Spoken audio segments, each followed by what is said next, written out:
This is part 1 of Don Quixote, an audiobook provided to you by Atlas Audiobooks. Like, share and subscribe to the channel for more awesome audiobooks. Enjoy! Introduction. Prefatory. It was with considerable reluctance that I abandoned in favor of the present undertaking what had long been a favorite project, that of a new edition of Shelton's A Don Quixote, which has now become a somewhat scarce book. There are some, and I confess myself to be one, for whom Shelton's racy old version, with all its defects, has a charm that no modern translation, however skillful or correct, could possess. Shelton had the inestimable advantage of belonging to the same generation as Cervantes. Don Quixote had to him a vitality that only a contemporary could feel. It cost him no dramatic effort to see things as Cervantes saw them. There is no anachronism in his language. He put the Spanish of Cervantes into the English of Shakespeare. Shakespeare himself most likely knew the book. He may have carried it home with him in his saddlebags to Stratford on one of his last journeys, and under the mulberry tree at New Place joined hands with a kindred genius in its pages. But it was soon made plain to me that to hope for even a moderate popularity for Shelton was vain. His fine old crusted English would, no doubt, be relished by a minority, but it would be only by a minority. His warmest admirers must admit that he is not a satisfactory representative of Cervantes. His translation of the first part was very hastily made and was never revised by him. It has all the freshness and vigor, but also a full measure of the faults of a hasty production. It is often very literal, barbarously literal frequently, but just as often very loose. He had evidently a good colloquial knowledge of Spanish, but apparently not much more. It never seems to occur to him that the same translation of a word will not suit in every case. It is often said that we have no satisfactory translation of Don Quixote.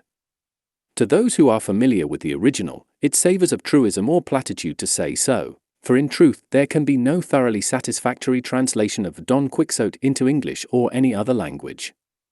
It is not that the Spanish idioms are so utterly unmanageable, or that the untranslatable words, numerous enough no doubt, are so superabundant, but rather that the sententious terseness to which the humor of the book owes its flavor is peculiar to Spanish, and can at best be only distantly imitated in any other tongue. The history of our English translations of Don Quixote is instructive. Shelton's, the first in any language, was made, apparently, about 1608, but not published till 1612. This, of course, was only the first part. It has been asserted that the second, published in 1620, is not the work of Shelton, but there is nothing to support the assertion save the fact that it has less spirit, less of what we generally understand by go about it than the first, which would be only natural if the first were the work of a young man writing currente calamo, and the second that of a middle-aged man writing for a bookseller.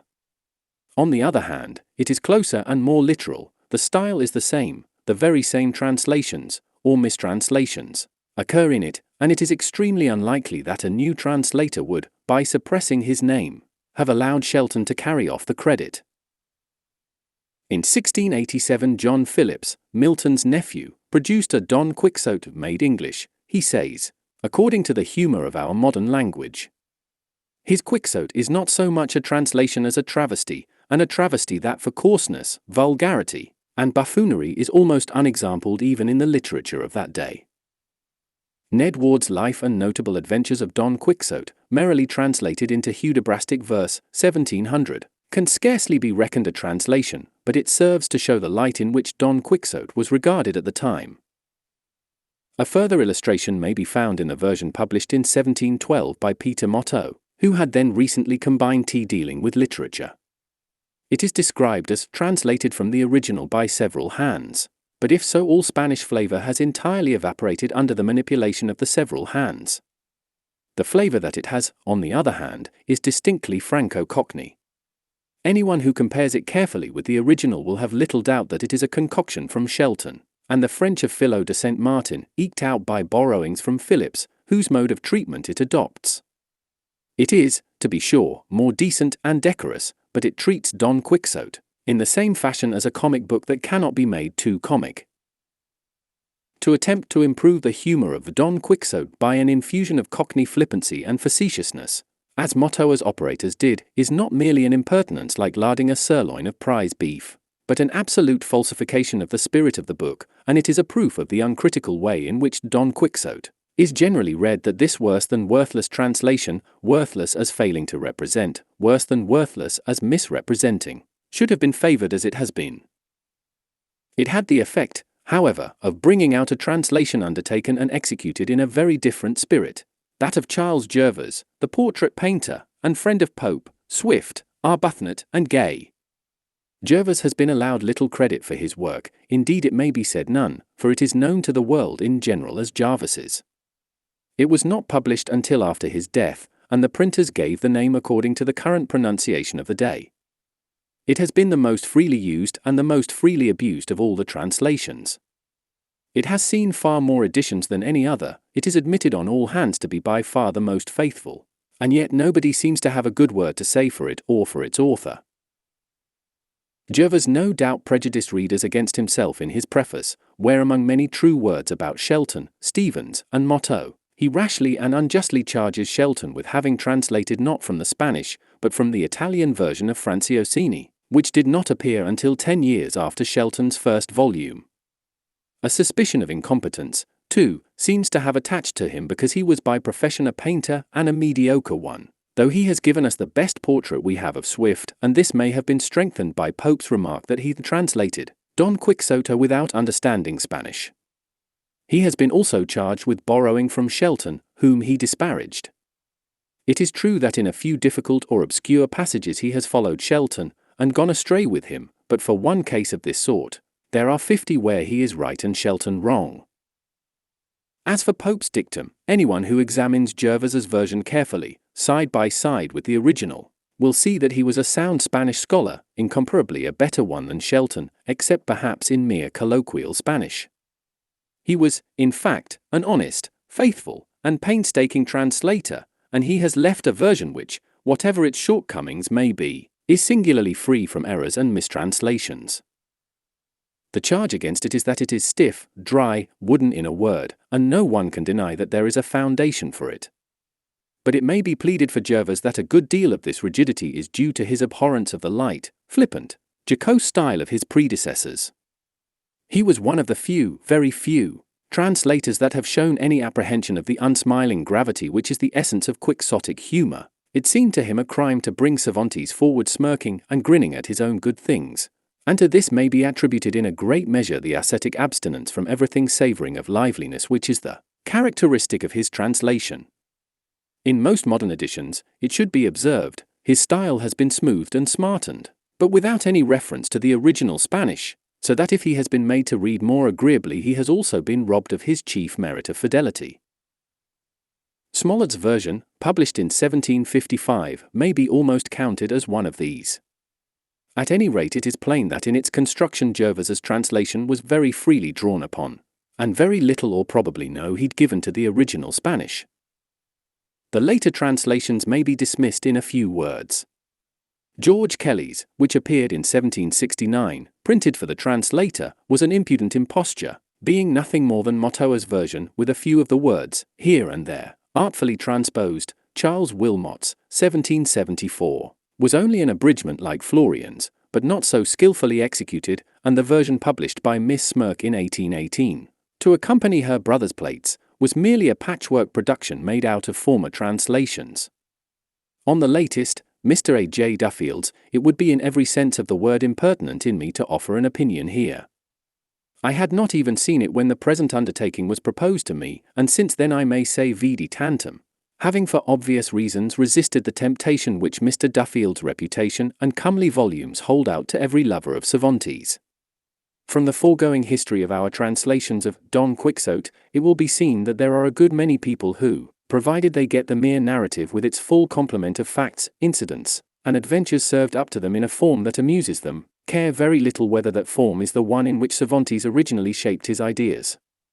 On the other hand, it is clear that there are many who desire to have not merely the story he tells, but the story as he tells it, so far at least as differences of idiom and circumstances permit, and who will give a preference to the conscientious translator, even though he may have acquitted himself somewhat awkwardly. But after all, there is no real antagonism between the two classes. There is no reason why what pleases the one should not please the other, or why a translator who makes it his aim to treat Don Quixote with the respect due to a great classic should not be as acceptable even to the careless reader as the one who treats it as a famous old jest book. It is not a question of caviar to the general, or, if it is, the fault rests with him who makes so. The method by which Cervantes won the ear of the Spanish people ought, mutatis mutandis, to be equally effective with the great majority of English readers. At any rate, even if there are readers to whom it is a matter of indifference, fidelity to the method is as much a part of the translator's duty as fidelity to the matter. If he can please all parties, so much the better, but his first duty is to those who look to him for as faithful a representation of his author as it is in his power to give them, faithful to the letter so long as fidelity is practicable, faithful to the spirit so far as he can make it. My purpose here is not to dogmatize on the rules of translation, but to indicate those I have followed, or at least tried to the best of my ability to follow, in the present instance. One which, it seems to me, cannot be too rigidly followed in translating Don Quixote, is to avoid everything that savors of affectation. The book itself is, indeed, in one sense a protest against it, and no man abhorred it more than Cervantes. For this reason, I think, any temptation to use antiquated or obsolete language should be resisted. It is after all an affectation, and one for which there is no warrant or excuse. Spanish has probably undergone less change since the 17th century than any language in Europe, and by far the greater, and certainly the best part of Don Quixote, differs but little in language from the colloquial Spanish of the present day. Except in the tales and Don Quixote's speeches, the translator who uses the simplest and plainest everyday language will almost always be the one who approaches nearest to the original. Seeing that the story of Don Quixote, and all its characters and incidents have now been for more than 2 centuries and a half familiar as household words in English mouths, it seems to me that the old familiar names and phrases should not be changed without good reason.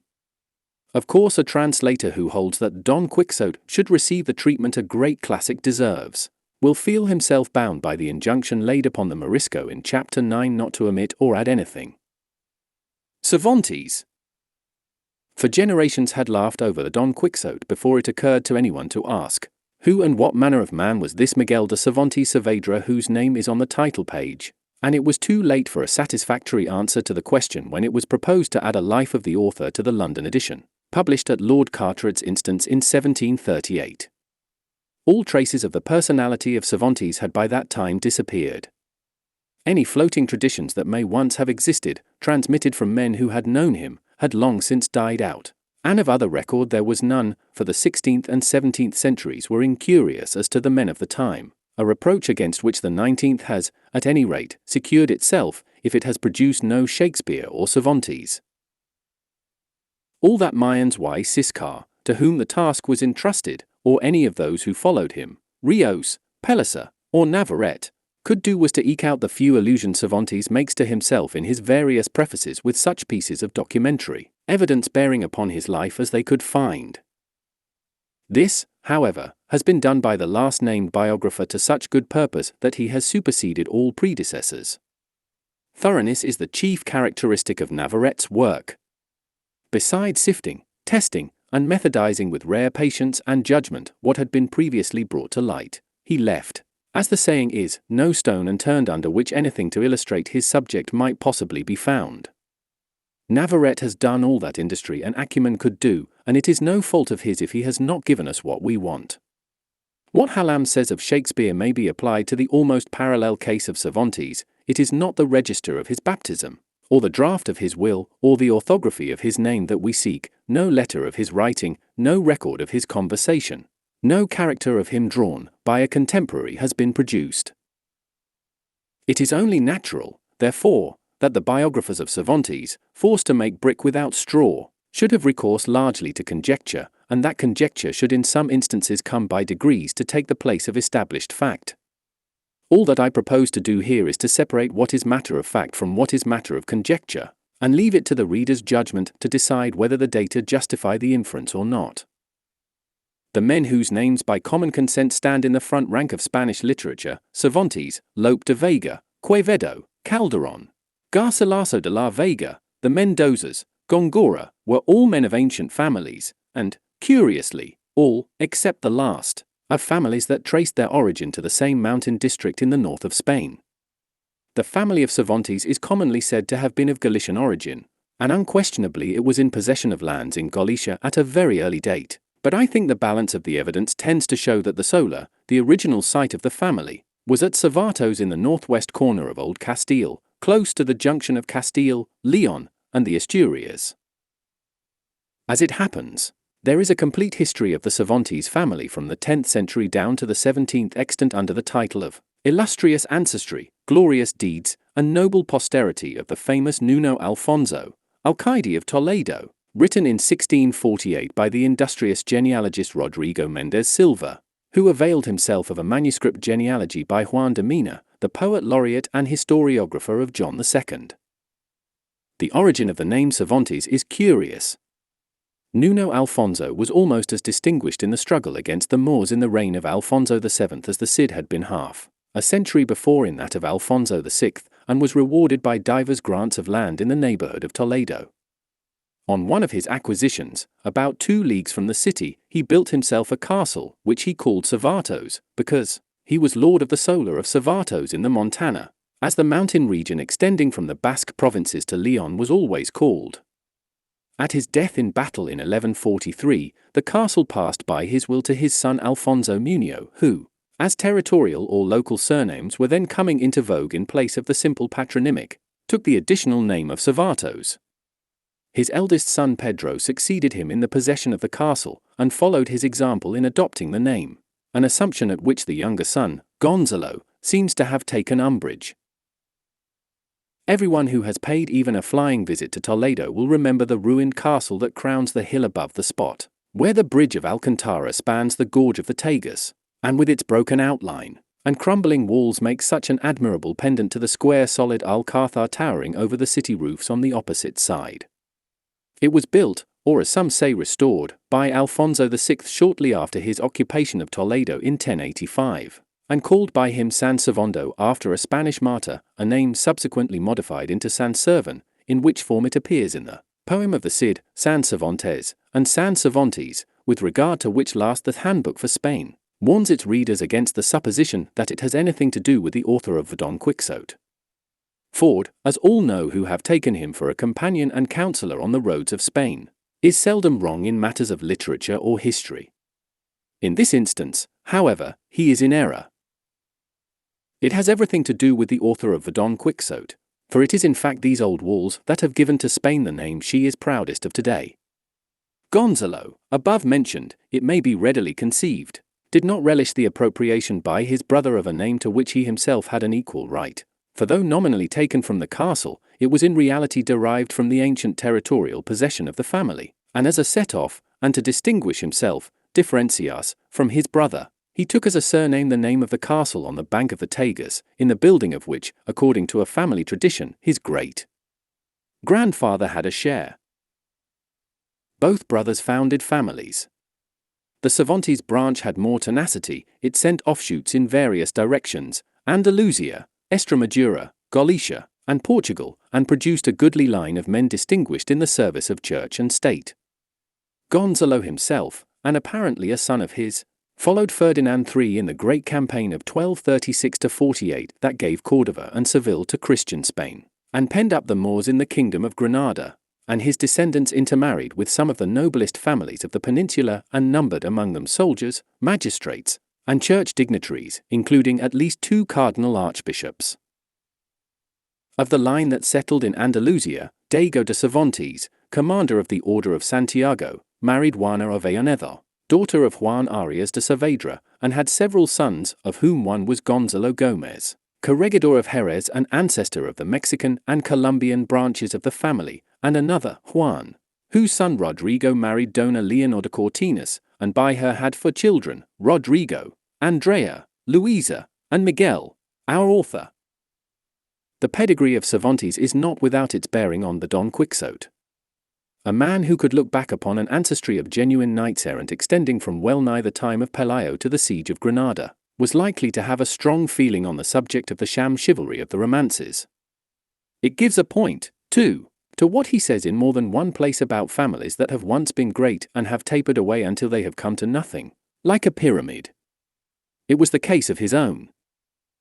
He was born at Alcalá de Henares and baptized in the church of Santa Maria Mayor on the 9th of October, 1547.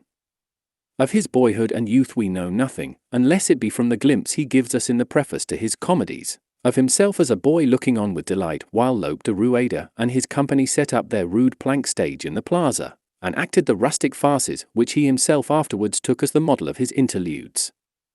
This first glimpse, however, is a significant one, for it shows the early development of that love of the drama which exercised such an influence on his life and seems to have grown stronger as he grew older, and of which this very preface, written only a few months before his death, is such a striking proof. He gives us to understand, too, that he was a great reader in his youth, but of this no assurance was needed, for the first part of Don Quixote alone proves a vast amount of miscellaneous reading, romances of chivalry, ballads, popular poetry, chronicles, for which he had no time or opportunity except in the first 20 years of his life, and his misquotations and mistakes in matters of detail are always, it may be noticed, those of a man recalling the reading of his boyhood. Other things besides the drama were in their infancy when Cervantes was a boy. The period of his boyhood was in every way a transition period for Spain. The old chivalrous Spain had passed away. The new Spain was the mightiest power the world had seen since the Roman Empire, and it had not yet been called upon to pay the price of its greatness. By the policy of Ferdinand and Ximenes the sovereign had been made absolute, and the Church and Inquisition adroitly adjusted to keep him so. The nobles, who had always resisted absolutism as strenuously as they had fought the Moors, had been divested of all political power. A like fate had befallen the cities. The free constitutions of Castile and Aragon had been swept away, and the only function that remained to the Cortes was that of granting money at the king's dictation. The transition extended to literature. Men who, like Garcilaso de la Vega and Diego Utodo de Mendoza, followed the Italian wars, had brought back from Italy the products of the post-Renaissance literature, which took root and flourished and even threatened to extinguish the native growths. Damon and Thersites, Phyllis and Chloe had been fairly naturalized in Spain, together with all the devices of pastoral poetry for investing with an air of novelty the idea of a despairing shepherd, an inflexible shepherdess. As a set-off against this, the old historical and traditional ballads, and the true pastorals, the songs and ballads of peasant life, were being collected assiduously and printed in the cancioneros that succeeded one another with increasing rapidity. But the most notable consequence, perhaps, of the spread of printing was the flood of romances of chivalry that had continued to pour from the press ever since Garcia Ordóñez de Montalvo had resuscitated Amadis of Gaul at the beginning of the century. For a youth fond of reading, solid or light, there could have been no better spot in Spain than Alcalá de Henares in the middle of the 16th century. It was then a busy, populous university town, something more than the enterprising rival of Salamanca, and altogether a very different place from the melancholy, silent, deserted Alcalá the traveller sees now as he goes from Madrid to Saragossa.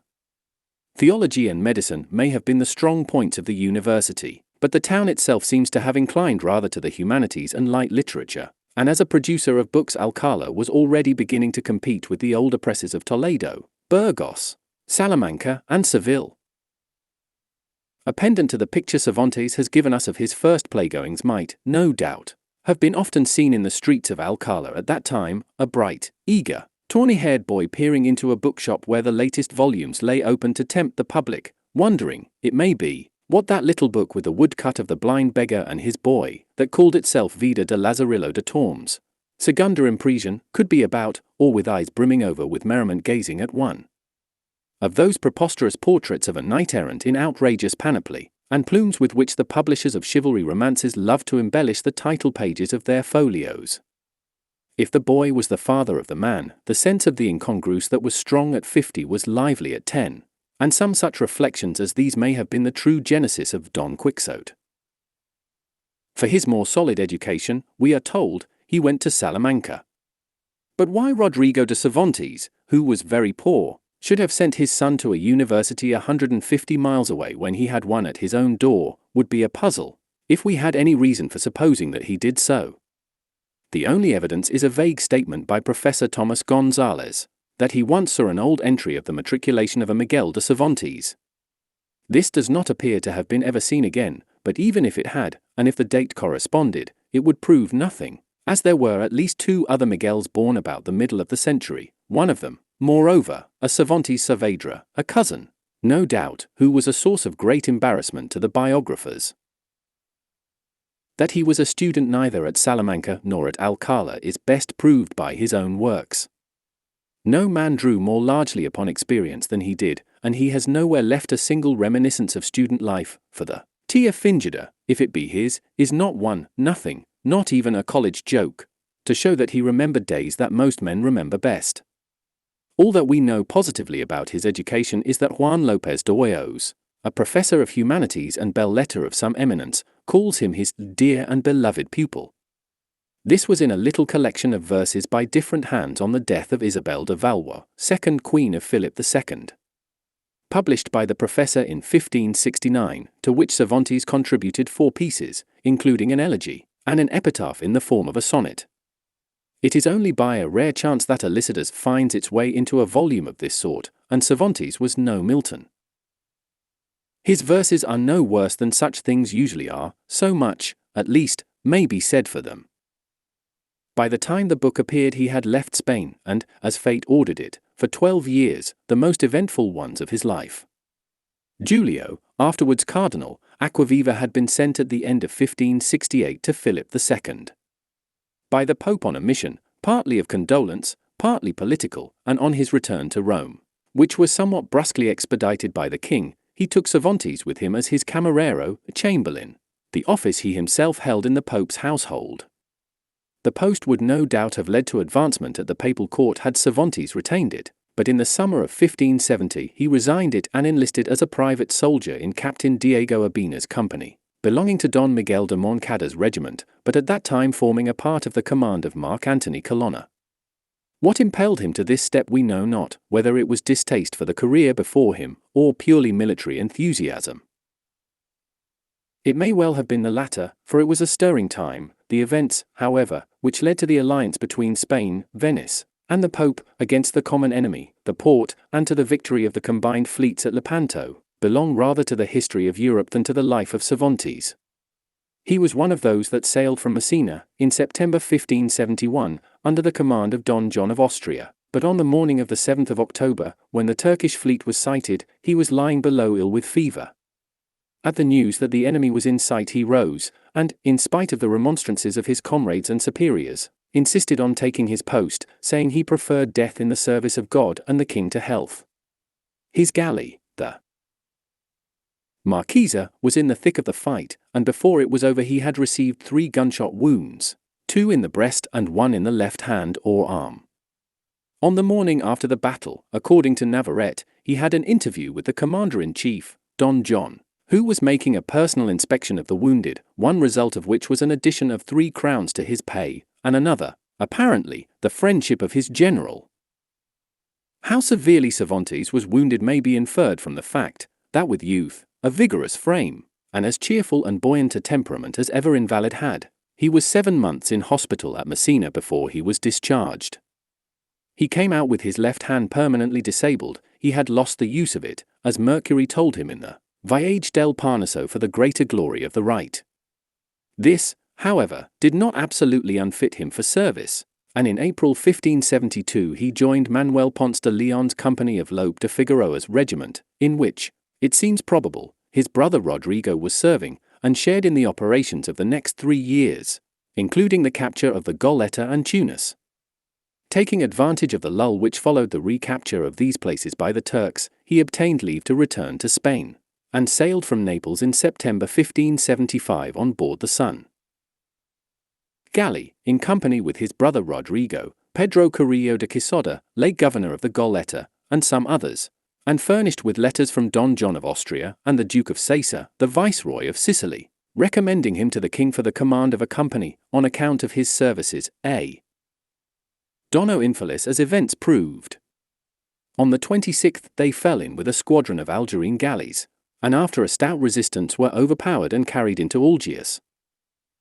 By means of a ransomed fellow captive the brothers contrived to inform their family of their condition, and the poor people at Alcala at once strove to raise the ransom money, the father disposing of all he possessed, and the 2 sisters giving up their marriage portions.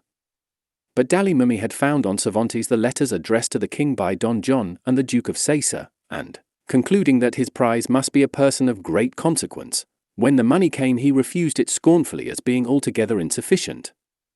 The owner of Rodrigo, however, was more easily satisfied. Ransom was accepted in his case, and it was arranged between the brothers that he should return to Spain and procure a vessel in which he was to come back to Algiers and take off Miguel, and as many of their comrades as possible.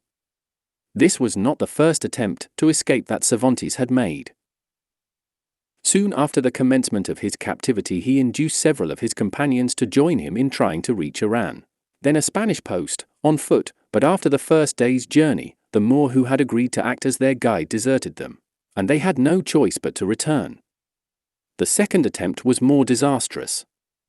In a garden outside the city on the seashore, he constructed, with the help of the gardener, a Spaniard, a hiding place, to which he brought, one by one, 14 of his fellow captives, keeping them there in secrecy for several months, and supplying them with food through a renegade known as El Dorador, the Gilder. How he, a captive himself, contrived to do all this is one of the mysteries of the story. Wild as the project may appear, it was very nearly successful. The vessel procured by Rodrigo made its appearance off the coast, and under cover of night was proceeding to take off the refugees, when the crew were alarmed by a passing fishing boat and beat a hasty retreat. On renewing the attempt shortly afterwards, they, or a portion of them at least, were taken prisoners, and just as the poor fellows in the garden were exulting in the thought that in a few moments more freedom would be within their grasp, they found themselves surrounded by Turkish troops, horse and foot. The Dorador had revealed the whole scheme to the Dey Hassan. When Cervantes saw what had befallen them, he charged his companions to lay all the blame upon him, and as they were being bound he declared aloud that the whole plot was of his contriving, and that nobody else had any share in it. Brought before the Dey, he said the same. He was threatened with impalement and with torture, and as cutting off ears and noses were playful freaks with the Algerines, it may be conceived what their tortures were like, but nothing could make him swerve from his original statement that he and he alone was responsible.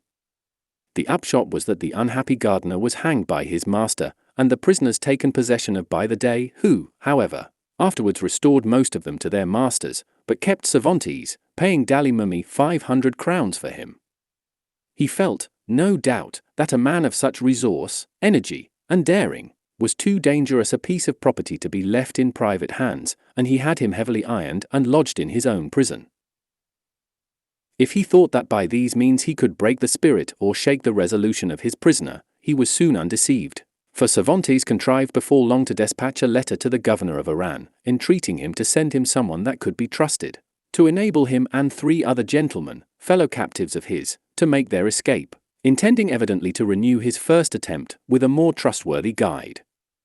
Unfortunately, the Moor who carried the letter was stopped just outside Oran, and the letter being found upon him, he was sent back to Algiers, where by the order of the Dey he was promptly impaled as a warning to others, while Cervantes was condemned to receive 2,000 blows of the stick, a number which most likely would have deprived the world of Don Quixote, had not some persons, who they were we know not, interceded on his behalf. After this he seems to have been kept in still closer confinement than before, for nearly 2 years passed before he made another attempt. This time his plan was to purchase, by the aid of a Spanish renegade and 2 Valencian merchants resident in Algiers, an armed vessel in which he and about 60 of the leading captives were to make their escape, but just as they were about to put it into execution one Dr. Juan Blanco de Paz, an ecclesiastic and a compatriot, informed the Dey of the plot. Cervantes, by force of character, by his self-devotion, by his untiring energy and his exertions to lighten the lot of his companions in misery, had endeared himself to all, and become the leading spirit in the captive colony, and, incredible as it may seem, jealousy of his influence and the esteem in which he was held, moved this man to compass his destruction by a cruel death. The merchants, finding that the Dey knew all, and fearing that Cervantes under torture might make disclosures that would imperil their own lives, tried to persuade him to slip away on board a vessel that was on the point of sailing for Spain, but he told them they had nothing to fear, for no tortures would make him compromise anybody, and he went at once and gave himself up to the Dey. As before, the Dey tried to force him to name his accomplices. Everything was made ready for his immediate execution, the halter was put round his neck and his hands tied behind him. But all that could be got from him was that he himself, with the help of 4 gentlemen who had since left Algiers, had arranged the whole, and that the 60 who were to accompany him were not to know anything of it until the last moment. Finding he could make nothing of him, the Dey sent him back to prison more heavily ironed than before. The poverty-stricken Cervantes family had been all this time trying once more to raise the ransom money, and at last a sum of 300 ducats was got together and entrusted to the Redemptorist Father Juan Gil, who was about to sail for Algiers. The Dey, however, demanded more than double the sum offered, and as his term of office had expired and he was about to sail for Constantinople, taking all his slaves with him, the case of Cervantes was critical. He was already on board heavily ironed when the Dey at length agreed to reduce his demand by 1/2, and Father Gil, by borrowing, was able to make up the amount, and on September 19, 1580, after a captivity of 5 years all but a week, Cervantes was at last set free. Before long he discovered that Blanco de Paz, who claimed to be an officer of the Inquisition, was now concocting on false evidence a charge of misconduct to be brought against him on his return to Spain. To checkmate him, Cervantes drew up a series of 25 questions, covering the whole period of his captivity, upon which he requested Father Gil to take the depositions of credible witnesses before a notary. 11 witnesses taken from among the principal captives in Algiers deposed to all the facts above stated and to a great deal more besides. There is something touching in the admiration, love, and gratitude we see struggling to find expression in the formal language of the notary, as they testify one after another to the good deeds of Cervantes, how he comforted and helped the weak-hearted, how he kept up their drooping courage, how he shared his poor purse with this deponent, and how, in him this deponent found father and mother. On his return to Spain he found his old regiment about to march for Portugal to support Philip's claim to the crown, and utterly penniless now, had no choice but to rejoin it. He was in the expeditions to the Azores in 1582 and the following year, and on the conclusion of the war returned to Spain in the autumn of 1583, bringing with him the manuscript of his pastoral romance, the Galatea, and probably also, to judge by internal evidence, that of the first portion of Persiles and Sigismunda. He also brought back with him, his biographers assert, an infant daughter, the offspring of an amour, as some of them with great circumstantiality inform us, with a Lisbon lady of noble birth, whose name, however, as well as that of the street she lived in, they omit to mention. The sole foundation for all this is that in 1605 there certainly was living in the family of Cervantes a Dona Isabel de Saavedra, who is described in an official document as his natural daughter, and then 20 years of age. With his crippled left hand, promotion in the army was hopeless, now that Don John was dead and he had no one to press his claims and services, and for a man drawing on to 40 life in the ranks was a dismal prospect. He had already a certain reputation as a poet. He made up his mind, therefore, to cast his lot with literature, and for a first venture committed his Galatea to the press. It was published, as Salva y Mallen shows conclusively, at Alcala, his own birthplace, in 1585, and no doubt helped to make his name more widely known, but certainly did not do him much good in any other way. While it was going through the press, he married Dona Catalina de Palacios Salazar y Vosmediano, a lady of Esquivias near Madrid, and apparently a friend of the family, who brought him a fortune which may possibly have served to keep the wolf from the door, but if so, that was all. The drama had by this time outgrown marketplace stages and strolling companies, and with his old love for it he naturally turned to it for a congenial employment. In about 3 years he wrote 20 or 30 plays, which he tells us were performed without any throwing of cucumbers or other missiles, and ran their course without any hisses, outcries, or disturbance. In other words, his plays were not bad enough to be hissed off the stage, but not good enough to hold their own upon it. Only 2 of them have been preserved, but as they happen to be 2 of the 7 or 8 he mentions with complacency, we may assume they are favorable specimens, and no one who reads the Numancia and the Trato de Argel will feel any surprise that they failed as acting dramas. Whatever merits they may have, whatever occasional they may show, they are, as regards construction, incurably clumsy. How completely they failed is manifest from the fact that with all his sanguine temperament and indomitable perseverance, he was unable to maintain the struggle to gain a livelihood as a dramatist for more than 3 years, nor was the rising popularity of Lope the cause, as is often said, notwithstanding his own words to the contrary. When Lope began to write for the stage is uncertain, but it was certainly after Cervantes went to Seville. Among the Nuevos Documentos printed by Señor Asensio y Toledo is one dated 1592, and curiously characteristic of Cervantes. It is an agreement with one Rodrigo Osorio, a manager who was to accept 6 comedies at 50 ducats, about 6l. a piece, not to be paid in any case, unless it appeared on representation that the said comedy was one of the best that had ever been represented in Spain. The test does not seem to have been ever applied. Perhaps it was sufficiently apparent to Rodrigo Osorio that the comedies were not among the best that had ever been represented.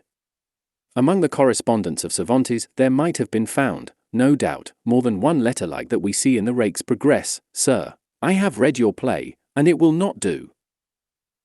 He was more successful in a literary contest at Saragossa in 1595 in honor of the canonization of St. Jacinto, when his composition won the first prize, 3 silver spoons. The year before this he had been appointed a collector of revenues for the Kingdom of Granada. In order to remit the money he had collected more conveniently to the treasury, he entrusted it to a merchant, who failed and absconded, and as the bankrupt's assets were insufficient to cover the whole, he was sent to prison at Seville in September 1597. The balance against him, however, was a small one, about 26l. And on giving security for it he was released at the end of the year. It was as he journeyed from town to town collecting the king's taxes, that he noted down those bits of inn and wayside life and character that abound in the pages of Don Quixote, the Benedictine monks with spectacles and sunshades, mounted on their tall mules, the strollers in costume bound for the next village, the barber with his basin on his head, on his way to bleed a patient, the recruit with his breeches in his bundle, tramping along the road singing, the reapers gathered in the venta gateway listening to Felix Mart of Hyrcania read out to them, and those little Hogarthian touches that he so well knew how to bring in, the oxtail hanging up with the landlord's comb stuck in it, the wineskins at the bedhead, and those notable examples of hostelry art, Helen going off in high spirits on Paris's arm, and Dido on the tower dropping tears as big as walnuts. Nay, it may well be that on those journeys into remote regions he came across now and then a specimen of the pauper gentleman, with his lean hack and his greyhound and his books of chivalry, dreaming away his life in happy ignorance that the world had changed since his great-grandfather's old helmet was new. But it was in Seville that he found out his true vocation, though he himself would not by any means have admitted it to be so. It was there, in Triana, that he was first tempted to try his hand at drawing from life, and first brought his humour into play in the exquisite little sketch of Rinconete y Cortadillo, the germ, in more ways than one, of Don Quixote. Where and when that was written, we cannot tell. After his imprisonment all trace of Cervantes in his official capacity disappears, from which it may be inferred that he was not reinstated. That he was still in Seville in November 1598 appears from a satirical sonnet of his on the elaborate catafalque, erected to testify the grief of the city at the death of Philip II, but from this up to 1603 we have no clue to his movements. The words in the preface to the first part of Don Quixote are generally held to be conclusive that he conceived the idea of the book, and wrote the beginning of it at least, in a prison, and that he may have done so is extremely likely. There is a tradition that Cervantes read some portions of his work to a select audience at the Duke of Bejar's, which may have helped to make the book known, but the obvious conclusion is that the first part of the Don Quixote lay on his hand some time before he could find a publisher bold enough to undertake a venture of so novel a character, and so little faith in it had Francisco Robles of Madrid, to whom at last he sold it, that he did not care to incur the expense of securing the copyright for Aragon or Portugal, contenting himself with that for Castile. The printing was finished in December, and the book came out with the new year, 1605. It is often said that Don Quixote was at first received coldly. The facts show just the contrary. No sooner was it in the hands of the public than preparations were made to issue pirated editions at Lisbon and Valencia, and to bring out a second edition with the additional copyrights for Aragon and Portugal, which he secured in February. No doubt it was received with something more than coldness by certain sections of the community. Men of wit, taste, and discrimination among the aristocracy gave it a hearty welcome, but the aristocracy in general were not likely to relish a book that turned their favourite reading into ridicule, and laughed at so many of their favourite ideas. The dramatists who gathered round Lope as their leader regarded Cervantes as their common enemy, and it is plain that he was equally obnoxious to the other clique, the culto poets who had Gongora for their chief. Navarrete, who knew nothing of the letter above mentioned, tries hard to show that the relations between Cervantes and Lope were of a very friendly sort, as indeed they were until Don Quixote was written. Cervantes, indeed, to the last generously and manfully declared his admiration of Lope's powers, his unfailing invention, and his marvellous fertility, but in the preface of the first part of the Don Quixote, and in the verses of Uganda the Unknown, and one or two other places, there are, if we read between the lines, sly hits at Lope's vanities and affectations that argue no personal goodwill, and Lope openly sneers at Don Quixote, and Cervantes, and 14 years after his death gives him only a few lines of cold commonplace in the Laurel Delaware Apollo, that seem all the colder for the eulogies of a host of nonentities whose names are found nowhere else. In 1601 Valladolid was made the seat of the court, and at the beginning of 1603 Cervantes had been summoned thither in connection with the balance due by him to the treasury, which was still outstanding. He remained at Valladolid, apparently supporting himself by agencies and scrivener's work of some sort, probably drafting petitions and drawing up statements of claims to be presented to the council, and the like. So, at least, we gather from the depositions taken on the occasion of the death of a gentleman, the victim of a street brawl, who had been carried into the house in which he lived. In these he himself is described as a man who wrote and transacted business, and it appears that his household then consisted of his wife, the natural daughter Isabel de Saavedra already mentioned, his sister Andrea, now a widow, her daughter Constanza, a mysterious Magdalena de Sotomayor calling herself his sister, for whom his biographers cannot account, and a servant maid. Meanwhile, Don Quixote had been growing in favor, and its author's name was now known beyond the Pyrenees. In 1607 an edition was printed at Brussels. Robles, the Madrid publisher, found it necessary to meet the demand by a third edition, the seventh in all, in 1608. The popularity of the book in Italy was such that a Milan bookseller was led to bring out an edition in 1610, and another was called for in Brussels in 1611. It might naturally have been expected that, with such proofs before him that he had hit the taste of the public, Cervantes would have at once set about redeeming his rather vague promise of a second volume. But, to all appearance, nothing was farther from his thoughts. He had still by him one or two short tales of the same vintage as those he had inserted in Don Quixote, and instead of continuing the adventures of Don Quixote, he set to work to write more of these novellas exemplars, as he afterwards called them, with a view to making a book of them. The novels were published in the summer of 1613, with a dedication to the Conde de Lemos, the Mecenas of the day, and with one of those chatty confidential prefaces Cervantes was so fond of. In this 8 years and a half after the first part of Don Quixote had appeared, we get the first hint of a forthcoming second part. You shall see shortly, he says, the further exploits of Don Quixote and humours of Sancho Panza. His idea of shortly was a somewhat elastic one, for, as we know by the date to Sancho's letter, he had barely one half of the book completed that time 12-month. But more than poems, or pastorals, or novels, it was his dramatic ambition that engrossed his thoughts. The same indomitable spirit that kept him from despair in the barnios of Algiers, and prompted him to attempt the escape of himself and his comrades again and again, made him persevere in spite of failure and discouragement in his efforts to win the ear of the public as a dramatist. The temperament of Cervantes was essentially sanguine. The portrait he draws in the preface to the novels, with the aquiline features, chestnut hair, smooth untroubled forehead, and bright cheerful eyes, is the very portrait of a sanguine man. Nothing that the managers might say could persuade him that the merits of his plays would not be recognized at last, if they were only given a fair chance. The old soldier of the Spanish salamis was bent on being the Aeschylus of Spain. He was to found a great national drama, based on the true principles of art, that was to be the envy of all nations. He was to drive from the stage the silly, childish plays, the mirrors of nonsense and models of folly, that were in vogue through the cupidity of the managers and short-sightedness of the authors. He was to correct and educate the public taste until it was ripe for tragedies on the model of the Greek drama, like the Numantia, for instance, and comedies that would not only amuse, but improve and instruct. All this he was to do. Could he once get a hearing, there was the initial difficulty. He shows plainly enough, too, that Don Quixote and the demolition of the chivalry romances was not the work that lay next his heart. He was, indeed, as he says himself in his preface, more a stepfather than a father to the Don Quixote. Never was great work so neglected by its author. That it was written carelessly, hastily, and by fits and starts, was not always his fault, but it seems clear he never read what he sent to the press. He knew how the printers had blundered, but he never took the trouble to correct them when the third edition was in progress, as a man who really cared for the child of his brain would have done. He appears to have regarded the book as little more than a mere libro de entretenimiento, an amusing book, a thing, as he says in the Voyage, to divert the melancholy moody heart at any time or season.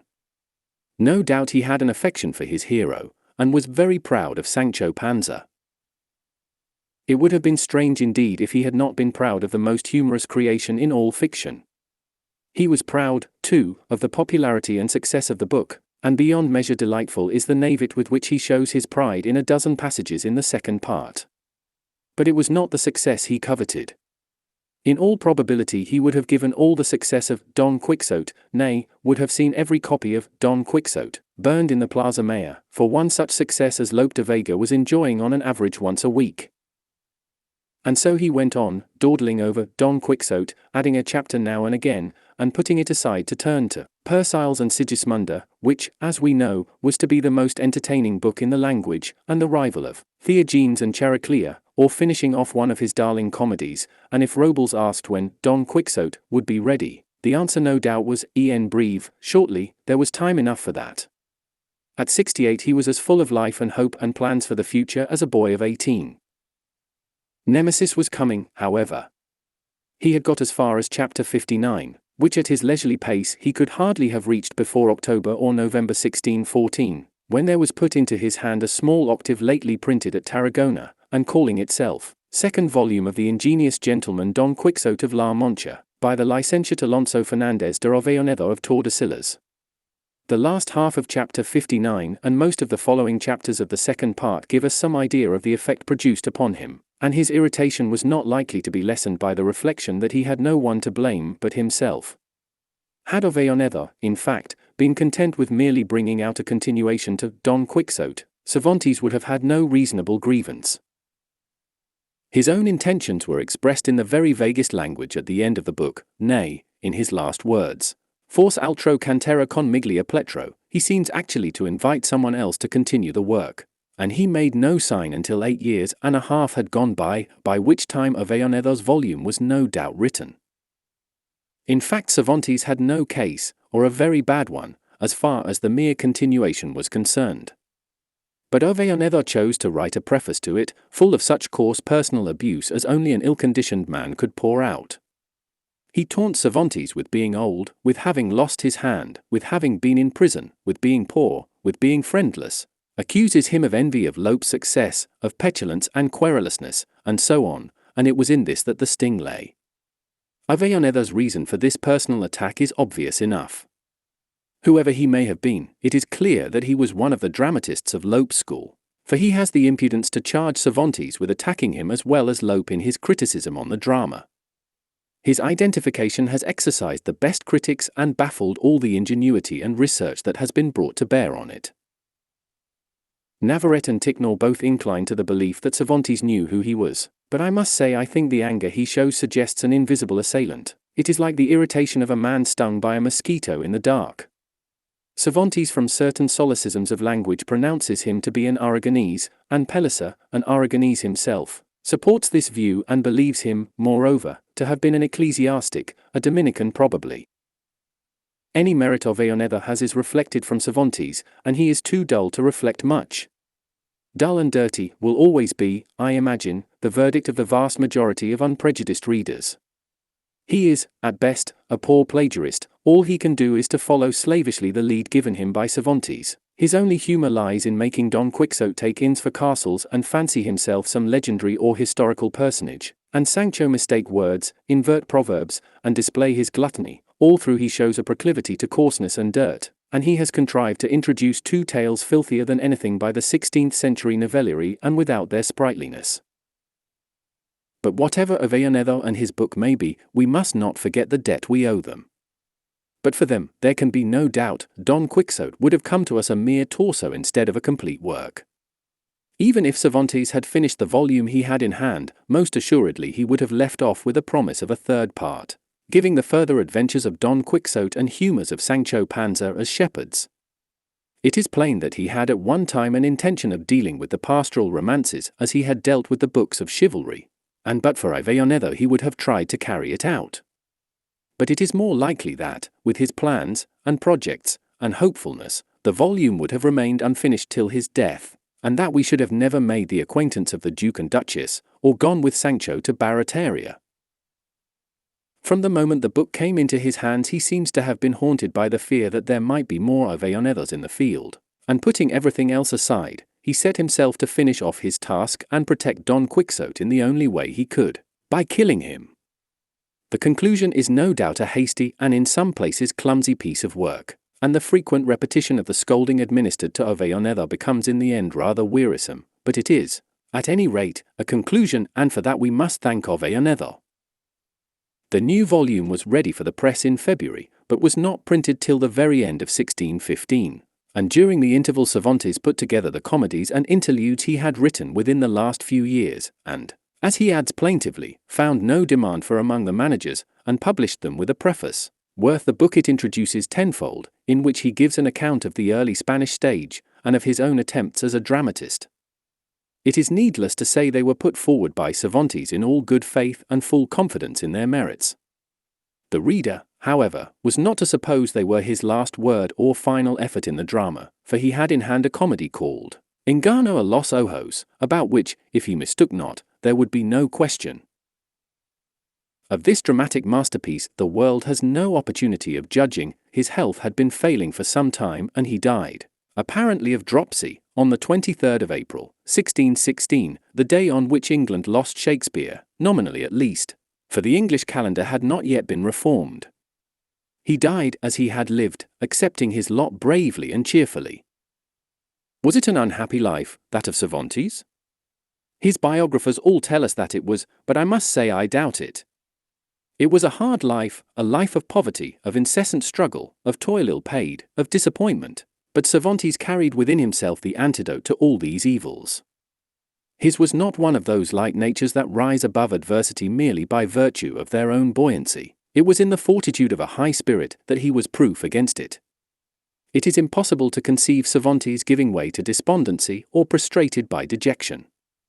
As for poverty, it was with him a thing to be laughed over, and the only sigh he ever allows to escape him is when he says, "Happy he to whom heaven has given a piece of bread for which he is not bound to give thanks to any but heaven itself."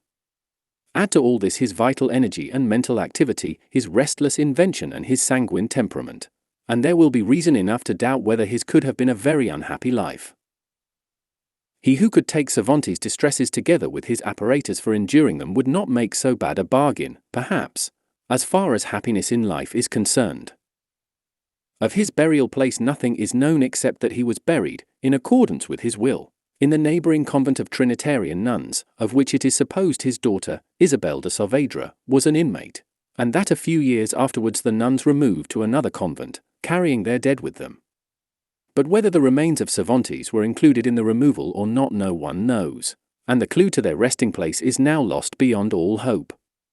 This furnishes perhaps the least defensible of the items in the charge of neglect brought against his contemporaries.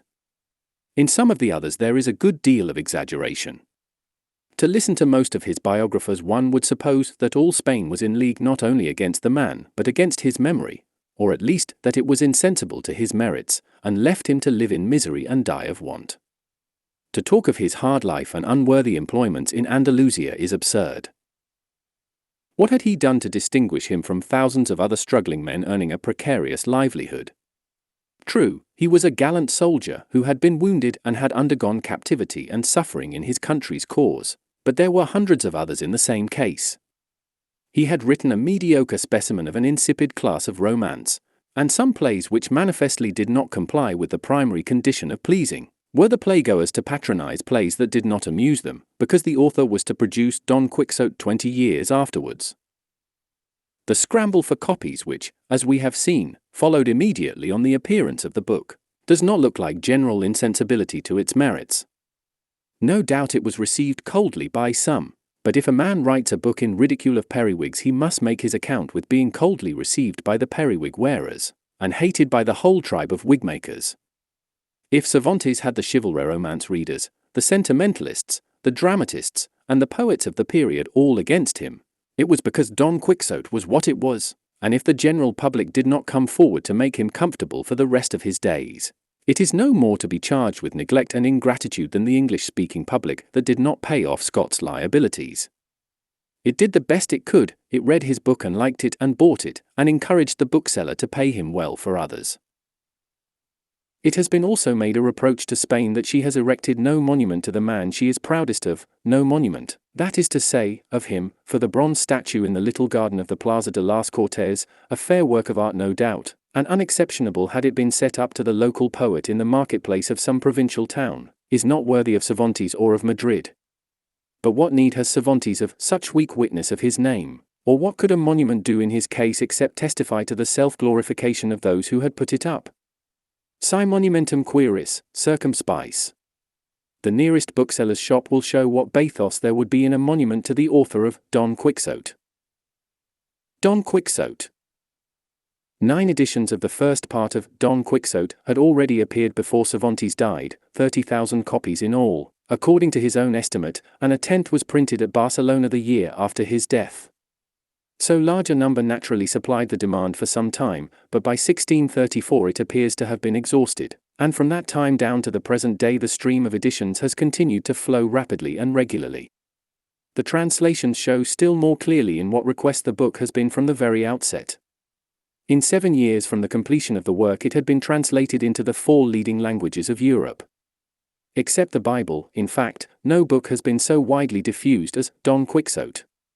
The Imitatio Christi may have been translated into as many different languages, and perhaps Robinson Crusoe and the Vicar of Wakefield into nearly as many, but in multiplicity of translations and editions, Don Quixote leaves them all far behind.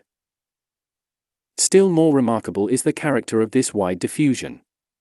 Don Quixote has been thoroughly naturalized among people whose ideas about knight-errantry, if they had any at all, were of the vaguest, who had never seen or heard of a book of chivalry, who could not possibly feel the humor of the burlesque or sympathize with the author's purpose. Another curious fact is that this, the most cosmopolitan book in the world, is one of the most intensely national. Manon Lescaut is not more thoroughly French, Tom Jones not more English, Rob Roy not more Scotch, than Don Quixote is Spanish, in character, in ideas, in sentiment, in local color, in everything. What, then, is the secret of this unparalleled popularity, increasing year by year for well-nigh 3 centuries? One explanation, no doubt, is that of all the books in the world, Don Quixote is the most Catholic. There is something in it for every sort of reader, young or old, sage or simple, high or low. As Cervantes himself says with a touch of pride, it is thumbed and read and got by heart by people of all sorts, the children turn its leaves. The young people read it, the grown men understand it, the old folk praise it. But it would be idle to deny that the ingredient which, more than its humor, or its wisdom, or the fertility of invention or knowledge of human nature it displays, has ensured its success with the multitude, is the vein of farce that runs through it.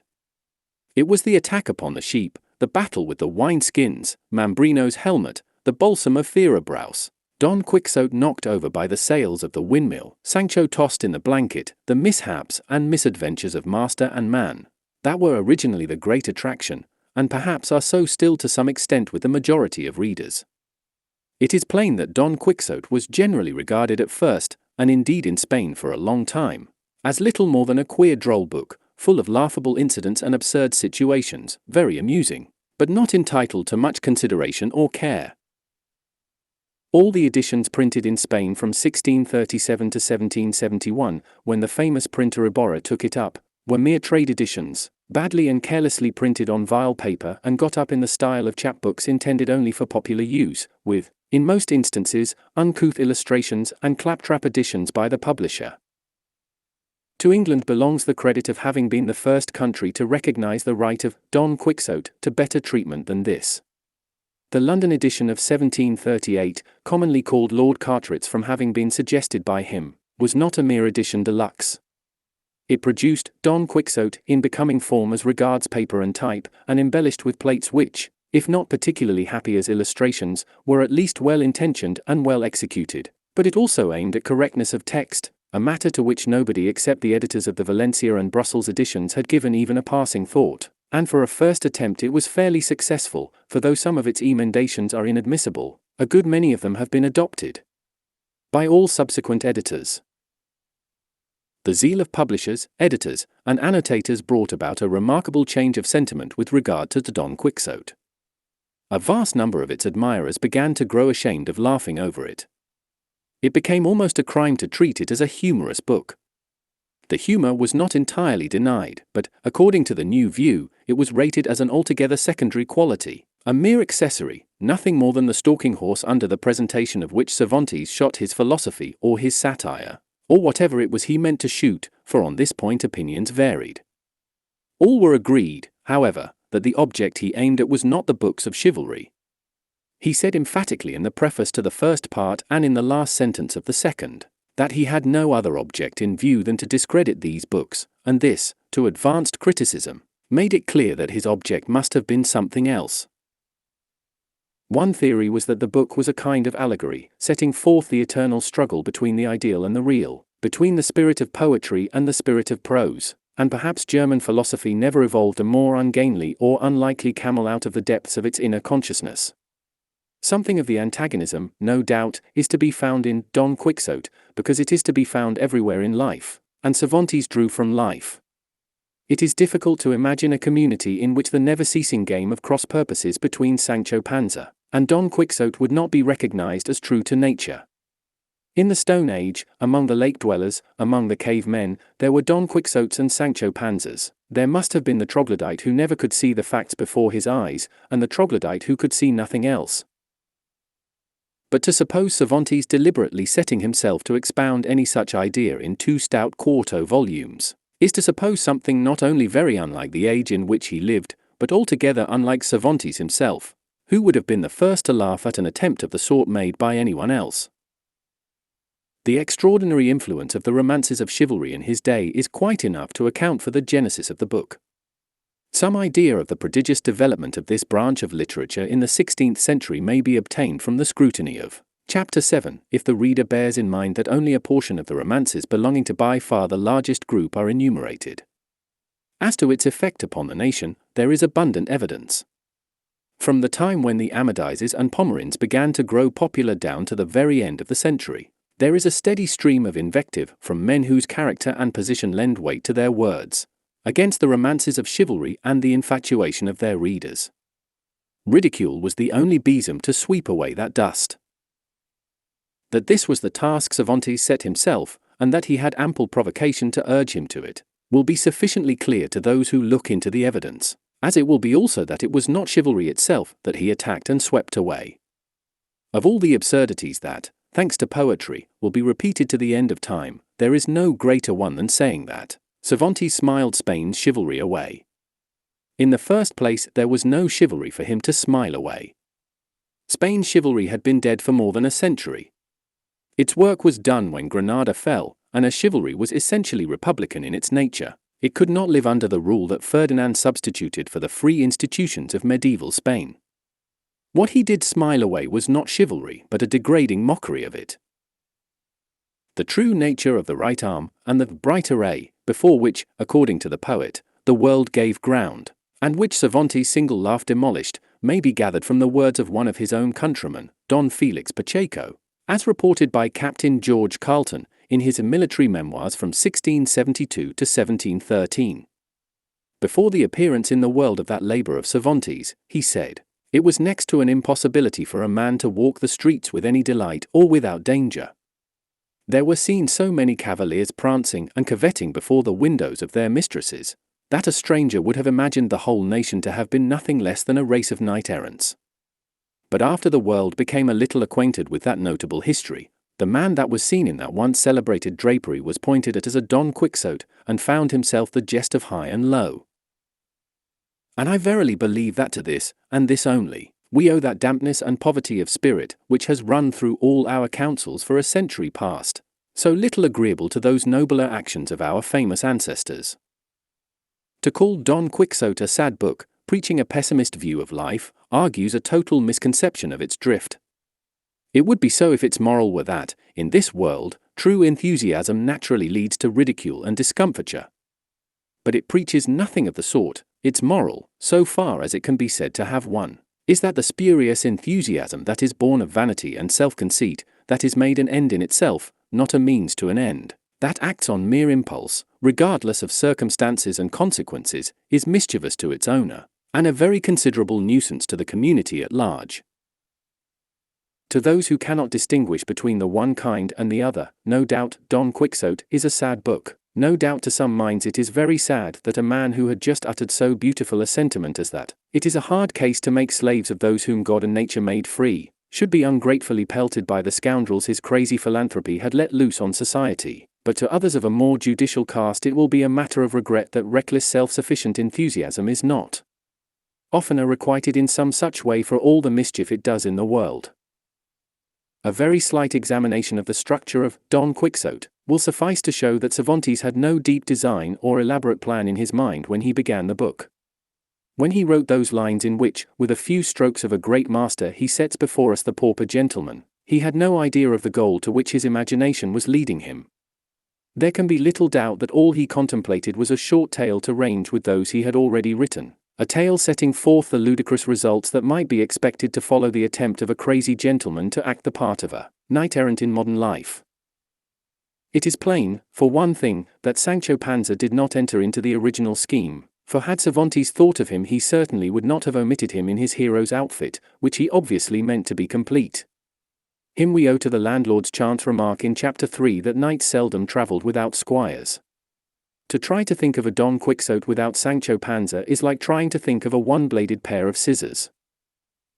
The story was written at first, like the others, without any division and without the intervention of Cid Hamete Benengeli, and it seems not unlikely that Cervantes had some intention of bringing Dulcinea, or Aldonza Lorenzo, on the scene in person. It was probably the ransacking of the Don's library, and the discussion on the books of chivalry that first suggested it to him that his idea was capable of development. What, if instead of a mere string of farcical misadventures, he were to make his tale a burlesque of one of these books, caricaturing their style, incidents, and spirit? In pursuance of this change of plan, he hastily and somewhat clumsily divided what he had written into chapters on the model of Amadis, invented the fable of a mysterious Arabic manuscript, and set up Cid Hamete Benengeli in imitation of the almost invariable practice of the chivalry romance authors, who were fond of tracing their books to some recondite source. In working out the new ideas, he soon found the value of Sancho Panza. Indeed, the keynote, not only to Sancho's part, but to the whole book, is struck in the first words Sancho utters when he announces his intention of taking his ass with him. About the ass, we are told, Don Quixote hesitated a little, trying whether he could call to mind any knight-errant taking with him an esquire mounted on assback, but no instance occurred to his memory. We can see the whole scene at a glance, the stolid unconsciousness of Sancho and the perplexity of his master, upon whose perception the incongruity has just forced itself. This is Sancho's mission throughout the book. He is an unconscious Mephistopheles, always unwittingly making mockery of his master's aspirations, always exposing the fallacy of his ideas by some unintentional ad absurdum, always bringing him back to the world of fact and commonplace by force of sheer stolidity. By the time Cervantes had got his volume of novels off his hands, and summoned up resolution enough to set about the second part in earnest, the case was very much altered. Don Quixote and Sancho Panza had not merely found favor, but had already become, what they have never since ceased to be, veritable entities to the popular imagination. There was no occasion for him now to interpolate extraneous matter, nay, his readers told him plainly that what they wanted of him was more Don Quixote and more Sancho Panza, and not novels, tales, or digressions. To himself, too, his creations had become realities, and he had become proud of them, especially of Sancho. He began the second part, therefore, under very different conditions, and the difference makes itself manifest at once. Even in translation the style will be seen to be far easier, more flowing, more natural, and more like that of a man sure of himself and of his audience. Don Quixote and Sancho undergo a change also. In the first part, Don Quixote has no character or individuality whatever. He is nothing more than a crazy representative of the sentiments of the chivalry romances.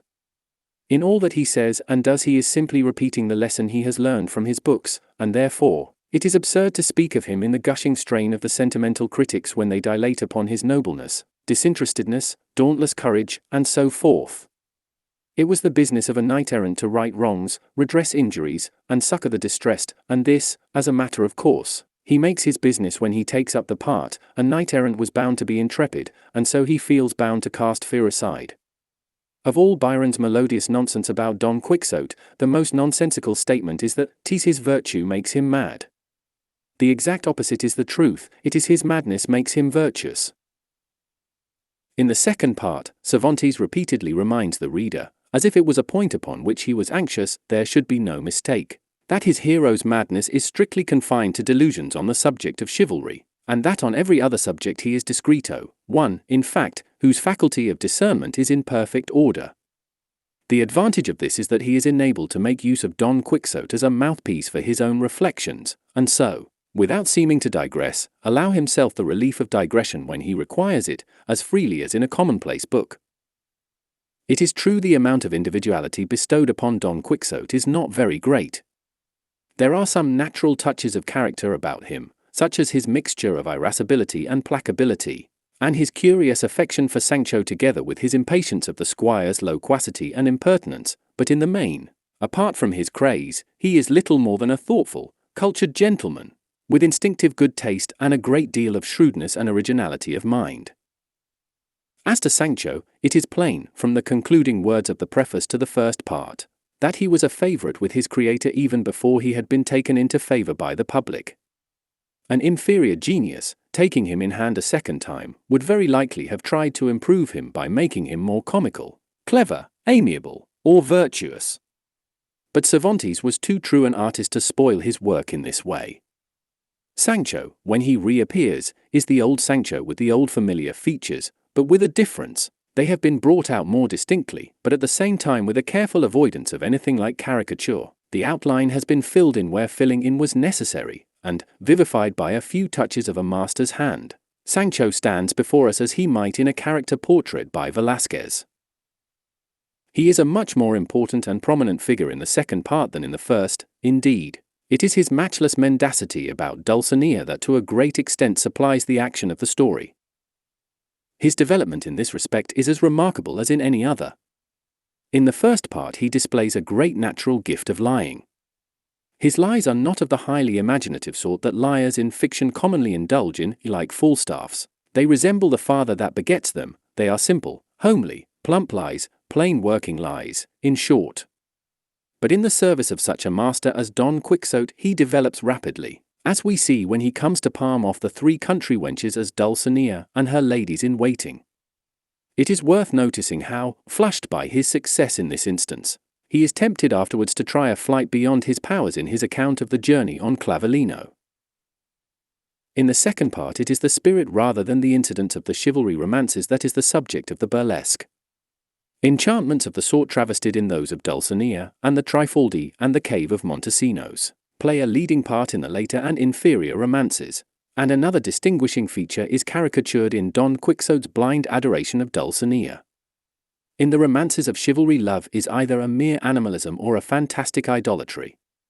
Only a coarse-minded man would care to make merry with the former, but to one of Cervantes' humour the latter was naturally an attractive subject for ridicule. Like everything else in these romances, it is a gross exaggeration of the real sentiment of chivalry, but its peculiar extravagance is probably due to the influence of those masters of hyperbole, the Provençal poets.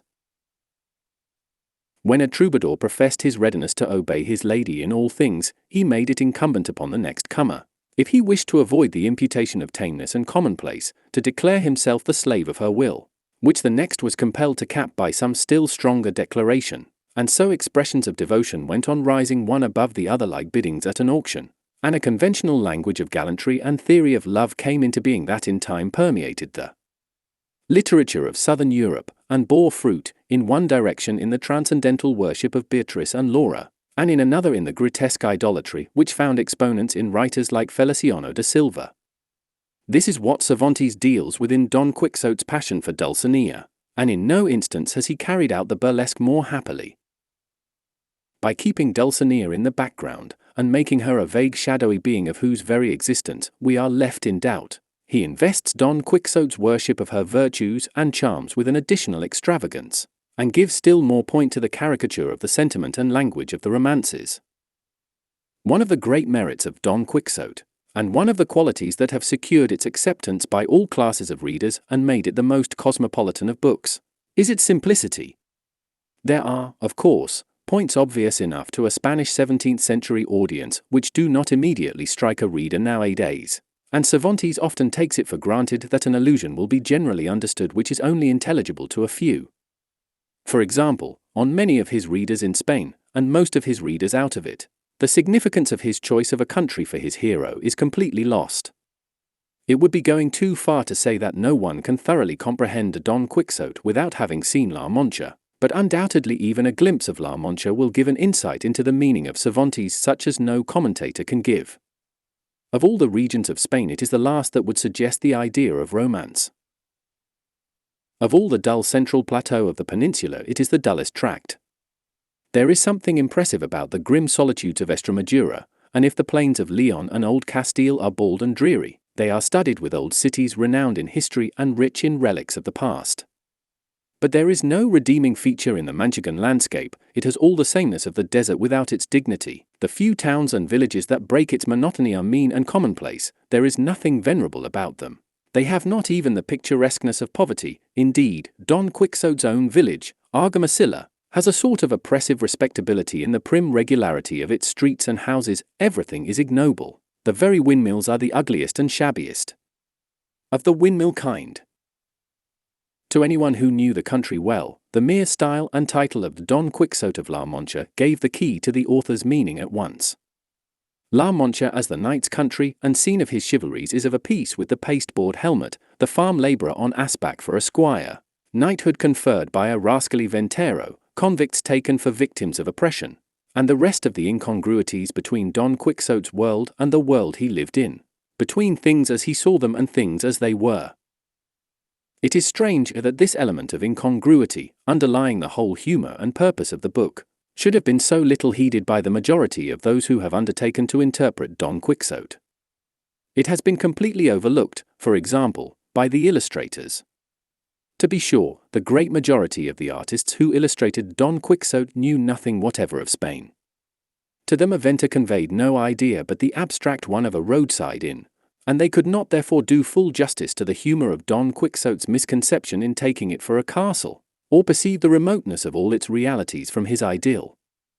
But even when better informed, they seem to have no apprehension of the full force of the discrepancy.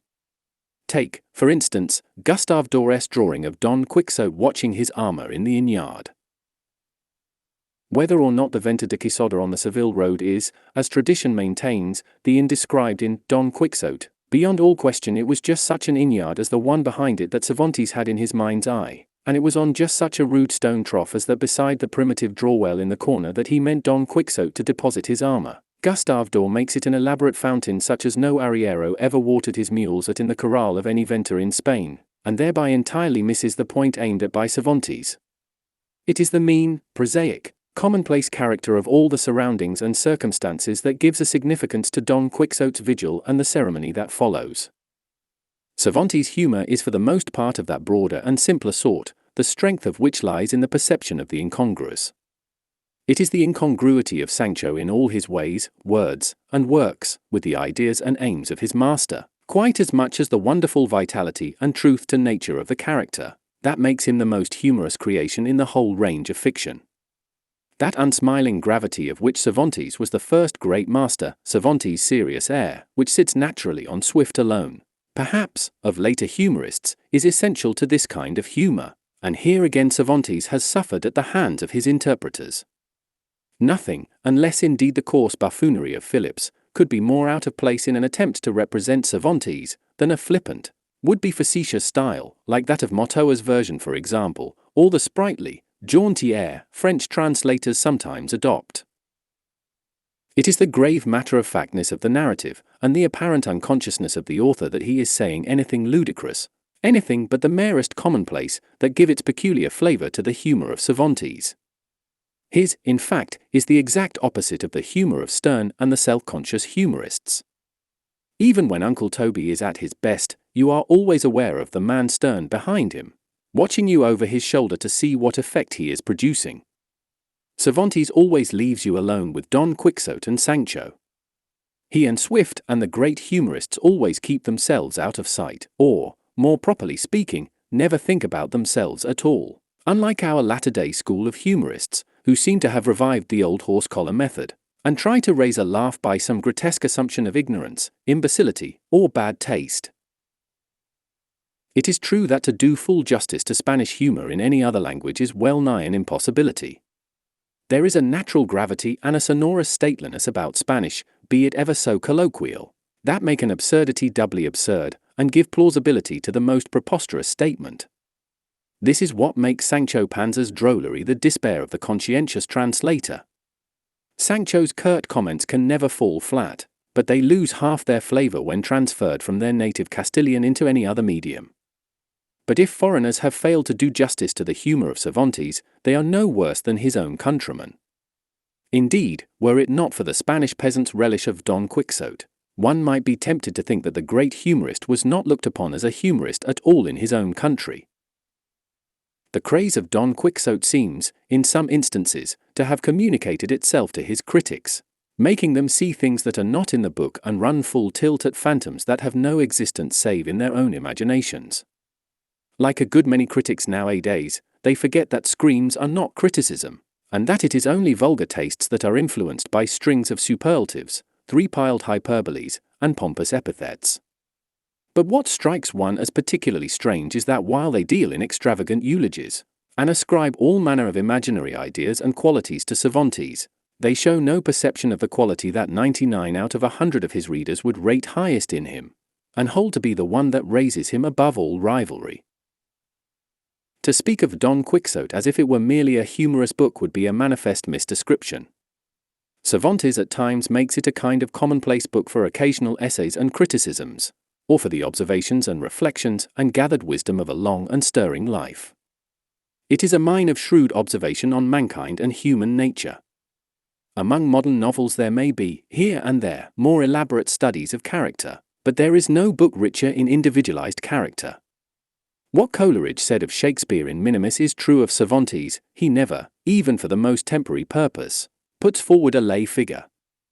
There is life and individuality in all his characters, however little they may have to do, or however short a time they may be before the reader. Samson Carrasco, the curate, Teresa Panza, Altisidora, even the two students met on the road to the cave of Montesinos, all live and move and have their being, and it is characteristic of the broad humanity of Cervantes that there is not a hateful one among them all. Even poor Maritornes, with her deplorable morals, has a kind heart of her own and some faint and distant resemblance to a Christian about her, and as for Sancho, though on dissection we fail to find a lovable trait in him, unless it be a sort of dog-like affection for his master, who is there that in his heart does not love him? But it is, after all, the humour of the Don Quixote that distinguishes it from all other books of the romance kind. It is this that makes it, as one of the most judicial-minded of modern critics calls it, the best novel in the world beyond all comparison. It is its varied humour, ranging from broad farce to comedy as subtle as Shakespeare's or Molière's, that has naturalized it in every country where there are readers, and made it a classic in every language that has a literature. The author's preface. Idle reader, thou mayest believe me without any oath that I would this book, as it is the child of my brain, were the fairest, gayest, and cleverest that could be imagined. But I could not counteract nature's law that everything shall beget its like, and what, then, could this sterile, ill-tilled wit of mine beget but the story of a dry, shrivelled, whimsical offspring, full of thoughts of all sorts and such as never came into any other imagination, just what might be begotten in a prison, where every misery is lodged and every doleful sound makes its dwelling.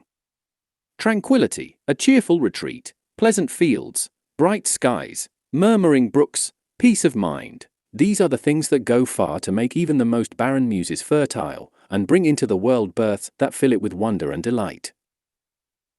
Sometimes when a father has an ugly, loutish son, the love he bears him so blindfolds his eyes that he does not see his defects, or, rather, takes them for gifts and charms of mind and body, and talks of them to his friends as wit and grace. I, however, for though I pass for the father, I am but the stepfather to Don Quixote, have no desire to go with the current of custom, or to implore thee, dearest reader, almost with tears in my eyes, as others do, to pardon or excuse the defects thou wilt perceive in this child of mine. Thou art neither its kinsman nor its friend, thy soul is thine own, and thy will as free as any man's, whate'er he be. Thou art in thine own house and master of it as much as the king of his taxes, and thou knowest the common saying, under my cloak I kill the king, all which exempts and frees thee from every consideration and obligation. And thou canst say what thou wilt of the story without fear of being abused for any ill or rewarded for any good thou mayest say of it. My wish would be simply to present it to thee plain and unadorned, without any embellishment of preface or uncountable muster of customary sonnets, epigrams, and eulogies, such as are commonly put at the beginning of books. For I can tell thee, though composing it cost me some labour, I found none greater than the making of this preface thou art now reading. Many times did I take up my pen to write it, and many did I lay it down again, not knowing what to write. One of these times, as I was pondering with the paper before me, a pen in my ear, my elbow on the desk, and my cheek in my hand, thinking of what I should say, there came in unexpectedly a certain lively, clever friend of mine, who, seeing me so deep in thought, asked the reason, to which I, making no mystery of it, answered that I was thinking of the preface I had to make for the story of Don Quixote, which so troubled me that I had a mind not to make any at all, nor even publish the achievements of so noble a knight. For, how could you expect me not to feel uneasy about what that ancient lawgiver they call the public will say when it sees me, after slumbering so many years in the silence of oblivion, coming out now with all my years upon my back, and with a book as dry as a rush, devoid of invention, meagre in style, poor in thoughts, wholly wanting in learning and wisdom, without quotations in the margin or annotations at the end, after the fashion of other books I see, which, though all fables and profanity, are so full of maxims from Aristotle and Plato and the whole herd of philosophers, that they fill the readers with amazement and convince them that the authors are men of learning, erudition, and eloquence. And then, when they quote the Holy Scriptures, anyone would say they are St. Thomas's or other doctors of the Church, observing as they do a decorum so ingenious that in one sentence they describe a distracted lover, and in the next deliver a devout little sermon that it is a pleasure and a treat to hear and read. Of all this there will be nothing in my book, for I have nothing to quote in the margin or to note at the end, and still less do I know what authors I follow in it, to place them at the beginning, as all do, under the letters A, B, C, beginning with Aristotle and ending with Xenophon, or Zoilus, or Zeuxis, though one was a slanderer and the other a painter. Also, my book must do without sonnets at the beginning, at least sonnets whose authors are dukes, marquises, counts, bishops, ladies, or famous poets. Though if I were to ask 2 or 3 obliging friends, I know they would give me them, and such as the productions of those that have the highest reputation in our Spain could not equal.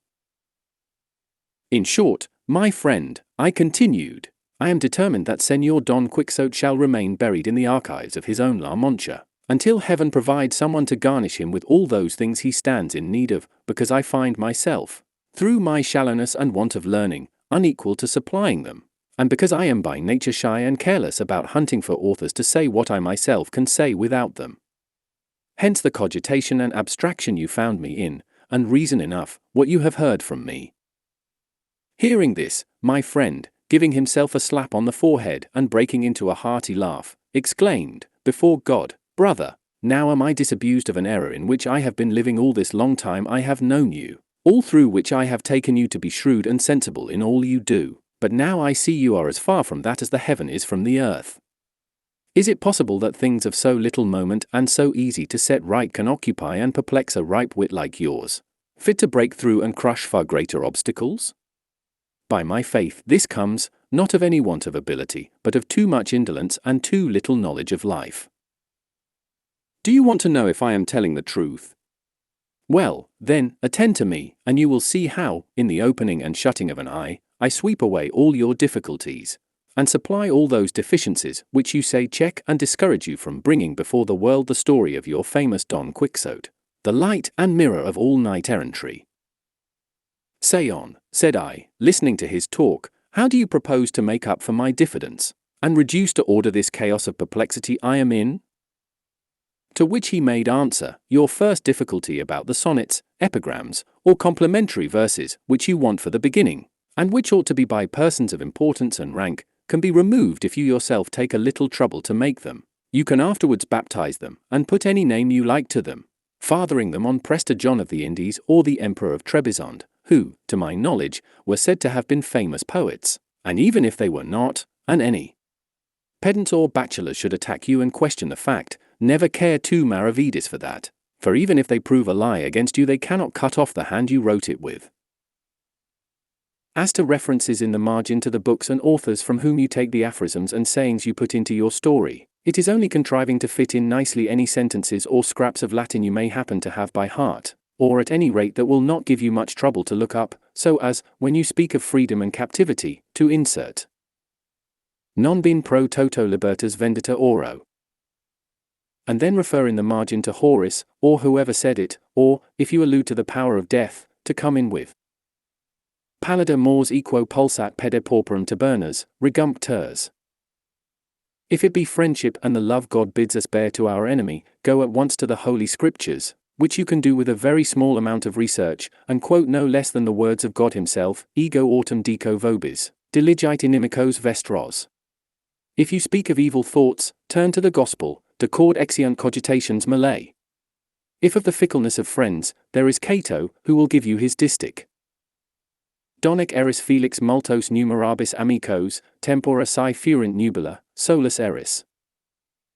With these and such like bits of Latin they will take you for a grammarian at all events, and that nowadays is no small honor and profit.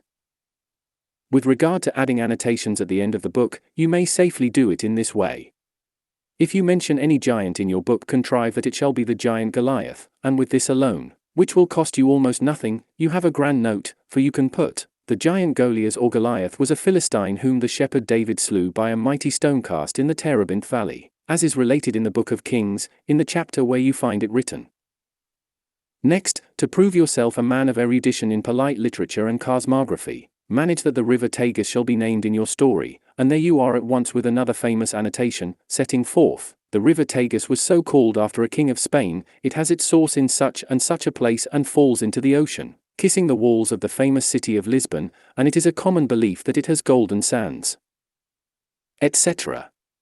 If you should have anything to do with robbers, I will give you the story of Cacus, for I have it by heart. If with loose women, there is the Bishop of Maldonado, who will give you the loan of Lamia, Laida, and Flora, any reference to whom will bring you great credit. If with hard-hearted ones, Ovid will furnish you with Medea. If with witches or enchantresses, Homer has Calypso, and Virgil Circe. If with valiant captains, Julius Caesar himself will lend you himself in his own commentaries, and Plutarch will give you 1,000 Alexanders. If you should deal with love, with 2 ounces you may know of Tuscan you can go to Leon the Hebrew, who will supply you to your heart's content, or if you should not care to go to foreign countries you have at home Fonseca's of the Love of God, in which is condensed all that you or the most imaginative mind can want on the subject. In short, all you have to do is to manage to quote these names, or refer to these stories I have mentioned, and leave it to me to insert the annotations and quotations, and I swear by all that's good to fill your margins and use up for sheets at the end of the book. Now let us come to those references to authors which other books have, and you want for yours. The remedy for this is very simple. You have only to look out for some book that quotes them all, from A to Z as you say yourself, and then insert the very same alphabet in your book, and though the imposition may be plain to see, because you have so little need to borrow from them, that is no matter. There will probably be some simple enough to believe that you have made use of them all in this plain, artless story of yours. At any rate, if it answers no other purpose, this long catalogue of authors will serve to give a surprising look of authority to your book. Besides, no one will trouble himself to verify whether you have followed them or whether you have not, being no way concerned in it, especially as, if I mistake not, this book of yours has no need of any one of those things you say it wants, for it is, from beginning to end, an attack upon the books of chivalry, of which Aristotle never dreamt, nor St. Basil said a word, nor Cicero had any knowledge, nor do the niceties of truth nor the observations of astrology come within the range of its fanciful vagaries, nor have geometrical measurements or refutations of the arguments used in rhetoric anything to do with it, nor does it mean to preach to anybody, mixing up things human and divine, a sort of motley in which no Christian understanding should dress itself. It has only to avail itself of truth to nature in its composition, and the more perfect the imitation the better the work will be. And as this piece of yours aims at nothing more than to destroy the authority and influence which books of chivalry have in the world and with the public, there is no need for you to go begging for aphorisms from philosophers, precepts from Holy Scripture, fables from poets, speeches from orators, or miracles from saints, but merely to take care that your style and diction run musically, pleasantly, and plainly, with clear, proper, and well-placed words, setting forth your purpose to the best of your power, and putting your ideas intelligibly, without confusion or obscurity. Strive, too, that in reading your story the melancholy may be moved to laughter, and the merry made merrier still, that the simple shall not be wearied, that the judicious shall admire the invention, that the grave shall not despise it, nor the wise fail to praise it. Finally, keep your aim fixed on the destruction of that ill-founded edifice of the books of chivalry, hated by some and praised by many more, for if you succeed in this you will have achieved no small success. In profound silence I listened to what my friend said, and his observations made such an impression on me that, without attempting to question them, I admitted their soundness, and out of them I determined to make this preface, wherein, gentle reader, thou wilt perceive my friend's good sense, my good fortune in finding such an adviser in such a time of need, and what thou hast gained in receiving, without addition or alteration, the story of the famous Don Quixote of La Mancha, who is held by all the inhabitants of the district of the Campo de Montiel to have been the chastest lover and the bravest knight that has for many years been seen in that neighborhood. I have no desire to magnify the service I render thee in making thee acquainted with so renowned and honored a knight, but I do desire thy thanks for the acquaintance thou wilt make with the famous Sancho Panza, his squire, in whom, to my thinking, I have given thee condensed all the squirely drolleries that are scattered through the swarm of the vain books of chivalry. And so, may God give thee health, and not forget me. Vale. Some commendatory verses. Aganda the Unknown.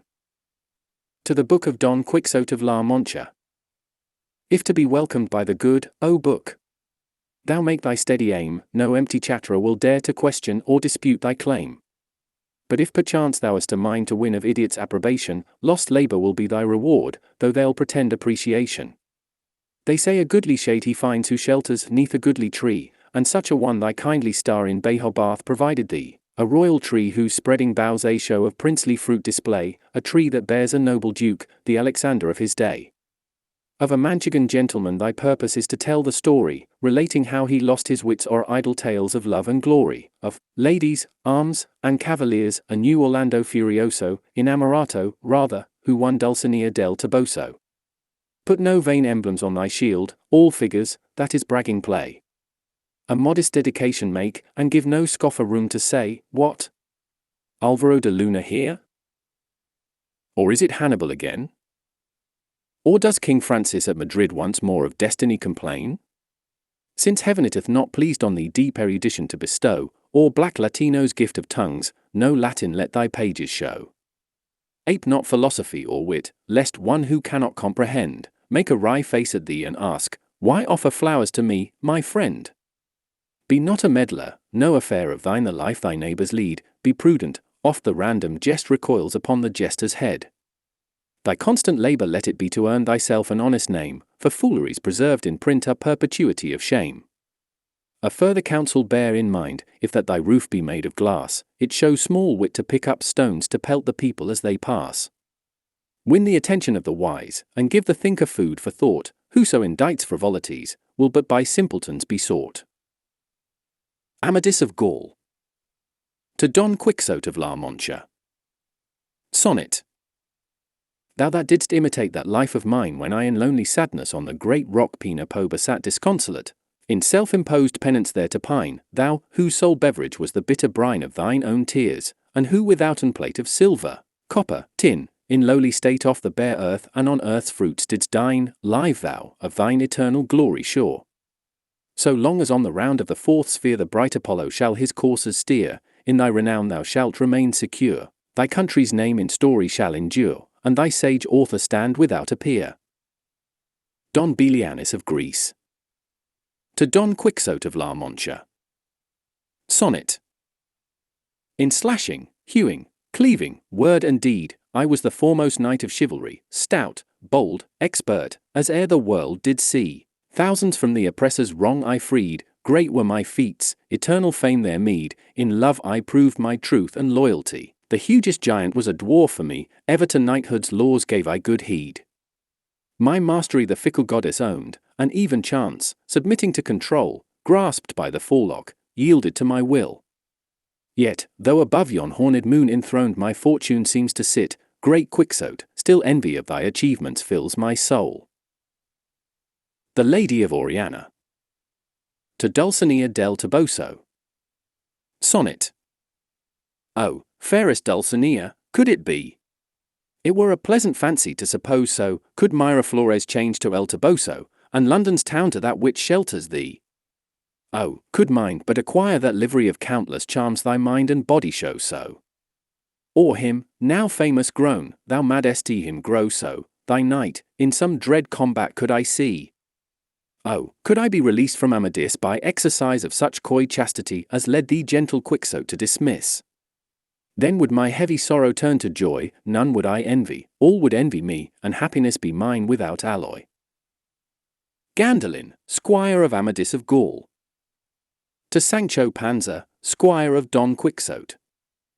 Sonnet. All hail, illustrious man! Fortune, when she bound thee apprentice to the esquire trade, her care and tenderness of thee displayed, shaping thy course from misadventure free. No longer now doth proud knight-errantry regard with scorn the sickle and the spade, of towering arrogance less count is made than of plain esquire-like simplicity. I envy thee thy dapple, and thy name, and those alforjas thou wast wont to stuff with comforts that thy providence proclaim. Excellent Sancho! Hail to thee again! To thee alone the Ovid of our Spain does homage with the rustic kiss and cuff. From El Donoso, the motley poet. On Sancho Panza and Rocinante. On Sancho. I am the esquire Sancho Pan, who served Don Quixote of La Man, but from his service I retreat, resolved to pass my life discreet. For Villadiego, called the Sigh, maintained that only in Reti was found the secret of Welby, according to the Celesti, a book divine, except for sin, by speech too plain, in my opin. On Rocinante.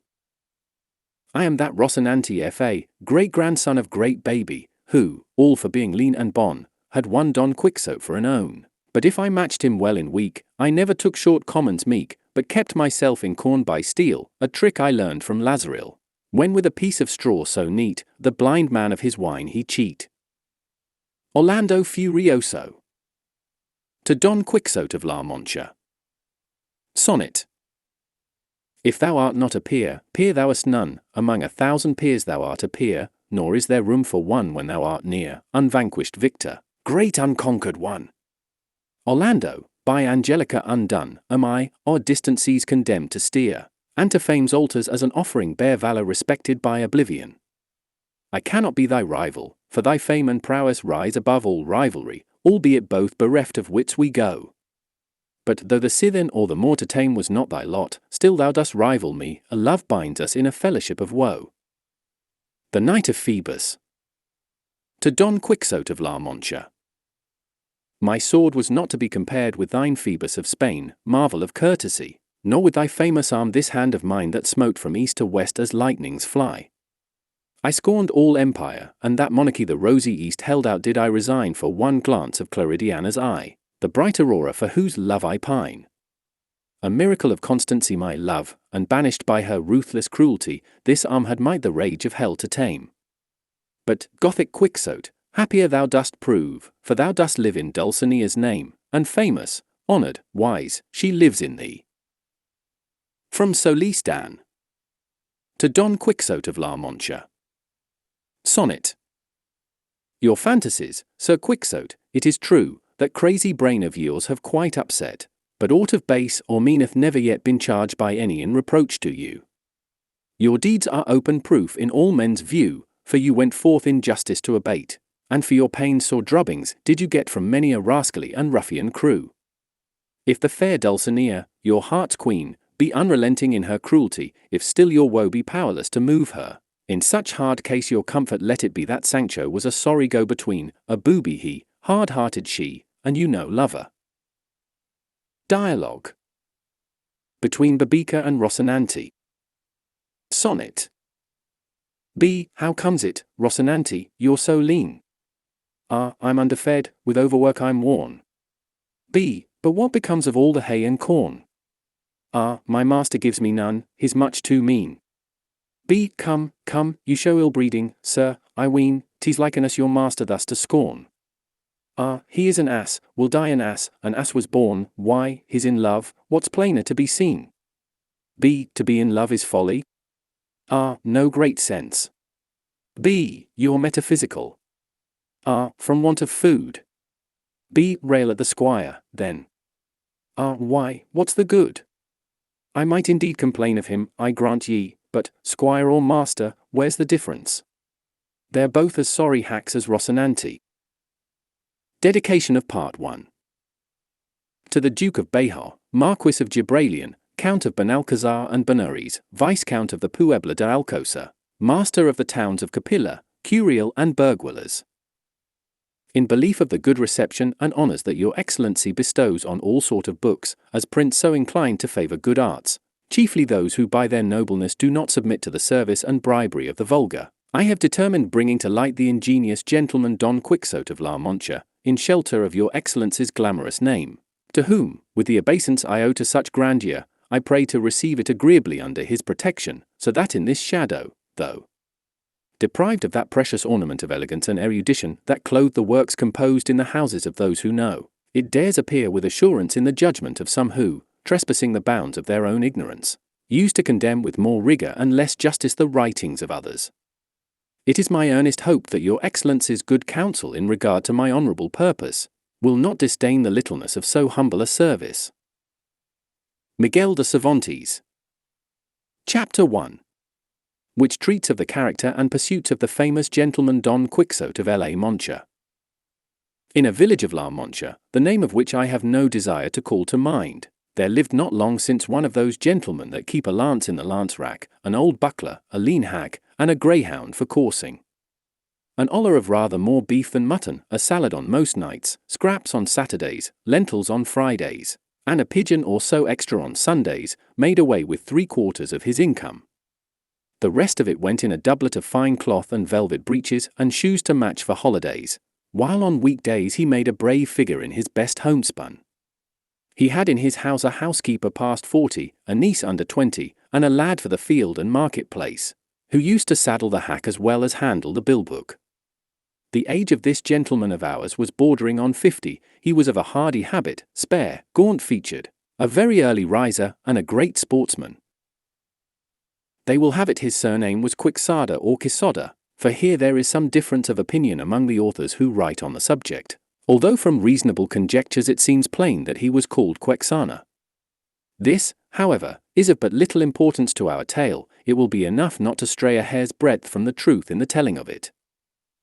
You must know, then, that the above-named gentleman whenever he was at leisure, which was mostly all the year round, gave himself up to reading books of chivalry with such ardour and avidity that he almost entirely neglected the pursuit of his field sports, and even the management of his property, and to such a pitch did his eagerness and infatuation go that he sold many an acre of tillage land to buy books of chivalry to read, and brought home as many of them as he could get. But of all there were none he liked so well as those of the famous Feliciano da Silva's composition, for their lucidity of style and complicated conceits were as pearls in his sight, particularly when in his reading he came upon courtships and cartels, where he often found passages like, "The reason of the unreason with which my reason is afflicted so weakens my reason that with reason I murmur at your beauty," or again, "The high heavens, that of your divinity divinely fortify you with the stars, render you deserving of the desert your greatness deserves." Over conceits of this sort the poor gentleman lost his wits, and used to lie awake striving to understand them and worm the meaning out of them, what Aristotle himself could not have made out or extracted had he come to life again for that special purpose. He was not at all easy about the wounds which Don Belianis gave and took, because it seemed to him that, great as were the surgeons who had cured him, he must have had his face and body covered all over with seams and scars.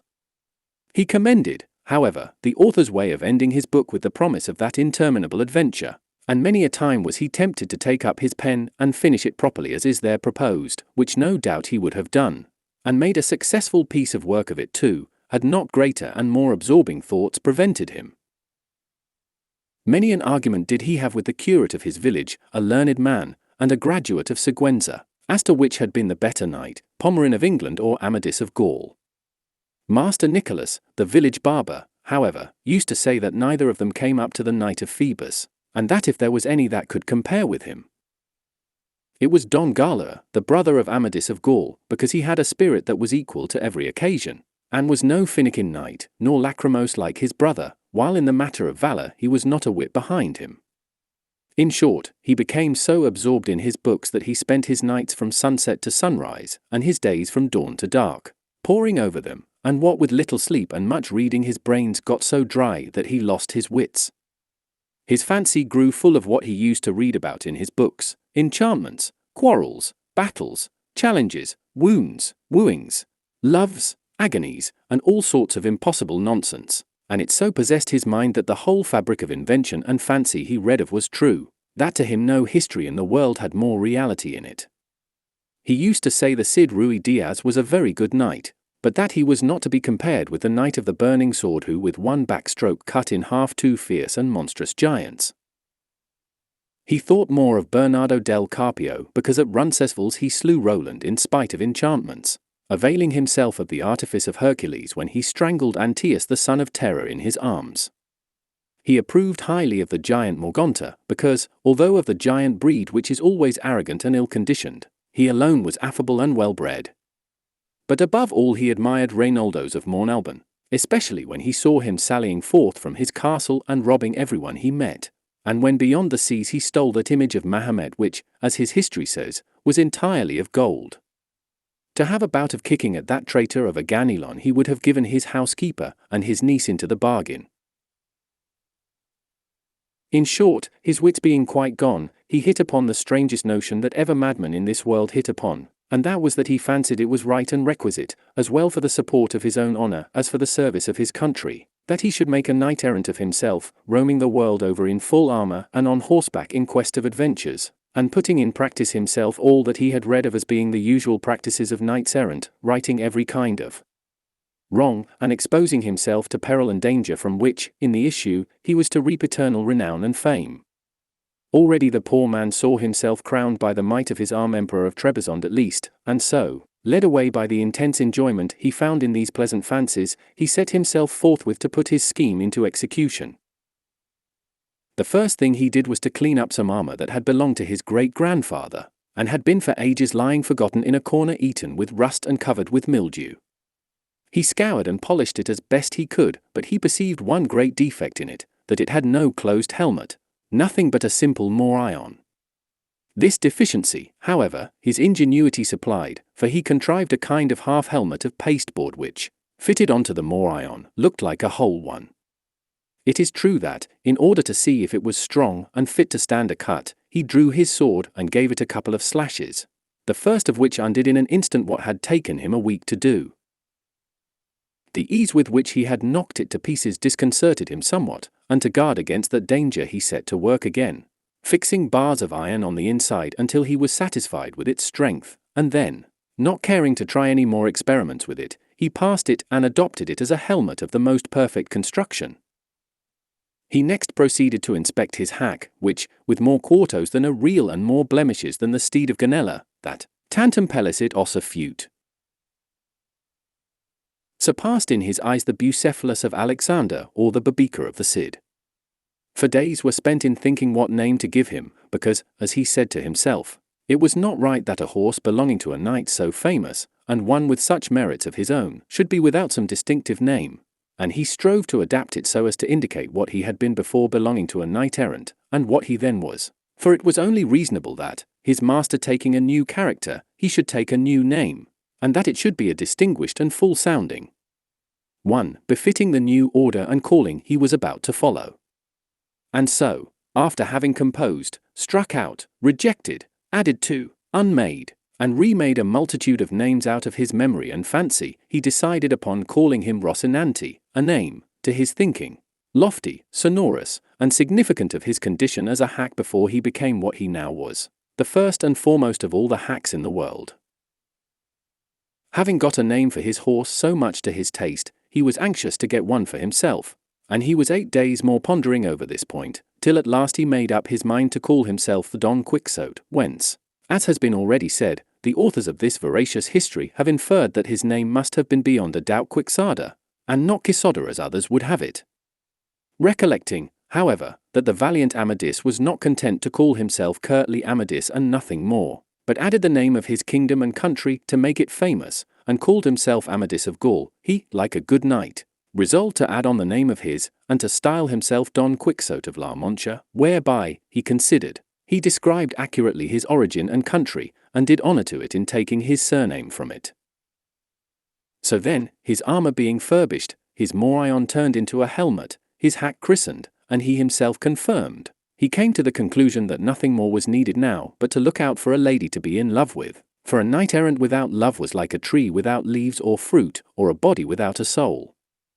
She never knew it nor gave a thought to the matter.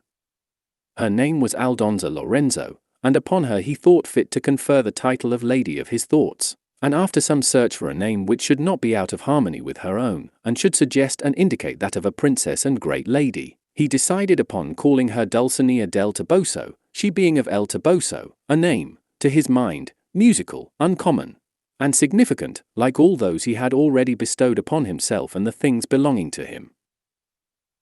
She never knew it nor gave a thought to the matter. Her name was Aldonza Lorenzo, and upon her he thought fit to confer the title of Lady of his Thoughts, and after some search for a name which should not be out of harmony with her own, and should suggest and indicate that of a princess and great lady, he decided upon calling her Dulcinea del Toboso, she being of El Toboso, a name, to his mind, musical, uncommon, and significant, like all those he had already bestowed upon himself and the things belonging to him. Chapter 2, which treats of the first sally the ingenious Don Quixote made from home. These preliminaries settled, he did not care to put off any longer the execution of his design, urged onto it by the thought of all the world was losing by his delay, seeing what wrongs he intended to right, grievances to redress, injustices to repair, abuses to remove, and duties to discharge. So, without giving notice of his intention to anyone, and without anybody seeing him, one morning before the dawning of the day, which was one of the hottest of the month of July, he donned his suit of armor, mounted Rocinante with his patched-up helmet on, braced his buckler, took his lance, and by the back door of the yard sallied forth upon the plain in the highest contentment, and satisfaction at seeing with what ease he had made a beginning with his grand purpose. But scarcely did he find himself upon the open plain, when a terrible thought struck him, one all but enough to make him abandon the enterprise at the very outset. It occurred to him that he had not been dubbed a knight, and that according to the law of chivalry he neither could nor ought to bear arms against any knight, and that even if he had been, still he ought, as a novice knight, to wear white armor, without a device upon the shield until by his prowess he had earned one. These reflections made him waver in his purpose, but his craze being stronger than any reasoning, he made up his mind to have himself dubbed a knight by the first one he came across, following the example of others in the same case, as he had read in the books that brought him to this pass. As for white armor, he resolved, on the first opportunity, to scour his until it was whiter than an ermine, and so comforting himself he pursued his way, taking that which his horse chose, for in this he believed lay the essence of adventures. Thus setting out, our new-fledged adventurer paced along, talking to himself and saying, who knows but that in time to come, when the veracious history of my famous deeds is made known, the sage who writes it, when he has to set forth my first sally in the early morning, will do it after this fashion. Scarce had the rubicund Apollo spread o'er the face of the broad spacious earth the golden threads of his bright hair, scarce had the little birds of painted plumage attuned their notes to hail with dulcet and mellifluous harmony the coming of the rosy dawn, that, deserting the soft couch of her jealous spouse, was appearing to mortals at the gates and balconies of the Manchegan horizon, when the renowned knight Don Quixote of La Mancha, quitting the lazy down, mounted his celebrated steed. Rocinante and began to traverse the ancient and famous Campo de Montiel, which in fact he was actually traversing.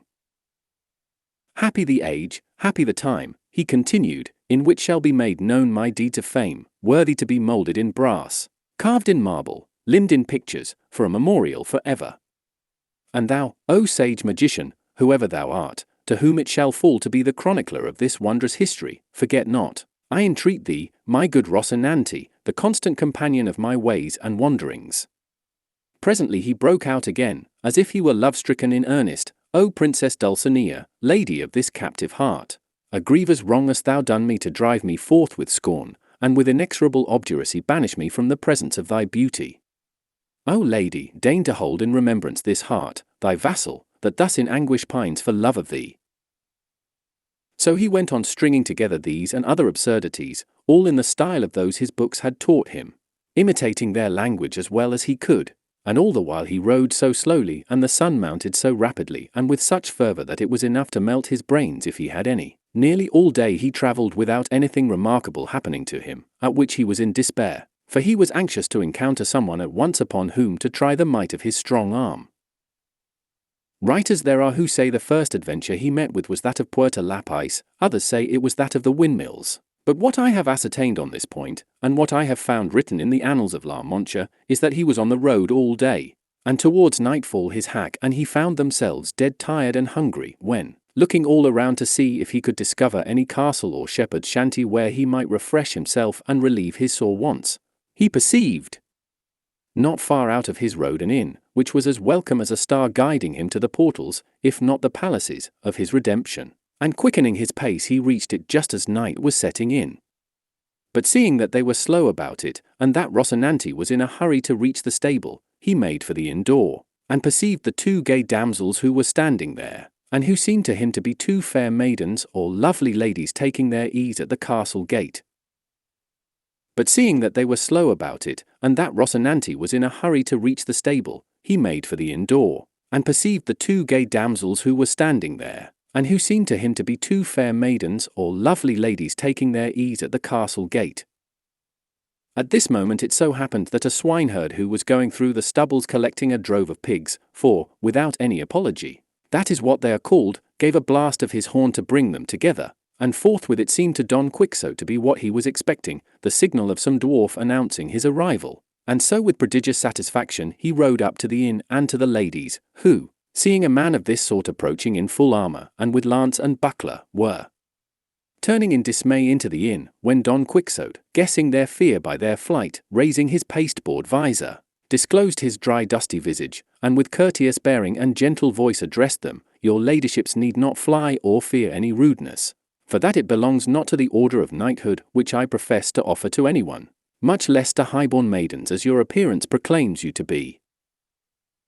The girls were looking at him and straining their eyes to make out the features which the clumsy visor obscured. But when they heard themselves called maidens, a thing so much out of their line, they could not restrain their laughter, which made Don Quixote wax indignant, and say, Modesty becomes the fair, and moreover laughter that has little cause is great silliness. This, however, I say not to pain or anger you, for my desire is none other than to serve you. The incomprehensible language and the unpromising looks of our cavalier only increased the lady's laughter, and that increased his irritation, and matters might have gone farther if at that moment the landlord had not come out, who, being a very fat man, was a very peaceful one. He, seeing this grotesque figure clad in armour that did not match any more than his saddle, bridle, lance, buckler, or corslet, was not at all indisposed to join the damsels in their manifestations of amusement, but, in truth, standing in awe of such a complicated armament, he thought it best to speak him fairly, so he said, Señor Caballero, if your worship wants lodging, baiting the bed, for there is not one in the inn, there is plenty of everything else here. Don Quixote, observing the respectful bearing of the alcaide of the fortress, for so innkeeper and in seemed in his eyes, made answer, Sir Castellan, for me anything will suffice, for my armour is my only wear, my only rest the fray. The host fancied he called him Castellan because he took him for a worthy of Castile, though he was in fact an Andalusian, and one from the strand of San Luca, as crafty a thief as Cacus and as full of tricks as a student or a page. In that case, said he, Your bed is on the flinty rock, your sleep to watch alway. And if so, you may dismount and safely reckon upon any quantity of sleeplessness under this roof for a 12-month, not to say for a single night. So saying, he advanced to hold the stirrup for Don Quixote, who got down with great difficulty and exertion, for he had not broken his fast all day, and then charged the host to take great care of his horse, as he was the best bit of flesh that ever ate bread in this world. The landlord eyed him over but did not find him as good as Don Quixote said, nor even half as good, and putting him up in the stable, he returned to see what might be wanted by his guest, whom the damsels, who had by this time made their peace with him, were now relieving of his armour. They had taken off his breastplate and backpiece, but they neither knew nor saw how to open his gorget or remove his makeshift helmet, for he had fastened it with green ribbons, which, as there was no untying the knots, required to be cut. This, however, he would not by any means consent to, so he remained all the evening with his helmet on, the drollest and oddest figure that can be imagined, and while they were removing his armour, taking the baggages who were about it for ladies of high degree belonging to the castle, he said to them with great sprightliness, "Oh, never, surely, was there knight so served by hand of dame, as served was he, Don Quixote hight, when from his town he came, with maidens waiting on himself, princesses on his hack. Or Rocinante, for that, ladies mine, is my horse's name, and Don Quixote of La Mancha is my own. For though I had no intention of declaring myself until my achievements in your service and honour had made me known, the necessity of adapting that old ballad of Lancelot to the present occasion has given you the knowledge of my name altogether prematurely. A time, however, will come for your ladyships to command and me to obey, and then the might of my arm will show my desire to serve you." The girls, who were not used to hearing rhetoric of this sort, had nothing to say in reply. They only asked him if he wanted anything to eat. "I would gladly eat a bit of something," said Don Quixote, "for I feel it would come very seasonably." The day happened to be a Friday, and in the whole inn there was nothing but some pieces of the fish they call in Castile dabadejo, in Andalusia bacalao, and in some places curadillo, and in others troutlet. So they asked him if he thought he could eat troutlet, for there was no other fish to give him. "If there be troutlets enough," said Don Quixote, "they will be the same thing as a trout, for it is all one to me whether I am given 8 reals in small change or a piece of 8, and moreover, it may be that these troutlets are like veal, which is better than beef, or kid, which is better than goat. But whatever it be, let it come quickly, for the burden and pressure of arms cannot be borne without support to the inside." They laid a table for him at the door of the inn for the sake of the air, and the host brought him a portion of ill-soaked and worse-cooked stockfish, and a piece of bread as black and mouldy as his own armour, but a laughable sight it was to see him eating, for having his helmet on and the beaver up, he could not with his own hands put anything into his mouth unless someone else placed it there, and this service one of the ladies rendered him.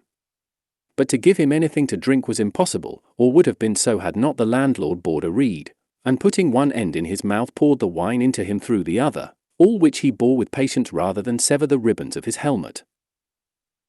While this was going on there came up to the inn a sowgelder, who, as he approached, sounded his reed pipe 4 or 5 times, and thereby completely convinced Don Quixote that he was in some famous castle, and that they were regaling him with music, and that the stockfish was trout, the bread the whitest, the wenches ladies, and the landlord the castellan of the castle, and consequently he held that his enterprise and sally had been to some purpose. But still it distressed him to think he had not been dubbed a knight, for it was plain to him he could not lawfully engage in any adventure without receiving the order of knighthood. Chapter 3. Wherein is related the droll way in which Don Quixote had himself dubbed a knight. Harassed by this reflection, he made haste with his scanty pothouse supper, and having finished it called the landlord, and shutting himself into the stable with him, fell on his knees before him, saying, "From this spot I rise not, valiant knight, until your courtesy grants me the boon I seek, one that will redound to your praise and the benefit of the human race." The landlord, seeing his guest at his feet and hearing a speech of this kind, stood staring at him in bewilderment, not knowing what to do or say, and entreating him to rise, but all to no purpose until he had agreed to grant the boon demanded of him.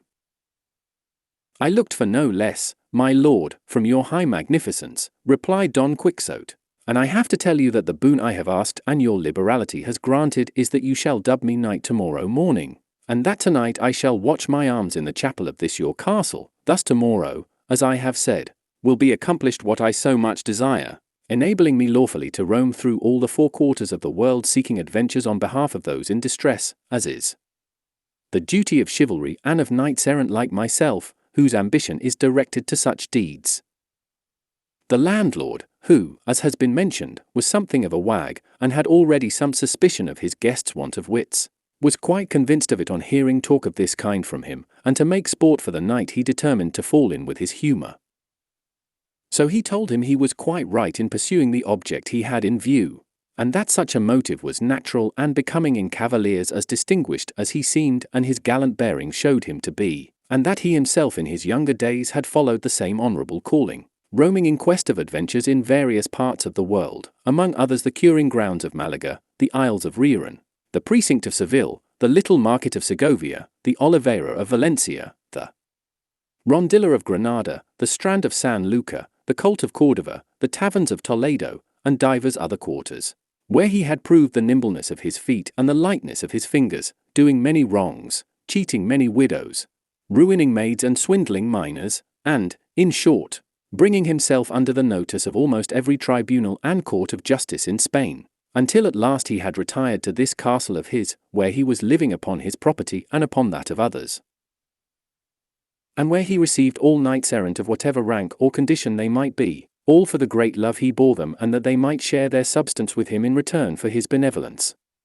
He told him, moreover, that in this castle of his there was no chapel in which he could watch his armour, as it had been pulled down in order to be rebuilt, but that in a case of necessity it might, he knew, be watched anywhere, and he might watch it that night in a courtyard of the castle, and in the morning, God willing, the requisite ceremonies might be performed so as to have him dubbed a knight, and so thoroughly dubbed that nobody could be more so. He asked if he had any money with him, to which Don Quixote replied that he had not a farthing, as in the histories of knights errant he had never read of any of them carrying any. On this point the landlord told him he was mistaken, for, though not recorded in the histories, because in the author's opinion there was no need to mention anything so obvious and necessary as money and clean shirts, it was not to be supposed therefore that they did not carry them, and he might regard it as certain and established that all knights errant, about whom there were so many full and unimpeachable books, carried well-furnished purses in case of emergency, and likewise carried shirts, and a little box of ointment to cure the wounds they received. For in those plains and deserts where they engaged in combat and came out wounded, it was not always that there was someone to cure them, unless indeed they had for a friend some sage magician to succour them at once by fetching through the air upon a cloud some damsel, or dwarf with a vial of water of such virtue that by tasting one drop of it they were cured of their hurts and wounds in an instant, and left as sound as if they had not received any damage whatever. But in case this should not occur, the knights of old took care to see that their squires were provided with money and other requisites, such as lint and ointments for healing purposes, and when it happened that knights had no squires, which was rarely and seldom the case, they themselves carried everything in cunning saddlebags that were hardly seen on the horse's croup, as if it were something else of more importance, because, unless for some such reason, carrying saddlebags was not very favourably regarded among knights errant. He therefore advised him, and, as his godson so soon to be, he might even command him, never from that time forth to travel without money and the usual requirements, and he would find the advantage of them when he least expected it. Don Quixote promised to follow his advice scrupulously, and it was arranged forthwith that he should watch his armour in a large yard at one side of the inn, so, collecting it all together, Don Quixote placed it on a trough that stood by the side of a well, and bracing his buckler on his arm he grasped his lance and began with a stately air to march up and down in front of the trough, and as he began his march night began to fall. The landlord told all the people who were in the inn about the craze of his guest, the watching of the armour, and the dubbing ceremony he contemplated. Full of wonder at so strange a form of madness, they flocked to see it from a distance, and observed with what composure he sometimes paced up and down, or sometimes, leaning on his lance, gazed on his armour without taking his eyes off it for ever so long, and as the night closed in with a light from the moon so brilliant that it might vie with his that lent it, everything the novice knight did was plainly seen by all. Meanwhile one of the carriers who were in the inn thought fit to water his team, and it was necessary to remove Don Quixote's armour as it lay on the trough, but he seeing the other approach hailed him in a loud voice, "O thou, whoever thou art, rash knight that comest to lay hands on the armour of the most valorous errant that ever girt on sword, have a care what thou dost, touch it not unless thou wouldst lay down thy life as the penalty of thy rashness." The carrier gave no heed to these words, and he would have done better to heed them if he had been heedful of his health, but seizing it by the straps flung the armor some distance from him. Seeing this, Don Quixote raised his eyes to heaven, and fixing his thoughts, apparently, upon his lady Dulcinea, exclaimed, "Aid me, lady mine, in this the first encounter that presents itself to this breast, which thou holdest in subjection. Let not thy favour and protection fail me in this first jeopardy." And, with these words and others to the same purpose, dropping his buckler he lifted his lance with both hands, and with it smote such a blow on the carrier's head that he stretched him on the ground, so stunned that had he followed it up with a second there would have been no need of a surgeon to cure him. This done, he picked up his armor and returned to his beat with the same serenity as before. Shortly after this, another, not knowing what had happened, for the carrier still lay senseless, came with the same object of giving water to his mules, and was proceeding to remove the armor in order to clear the trough, when Don Quixote, without uttering a word or imploring aid from anyone, once more dropped his buckler and once more lifted his lance, and without actually breaking the second carrier's head into pieces, made more than 3 of it, for he laid it open in 4. At the noise all the people of the inn ran to the spot, and among them the landlord. Seeing this, Don Quixote braced his buckler on his arm, and with his hand on his sword exclaimed, "O Lady of Beauty, strength and support of my faint heart, it is time for thee to turn the eyes of thy greatness on this thy captive knight on the brink of so mighty an adventure." By this he felt himself so inspired that he would not have flinched if all the carriers in the world had assailed him. The comrades of the wounded, perceiving the plight they were in, began from a distance to shower stones on Don Quixote, who screened himself as best he could with his buckler, not daring to quit the trough and leave his armor unprotected. The landlord shouted to them to leave him alone, for he had already told them that he was mad, and as a madman he would not be accountable even if he killed them all. Still louder shouted Don Quixote, calling them knaves and traitors, and the lord of the castle, who allowed knights errant to be treated in this fashion, a villain and a low-born knight whom, had he received the order of knighthood, he would call to account for his treachery. "But of you," he cried, "base and vile rabble, I make no account. Fling, strike, come on, do all ye can against me. Ye shall see what the reward of your folly and insolence will be." This he uttered with so much spirit and boldness that he filled his assailants with a terrible fear, and as much for this reason as at the persuasion of the landlord they left off stoning him, and he allowed them to carry off the wounded, and with the same calmness and composure as before resumed the watch over his armor. But these freaks of his guest were not much to the liking of the landlord, so he determined to cut matters short and confer upon him at once the unlucky order of knighthood before any further misadventure could occur. So, going up to him, he apologized for the rudeness which, without his knowledge, had been offered to him by these low people, who, however, had been well punished for their audacity. As he had already told him, he said, there was no chapel in the castle, nor was it needed for what remained to be done, for, as he understood the ceremonial of the order, the whole point of being dubbed a knight lay in the accolade and in the slap on the shoulder, and that could be administered in the middle of a field, and that he had now done all that was needful as to watching the armor, for all requirements were satisfied by a watch of 2 hours only, while he had been more than 4 about it. Don Quixote believed it all, and told him he stood there ready to obey him, and to make an end of it with as much despatch as possible. For, if he were again attacked, and felt himself to be dubbed knight, he would not, he thought, leave a soul alive in the castle, except such as out of respect he might spare at his bidding. Thus warned and menaced, the castellan forthwith brought out a book in which he used to enter the straw and barley he served out to the carriers, and, with a lad carrying a candle end, and the 2 damsels already mentioned, he returned to where Don Quixote stood, and bade him kneel down. Then, reading from his account book as if he were repeating some devout prayer, in the middle of his delivery he raised his hand and gave him a sturdy blow on the neck, and then, with his own sword, a smart slap on the shoulder, all the while muttering between his teeth as if he was saying his prayers.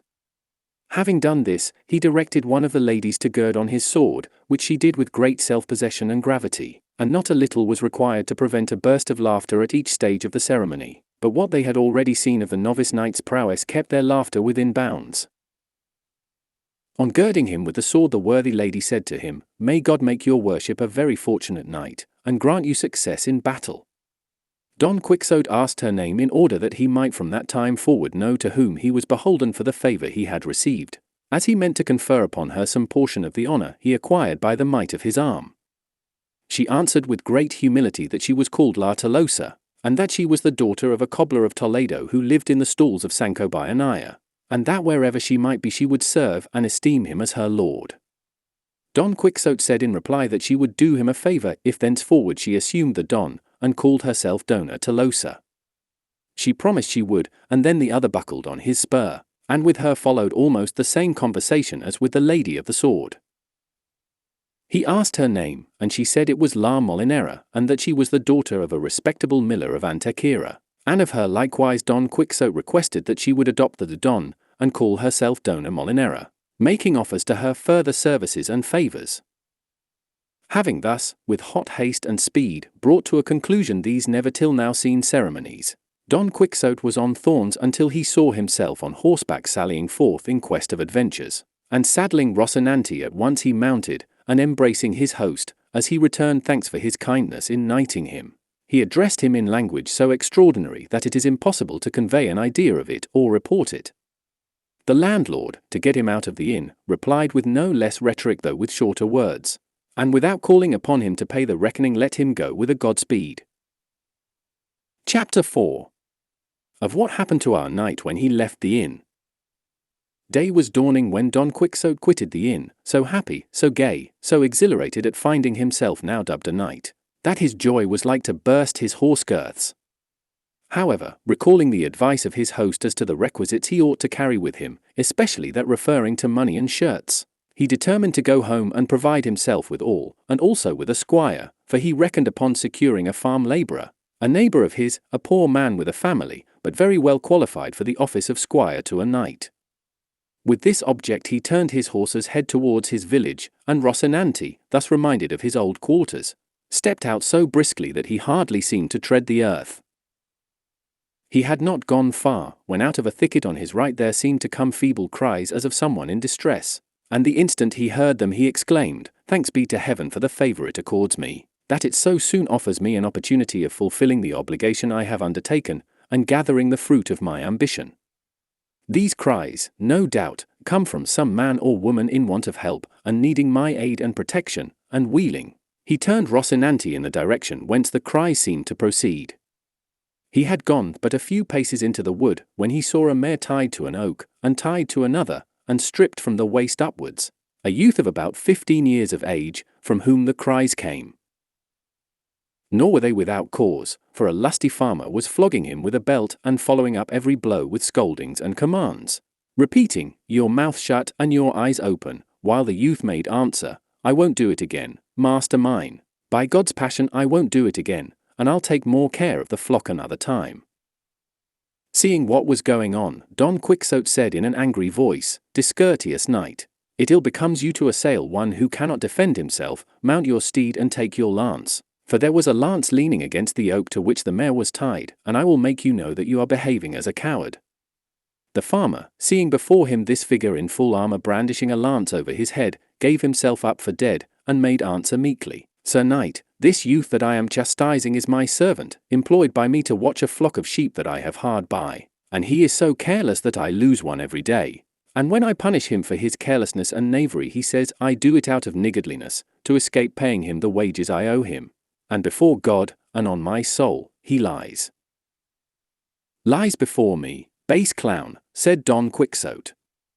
"By the sun that shines on us I have a mind to run you through with this lance. Pay him at once without another word, if not, by the God that rules us I will make an end of you, and annihilate you on the spot. Release him instantly."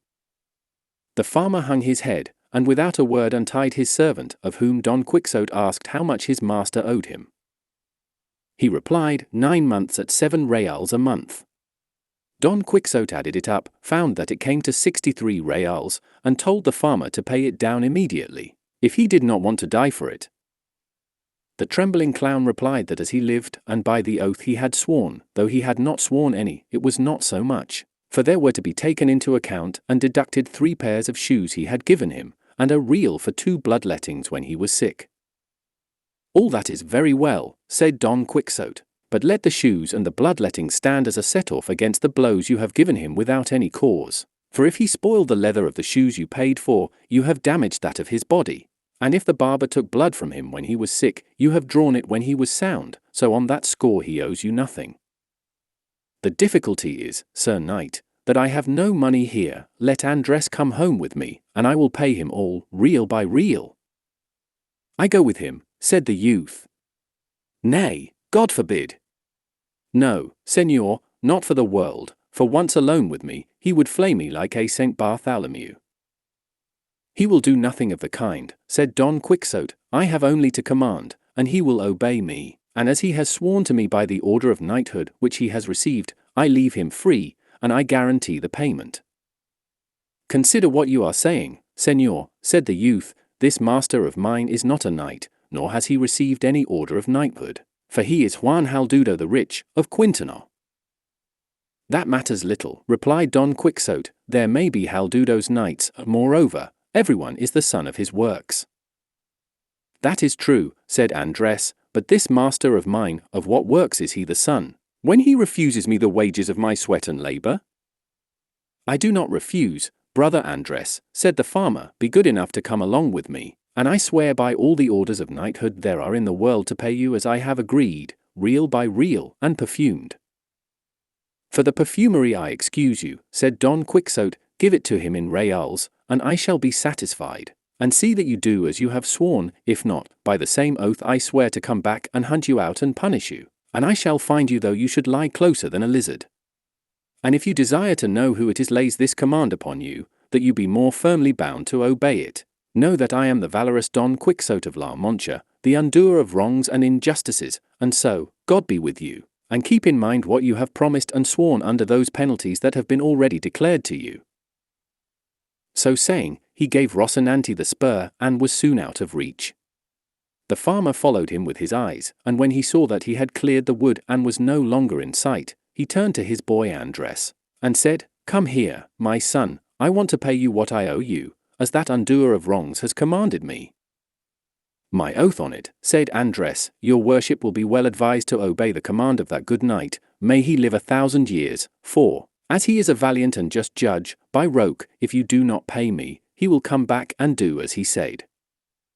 My oath on it, too, said the farmer, but as I have a strong affection for you, I want to add to the debt in order to add to the payment. And seizing him by the arm, he tied him up again, and gave him such a flogging that he left him for dead. Now, Master Andres, said the farmer, call on the undoer of wrongs, you will find he won't undo that, though I am not sure that I have quite done with you, for I have a good mind to flay you alive. But at last he untied him, and gave him leave to go look for his judge in order to put the sentence pronounced into execution. Andres went off rather down in the mouth, swearing he would go to look for the valiant Don Quixote of La Mancha and tell him exactly what had happened, and that all would have to be repaid him sevenfold, but for all that, he went off weeping, while his master stood laughing. Thus did the valiant Don Quixote right that wrong, and, thoroughly satisfied with what had taken place, as he considered he had made a very happy and noble beginning with his knighthood, he took the road towards his village in perfect self-content, saying in a low voice, Well mayest thou this day call thyself fortunate above all on earth, O Dulcinea del Toboso, fairest of the fair. Since it has fallen to thy lot to hold subject and submissive to thy full will and pleasure a knight so renowned as is, and will be Don Quixote of La Mancha, who, as all the world knows, yesterday received the order of knighthood, and hath today righted the greatest wrong and grievance that ever injustice conceived and cruelty perpetrated, who hath today plucked the rod from the hand of yonder ruthless oppressor so wantonly lashing that tender child.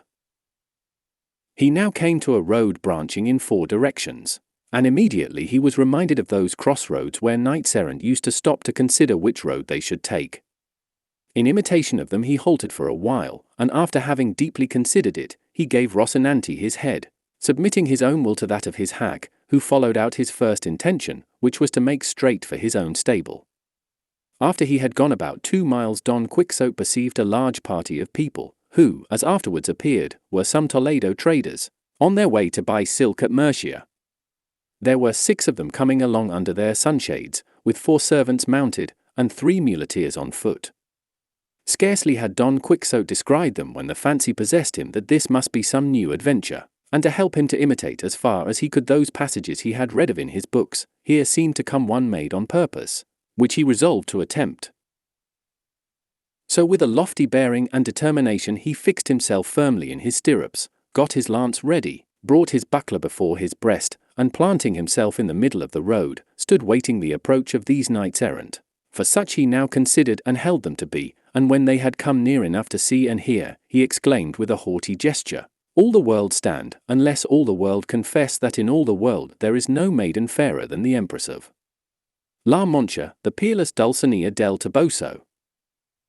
The traders halted at the sound of this language and the sight of the strange figure that uttered it, and from both figure and language at once guessed the craze of their owner. They wished, however, to learn quietly what was the object of this confession that was demanded of them, and one of them, who was rather fond of a joke and was very sharp-witted, said to him, "Sir Knight, we do not know who this good lady is that you speak of. Show her to us, for, if she be of such beauty as you suggest, with all our hearts and without any pressure we will confess the truth that is on your part required of us." "If I were to show her to you," replied Don Quixote, "what merit would you have in confessing a truth so manifest?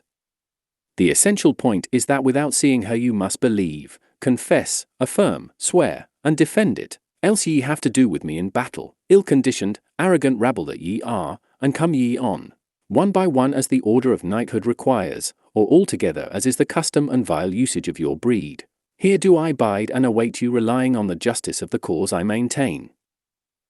"Sir Knight," replied the trader, "I entreat your worship in the name of this present company of princes, that, to save us from charging our consciences with the confession of a thing we have never seen or heard of, and one moreover so much to the prejudice of the empresses and queens of the Alcaria and Estremadura, your worship will be pleased to show us some portrait of this lady, though it be no bigger than a grain of wheat, for by the thread one gets at the ball, and in this way we shall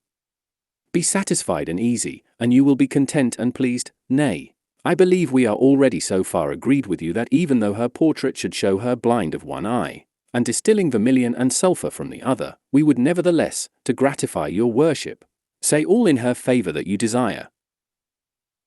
"She distills nothing of the kind, vile rabble," said Don Quixote, burning with rage, "nothing of the kind, I say, only ambergris and civet in cotton, nor is she one-eyed or humpbacked, but straighter than a Guadarrama spindle. But ye must pay for the blasphemy ye have uttered against beauty like that of my lady."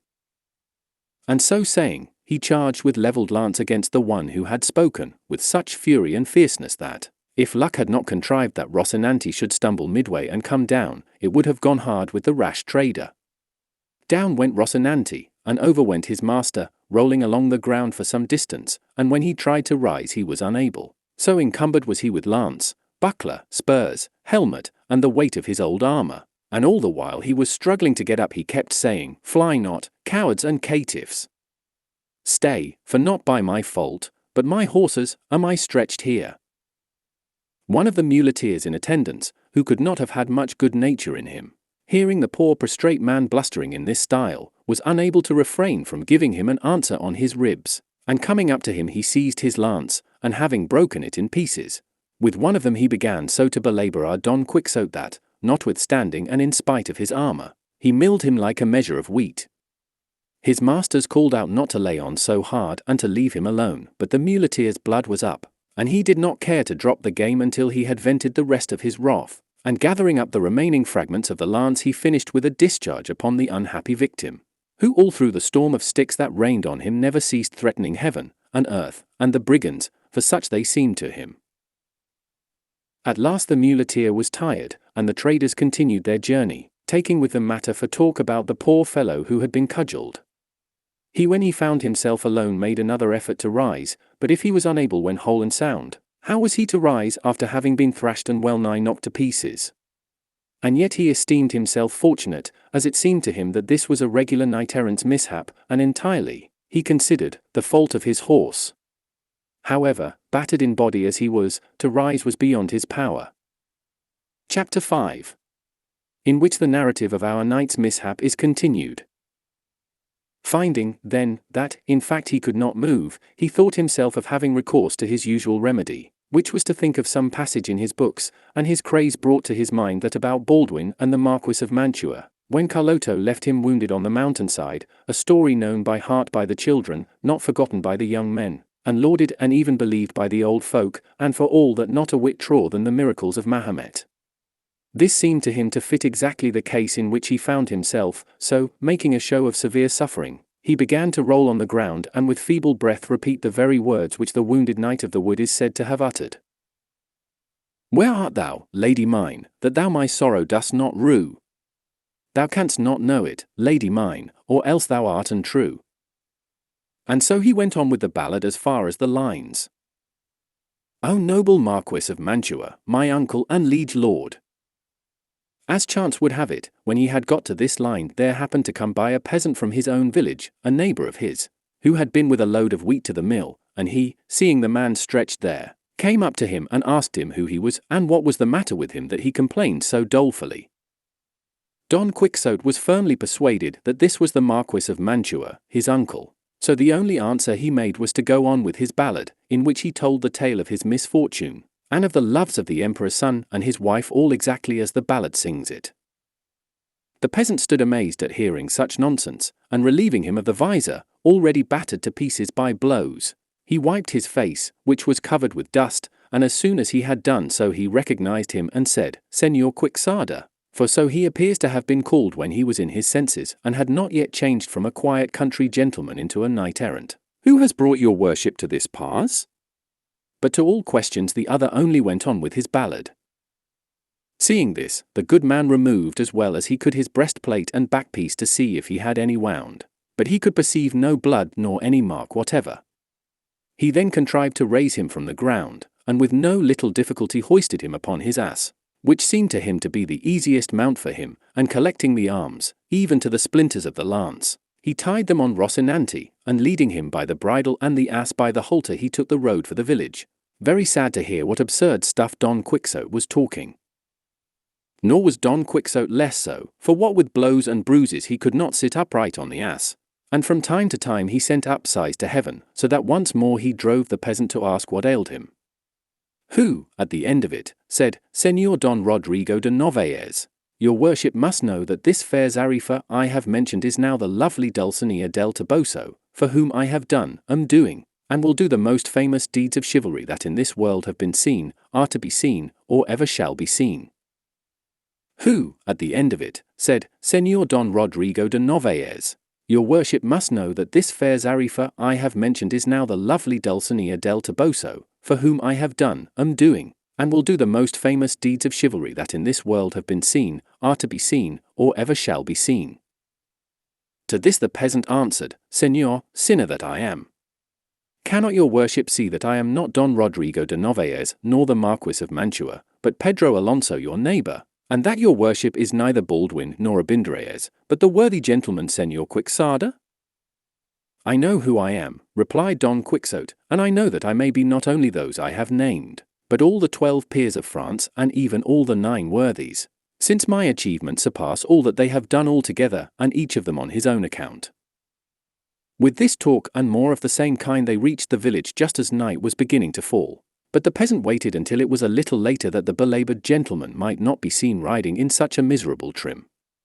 When it was what seemed to him the proper time he entered the village and went to Don Quixote's house, which he found all in confusion, and there were the curate and the village barber, who were great friends of Don Quixote, and his housekeeper was saying to them in a loud voice, "What does your worship think can have befallen my master, Señor Licentiate Pero Perez, for so the curate was called? It is 3 days now since anything has been seen of him, or the hack, or the buckler, lance, or armour. Miserable me!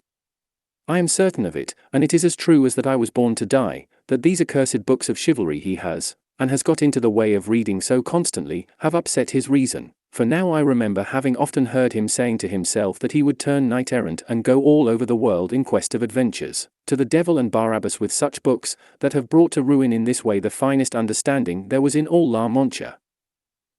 The niece said the same, and, more, you must know, Master Nicholas, for that was the name of the barber, it was often my uncle's way to stay 2 days and nights together poring over these unholy books of misadventures, after which he would fling the book away and snatch up his sword and fall to slashing the walls, and when he was tired out he would say he had killed 4 giants like 4 towers, and the sweat that flowed from him when he was weary he said was the blood of the wounds he had. received in battle, and then he would drink a great jug of cold water and become calm and quiet, saying that this water was a most precious potion which the sage Esquife, a great magician and friend of his, had brought him. But I take all the blame upon myself for never having told your worships of my uncle's vagaries, that you might put a stop to them before things had come to this pass, and burn all these accursed books, for he has a great number, that richly deserve to be burned like heretics. So say I too, said the curate, and by my faith tomorrow shall not pass without public judgment upon them. And may they be condemned to the flames, lest they lead those that read to behave as my good friend seems to have behaved.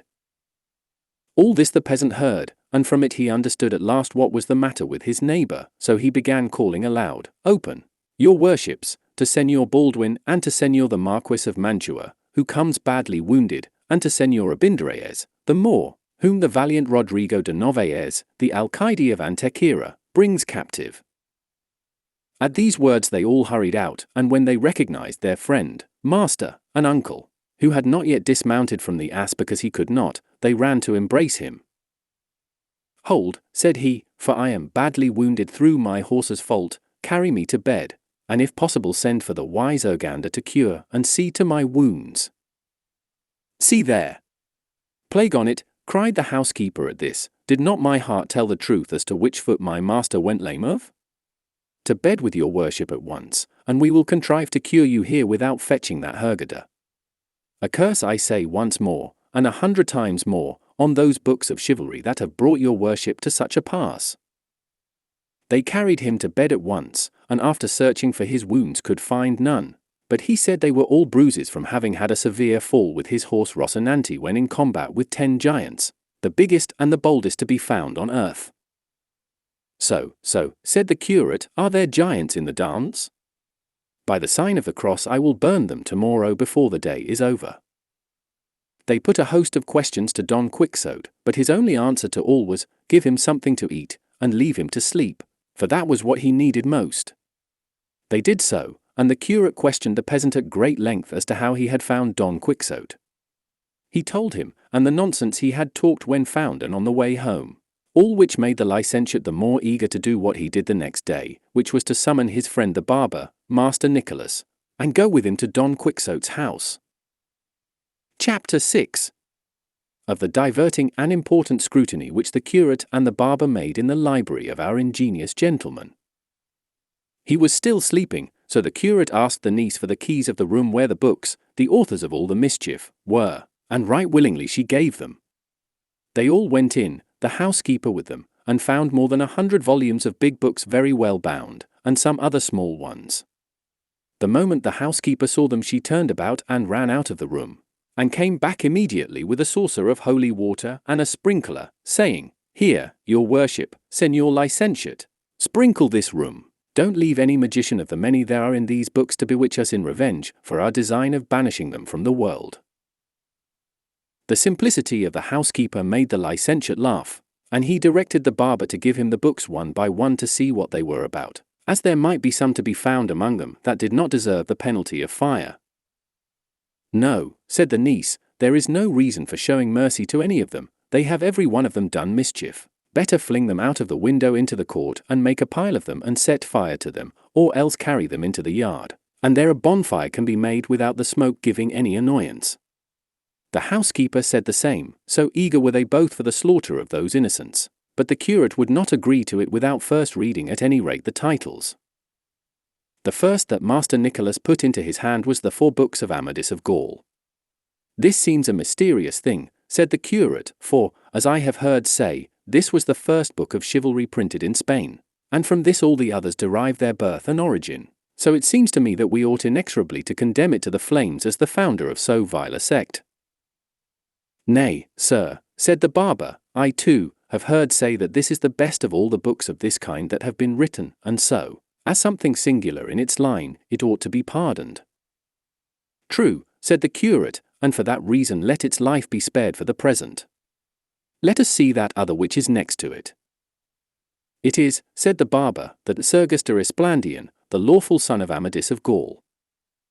Then verily, said the curate, the merit of the father must not be put down to the account of the son. Take it, mistress housekeeper, open the window, and fling it into the yard, and lay the foundation of the pile for the bonfire we are to make." The housekeeper obeyed with great satisfaction, and the worthy Esplandian went flying into the yard to await with all patience the fire that was in store for him. "Proceed," said the curate. "This that comes next," said the barber, "is Amadis of Greece, and, indeed, I believe all those on this side are of the same Amadis lineage." "Then to the yard with the whole of them," said the curate, "for to have the burning of Queen Pintiquiniestra, and the shepherd Darinel and his eclogues, and the bedevilled and involved discourses of his author, I would burn with them the father who begot me if he were going about in the guise of a knight-errant." "I am of the same mind," said the barber. "And so am I," added the niece. "In that case," said the housekeeper, "here, into the yard with them." They were handed to her, and as there were many of them, she spared herself the staircase, and flung them down out of the window. "Who is that tub there?" said the curate. "This," said the barber, "is Don Olivanti de Laura." "The author of that book," said the curate, "was the same that wrote The Garden of Flowers, and truly there is no deciding which of the two books is the more truthful, or, to put it better, the less lying. All I can say is, send this one into the yard for a swaggering fool." "This that follows is Florismart of Hyrcania," said the barber. "Senor Florismart here," said the curate, "then by my faith he must take up his quarters in the yard, in spite of his marvellous birth and visionary adventures, for the stiffness and dryness of his style deserve nothing else. Into the yard with him and the other, mistress housekeeper." "With all my heart, senor," said she, and executed the order with great delight. "This," said the barber, "is the Night Plateer." "An old book that," said the curate, "but I find no reason for clemency in it. Send it after the others without appeal," which was done. Another book was opened, and they saw it was entitled, The Knight of the Cross. "For the sake of the holy name this book has," said the curate, "its ignorance might be excused, but then, they say, behind the cross there's the devil, to the fire with it." Taking down another book, the barber said, "This is the Mirror of Chivalry."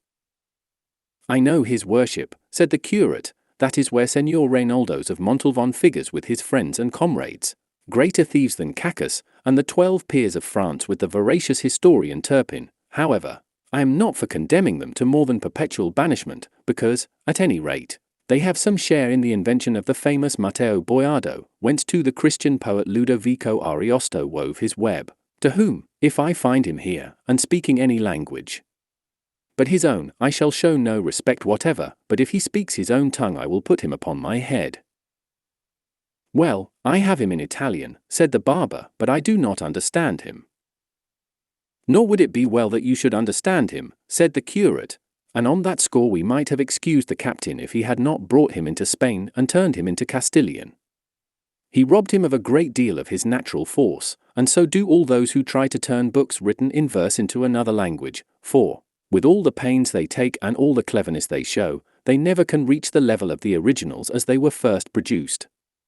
In short, I say that this book, and all that may be found treating of those French affairs, should be thrown into or deposited in some dry well, until after more consideration it is settled what is to be done with them, excepting always one a Bernardo del Carpio, that is going about, and another called Roncesvalles, for these, if they come into my hands, shall pass at once into those of the housekeeper, and from hers into the fire without any reprieve." To all this the barber gave his assent, and looked upon it as right and proper, being persuaded that the curate was so staunch to the faith and loyal to the truth that he would not for the world say anything opposed to them. Opening another book he saw it was Pomerin de Oliva, and beside it was another called Pomerin of England, seeing which the licentiate said, "Let the olive be made firewood of at once and burned until no ashes even are left, and let that palm of England be kept and preserved as a thing that stands alone, and let such another case be made for it as that which Alexander found among the spoils of Darius, and set aside for the safe keeping of the works of the poet Homer. This book, Gossip, is of authority for 2 reasons, first, because it is very good, and secondly because it is said to have been written by a wise and witty king of Portugal.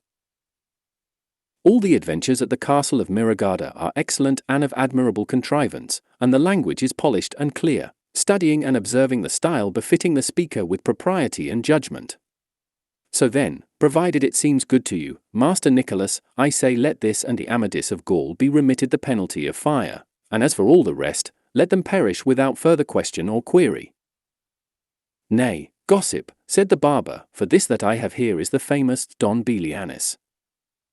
Well, said the curate, that and the second, third, and fourth parts all stand in need of a little rhubarb to purge their excess of bile, and they must be cleared of all that stuff about the castle of fame and other greater affectations, to which end let them be allowed the overseas term, and, according as they mend, so shall mercy or justice be meted out to them, and in the meantime, gossip, do you keep them in your house and let no one read them. With all my heart, said the barber, and not caring to tire himself with reading more books of chivalry, he told the housekeeper to take all the big ones and throw them into the yard.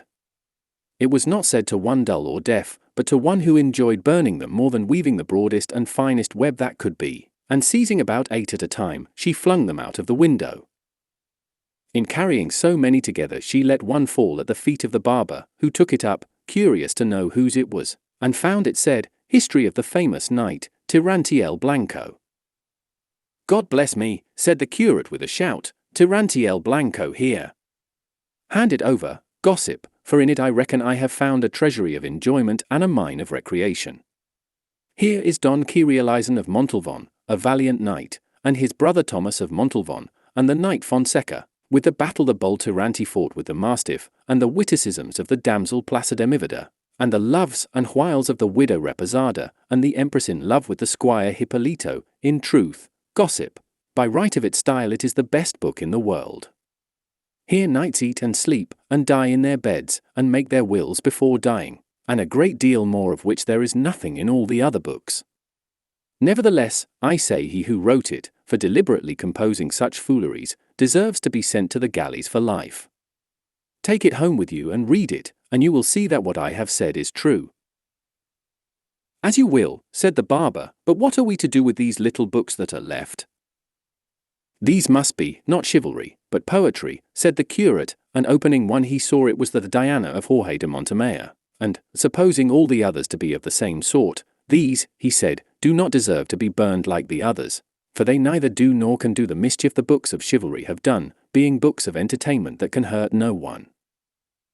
Ah, Señor, said the niece, your worship had better order these to be burned as well as the others, for it would be no wonder if, after being cured of his chivalry disorder, my uncle, by reading these, took a fancy to turn shepherd and range the woods and fields singing and piping, or, what would be still worse, to turn poet, which they say is an incurable and infectious malady.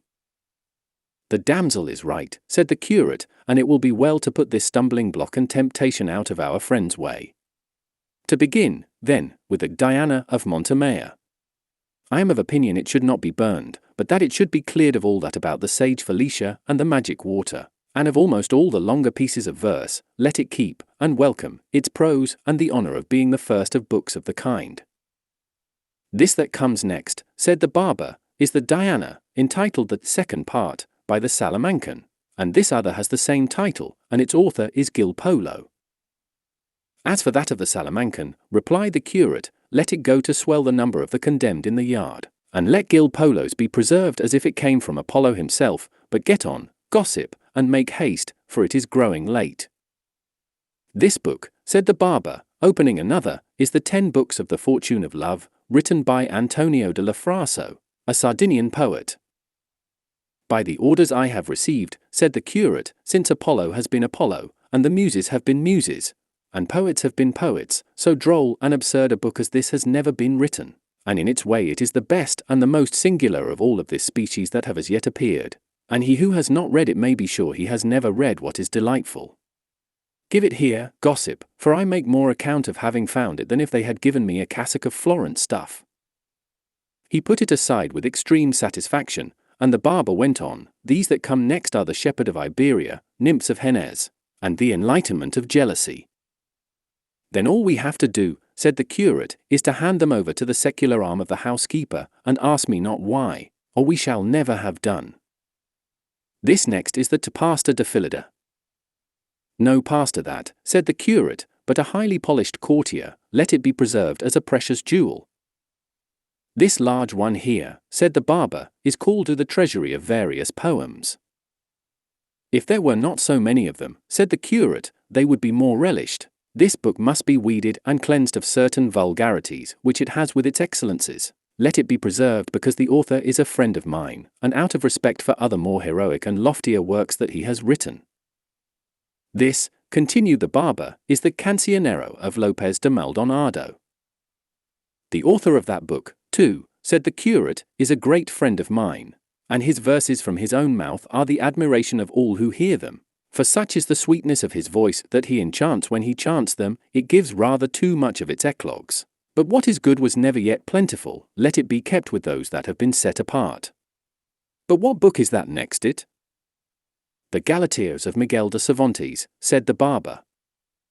"That Cervantes has been for many years a great friend of mine, and to my knowledge he has had more experience in reverses than in verses.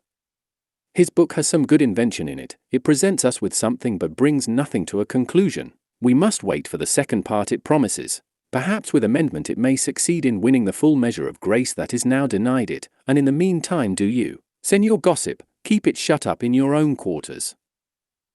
"Very good," said the barber, "and here come three together, the Araucana of Don Alonso de Ursula, the Austriada of Juan Rufo, Justice of Cordova, and the Limonserata of Cristobal de Virus, the Valencian poet." "These three books," said the curate, "are the best that have been written in Castilian in heroic verse, and they may compare with the most famous of Italy. Let them be preserved as the richest treasures of poetry that Spain possesses." The curate was tired and would not look into any more books, and so he decided that, contents uncertified, all the rest should be burned. But just then the barber held open one, called The Tears of Angelica. "I should have shed tears myself," said the curate when he heard the title, "had I ordered that book to be burned, for its author was one of the famous poets of the world, not to say of Spain, and was very happy in the translation of some of Ovid's fables." Chapter 7. Of the second sally of our worthy knight Don Quixote of La Mancha. At this instant Don Quixote began shouting out, "Here, here, valiant knights! Here is need for you to put forth the might of your strong arms, for they of the court are gaining the mastery in the tourney." Called away by this noise and outcry, they proceeded no farther with the scrutiny of the remaining books, and so it is thought that the Caroli, the Lion of Spain, and the Deeds of the Emperor, written by Don Luis de Avila, went to the fire unseen and unheard. For no doubt they were among those that remained, and perhaps if the curate had seen them they would not have undergone so severe a sentence. When they reached Don Quixote he was already out of bed, and was still shouting and raving, and slashing and cutting all round, as wide awake as if he had never slept.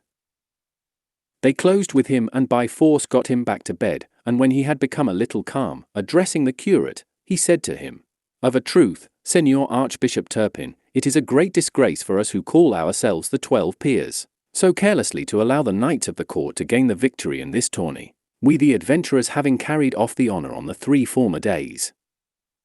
"Hush, gossip," said the curate, "please God, the luck may turn, and what is lost today may be won tomorrow. For the present let your worship have a care of your health, for it seems to me that you are over-fatigued, if not badly wounded."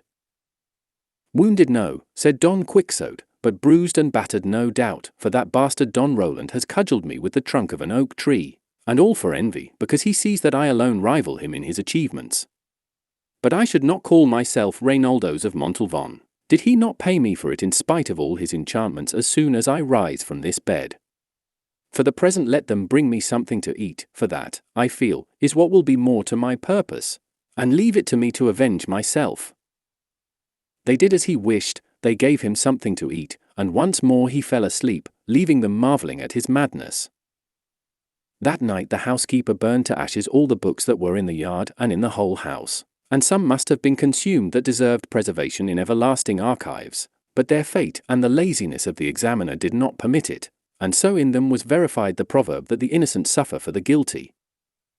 One of the remedies which the curate and the barber immediately applied to their friend's disorder was to wall up and plaster the room where the books were, so that when he got up he should not find them. Possibly the cause being removed the effect might cease, and they might say that a magician had carried them off, room and all, and this was done with all despatch.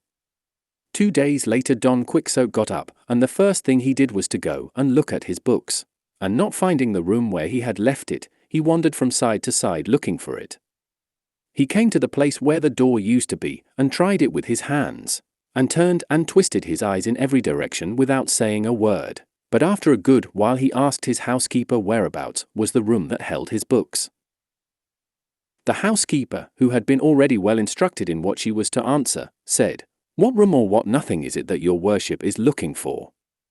There are neither room nor books in this house now, for the devil himself has carried all away." "It was not the devil," said the niece, "but a magician who came on a cloud one night after the day your worship left this, and dismounting from a serpent that he rode he entered the room, and what he did there I know not, but after a little while he made off, flying through the roof, and left the house full of smoke, and when we went to see what he had done we saw neither book nor room. But we remember very well, the housekeeper and I, that on leaving, the old villain said in a loud voice that, for a private grudge he owed the owner of the books and the room, he had done mischief in that house that would be discovered by and by. He said too that his name was the sage Muniton." "He must have said Friston," said Don Quixote. "I don't know whether he called himself Friston or Freton," said the housekeeper, "I only know that his name ended with ton." "So it does," said Don Quixote, "and he is a sage magician, a great enemy of mine, who has a spite against me because he knows by his arts and law that in process of time, I am to engage in single combat with a knight whom he befriends and that I am to conquer, and he will be unable to prevent it, and for this reason he endeavors to do me all the ill turns that he can, but I promise him it will be hard for him to oppose or avoid what is decreed by heaven." "Who doubts that?" said the niece, "but, uncle, who mixes you up in these quarrels? Would it not be better to remain at peace in your own house instead of roaming the world looking for better bread than ever came of wheat, never reflecting that many go for wool and come back shorn?"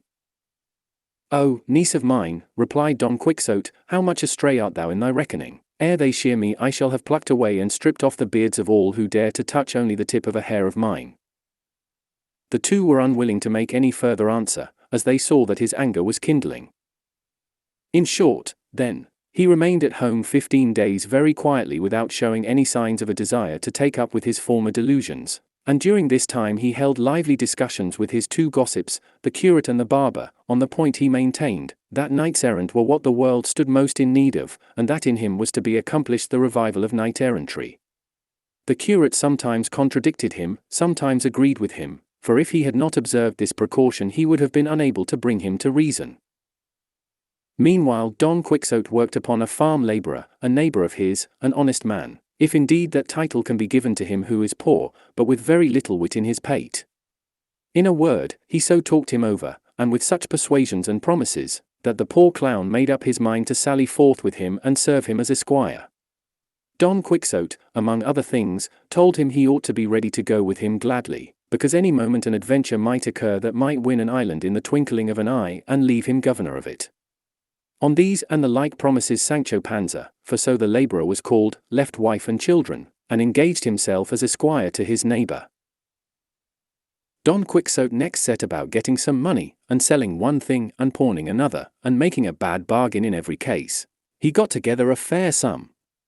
He provided himself with a buckler, which he begged as a loan from a friend, and, restoring his battered helmet as best he could, he warned his squire Sancho of the day and hour he meant to set out, that he might provide himself with what he thought most needful. Above all, he charged him to take alforjas with him. The other said he would, and that he meant to take also a very good as he was not much given to going on foot. About the ass, Don Quixote hesitated a little, trying whether he could call to mind any knight-errant taking with him an esquire mounted on ass-back, but no instance occurred to his memory.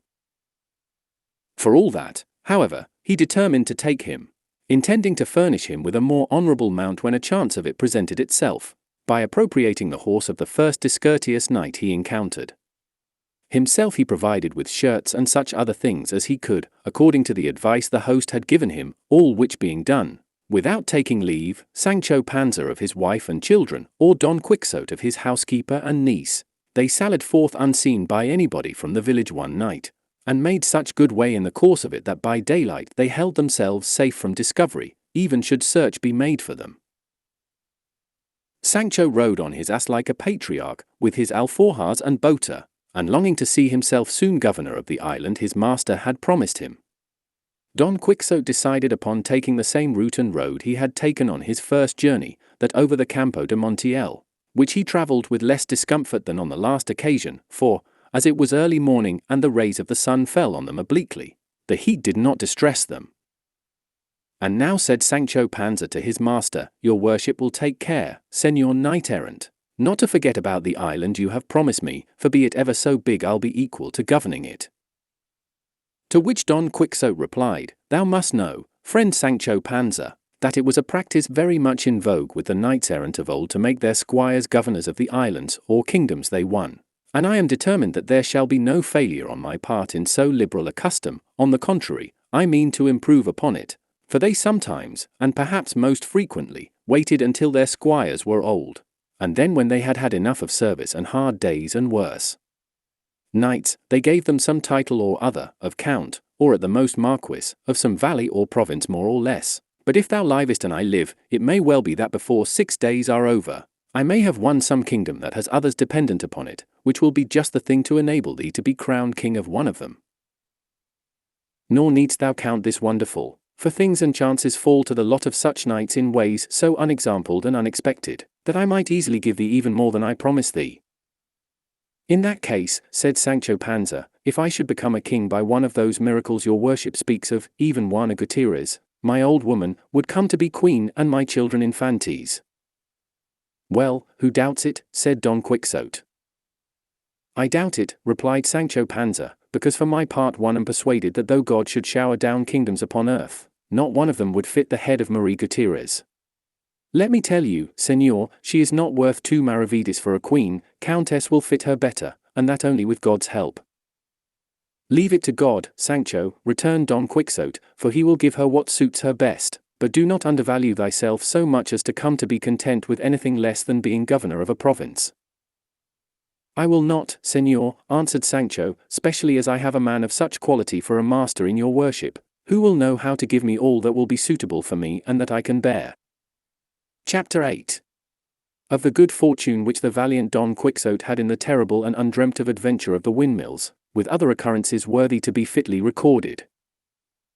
At this point they came in sight of 30 or 40 windmills that there are on that plain, and as soon as Don Quixote saw them he said to his squire, "Fortune is arranging matters for us better than we could have shaped our desires ourselves, for look there, friend Sancho Panza, where 30 or more monstrous giants present themselves, all of whom I mean to engage in battle and slay, and with whose spoils we shall begin to make our fortunes, for this is righteous warfare, and it is God's good service to sweep so evil a breed from off the face of the earth." What giants? Said Sancho Panza. Those thou sayest there, answered his master, with the long arms, and some have them nearly 2 leagues long. Look, your worship, said Sancho, what we see there are not giants but windmills, and what seem to be their arms are the sails that turned by the wind make the millstone go. It is easy to see, replied Don Quixote, that thou art not used to this business of adventures. Those are giants, and if thou art afraid, away with thee out of this and betake thyself to prayer while I engage them in fierce and unequal combat. So saying, he gave the spur to his steed Rocinante, heedless of the cries his squire Sancho sent after him, warning him that most certainly they were windmills and not giants he was going to attack. He, however, was so positive they were giants that he neither heard the cries of Sancho, nor perceived, near as he was, what they were, but made at them shouting, "Fly not, cowards and vile beings, for a single knight attacks you." A slight breeze at this moment sprang up, and the great sails began to move, seeing which Don Quixote exclaimed, "Though ye flourish more arms than the giant Briareus, ye have to reckon with me." So saying, and commending himself with all his heart to his lady Dulcinea, imploring her to support him in such a peril, with lance in rest and covered by his buckler, he charged at Rocinante's fullest gallop and fell upon the first mill that stood in front of him, but as he drove his lance point into the sail the wind whirled it round with such force that it shivered the lance to pieces, sweeping with it horse and rider, who went rolling over on the plain, in a sorry condition. Sancho hastened to his assistance as fast as his ass could go, and when he came up found him unable to move, with such a shock had Rocinante fallen with him. "God bless me," said Sancho, "did I not tell your worship to mind what you were about, for they were only windmills? And no one could have made any mistake about it, but one who had something of the same kind in his head." "Hush, friend Sancho," replied Don Quixote, "the fortunes of war more than any other are liable to frequent fluctuations, and moreover I think, and it is the truth, that that same sage Friston who carried off my study and books, has turned these giants into mills in order to rob me of the glory of vanquishing them, such is the enmity he bears me, but in the end his wicked arts will avail but little against my good sword." "God order it as he may," said Sancho Panza, and helping him to rise got him up again on Rocinante, whose shoulder was half out. And then, discussing the late adventure, they followed the road to Puerto Lapice, for there, said Don Quixote, they could not fail to find adventures in abundance and variety, as it was a great thoroughfare. For all that, he was much grieved at the loss of his lance, and saying so to his squire, he added, "I remember having read how a Spanish knight, Diego Perez de Vargas by name, having broken his sword in battle, tore from an oak a ponderous bough or branch, and with it did such things that day, and pounded so many Moors, that he got the surname of Machuca, and he and his descendants from that day forth were called Vargas y Machuca." I mention this because from the first oak I see I mean to rend such another branch, large and stout like that, with which I am determined and resolved to do such deeds that thou mayest deem thyself very fortunate in being found worthy to come and see them, and be an eyewitness of things that will with difficulty be believed. "Be that as God will," said Sancho, "I believe it all as your worship says it, but straighten yourself a little, for you seem all on one side, maybe from the shaking of the fall." "That is the truth," said Don Quixote, "and if I make no complaint of the pain it is because knights errant are not permitted to complain of any wound, even though their bowels be coming out through it." "If so," said Sancho, "I have nothing to say, but God knows I would rather your worship complained when anything ailed you. For my part, I confess I must complain however small the ache may be, unless this rule about not complaining extends to the squires of knights errant also." Don Quixote could not help laughing at his squire's simplicity, and he assured him he might complain whenever and however he chose, just as he liked, for, so far, he had never read of anything to the contrary in the order of knighthood. Sancho bade him remember it was dinner time, to which his master answered that he wanted nothing himself just then, but that he might eat when he had a mind. With this permission Sancho settled himself as comfortably as he could on his beast, and taking out of the alforjas what he had stowed away in them, he jogged along behind his master munching deliberately, and from time to time taking a pull at the boater with a relish that the thirstiest tapster in Malaga might have envied. And while he went on in this way, gulping down draught after draught, he never gave a thought to any of the promises his master had made him, nor did he rate it as hardship, but rather as recreation going in quest of adventures, however dangerous they might be. Finally they passed the night among some trees, from one of which Don Quixote plucked a dry branch to serve him after a fashion as a lance, and fixed on it the head he had removed from the broken one. All that night Don Quixote lay awake thinking of his lady Dulcinea, in order to conform to what he had read in his books. How many a night in the forests and deserts knights used to lie sleepless supported by the memory of their mistresses. Not so did Sancho Panza spend it, for having his stomach full of something stronger than chicory water he made but one sleep of it, and, if his master had not called him, neither the rays of the sun beating on his face nor all the cheery notes of the birds welcoming the approach of day would have had power to waken him. On getting up he tried the boater and found it somewhat less full than the night before, which grieved his heart because they did not seem to be on the way to remedy the deficiency readily. Don Quixote did not care to break his fast, for, as has been already said, he confined himself to savoury recollections for nourishment. They returned to the road they had set out with, leading to Puerto Lapice, and at 3 in the afternoon they came in sight of it. "Here, brother Sancho Panza," said Don Quixote when he saw it, "we may plunge our hands up to the elbows in what they call adventures, but observe, even shouldst thou see me in the greatest danger in the world, thou must not put a hand to thy sword in my defence, unless indeed thou perceivest that those who assail me are rabble or base folk, for in that case thou mayest very properly aid me, but if they be knights it is on no account permitted or allowed thee by the laws of knighthood to help me until thou hast been dubbed a knight." "Most certainly, señor," replied Sancho, "your worship shall be fully obeyed in this matter, all the more as of myself I am peaceful and no friend to mixing in strife and quarrels. It is true that as regards the defence of my own person I shall not give much heed to those laws, for laws human and divine allow each one to defend himself against any assailant whatever." "That I grant," said Don Quixote, "but in this matter of aiding me against knights thou must put a restraint upon thy natural impetuosity. "I will do so, I promise you," answered Sancho, "and will keep this precept as carefully as Sunday." While they were thus talking, there appeared on the road 2 friars of the order of Saint Benedict, mounted on 2 dromedaries, for not less tall were the 2 mules they rode on. They wore travelling spectacles and carried sunshades, and behind them came a coach attended by 4 or 5 persons on horseback and 2 muleteers on foot. In the coach there was, as afterwards appeared, a Biscay lady on her way to Seville, where her husband was about to take passage for the Indies with an appointment of high honour.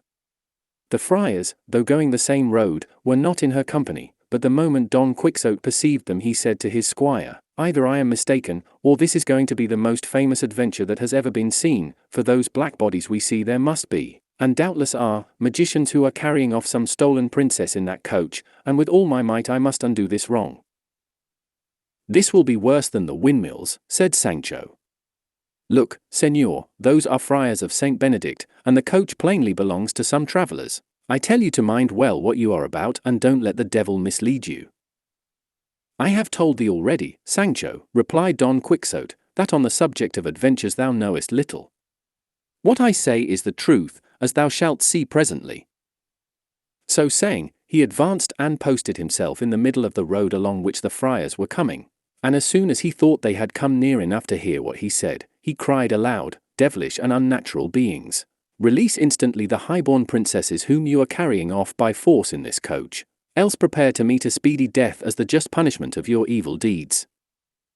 The friars drew rein and stood wondering at the appearance of Don Quixote as well as at his words, to which they replied, "Señor Caballero, we are not devilish or unnatural, but 2 brothers of Saint Benedict following our road, nor do we know whether or not there are any captive princesses coming in this coach."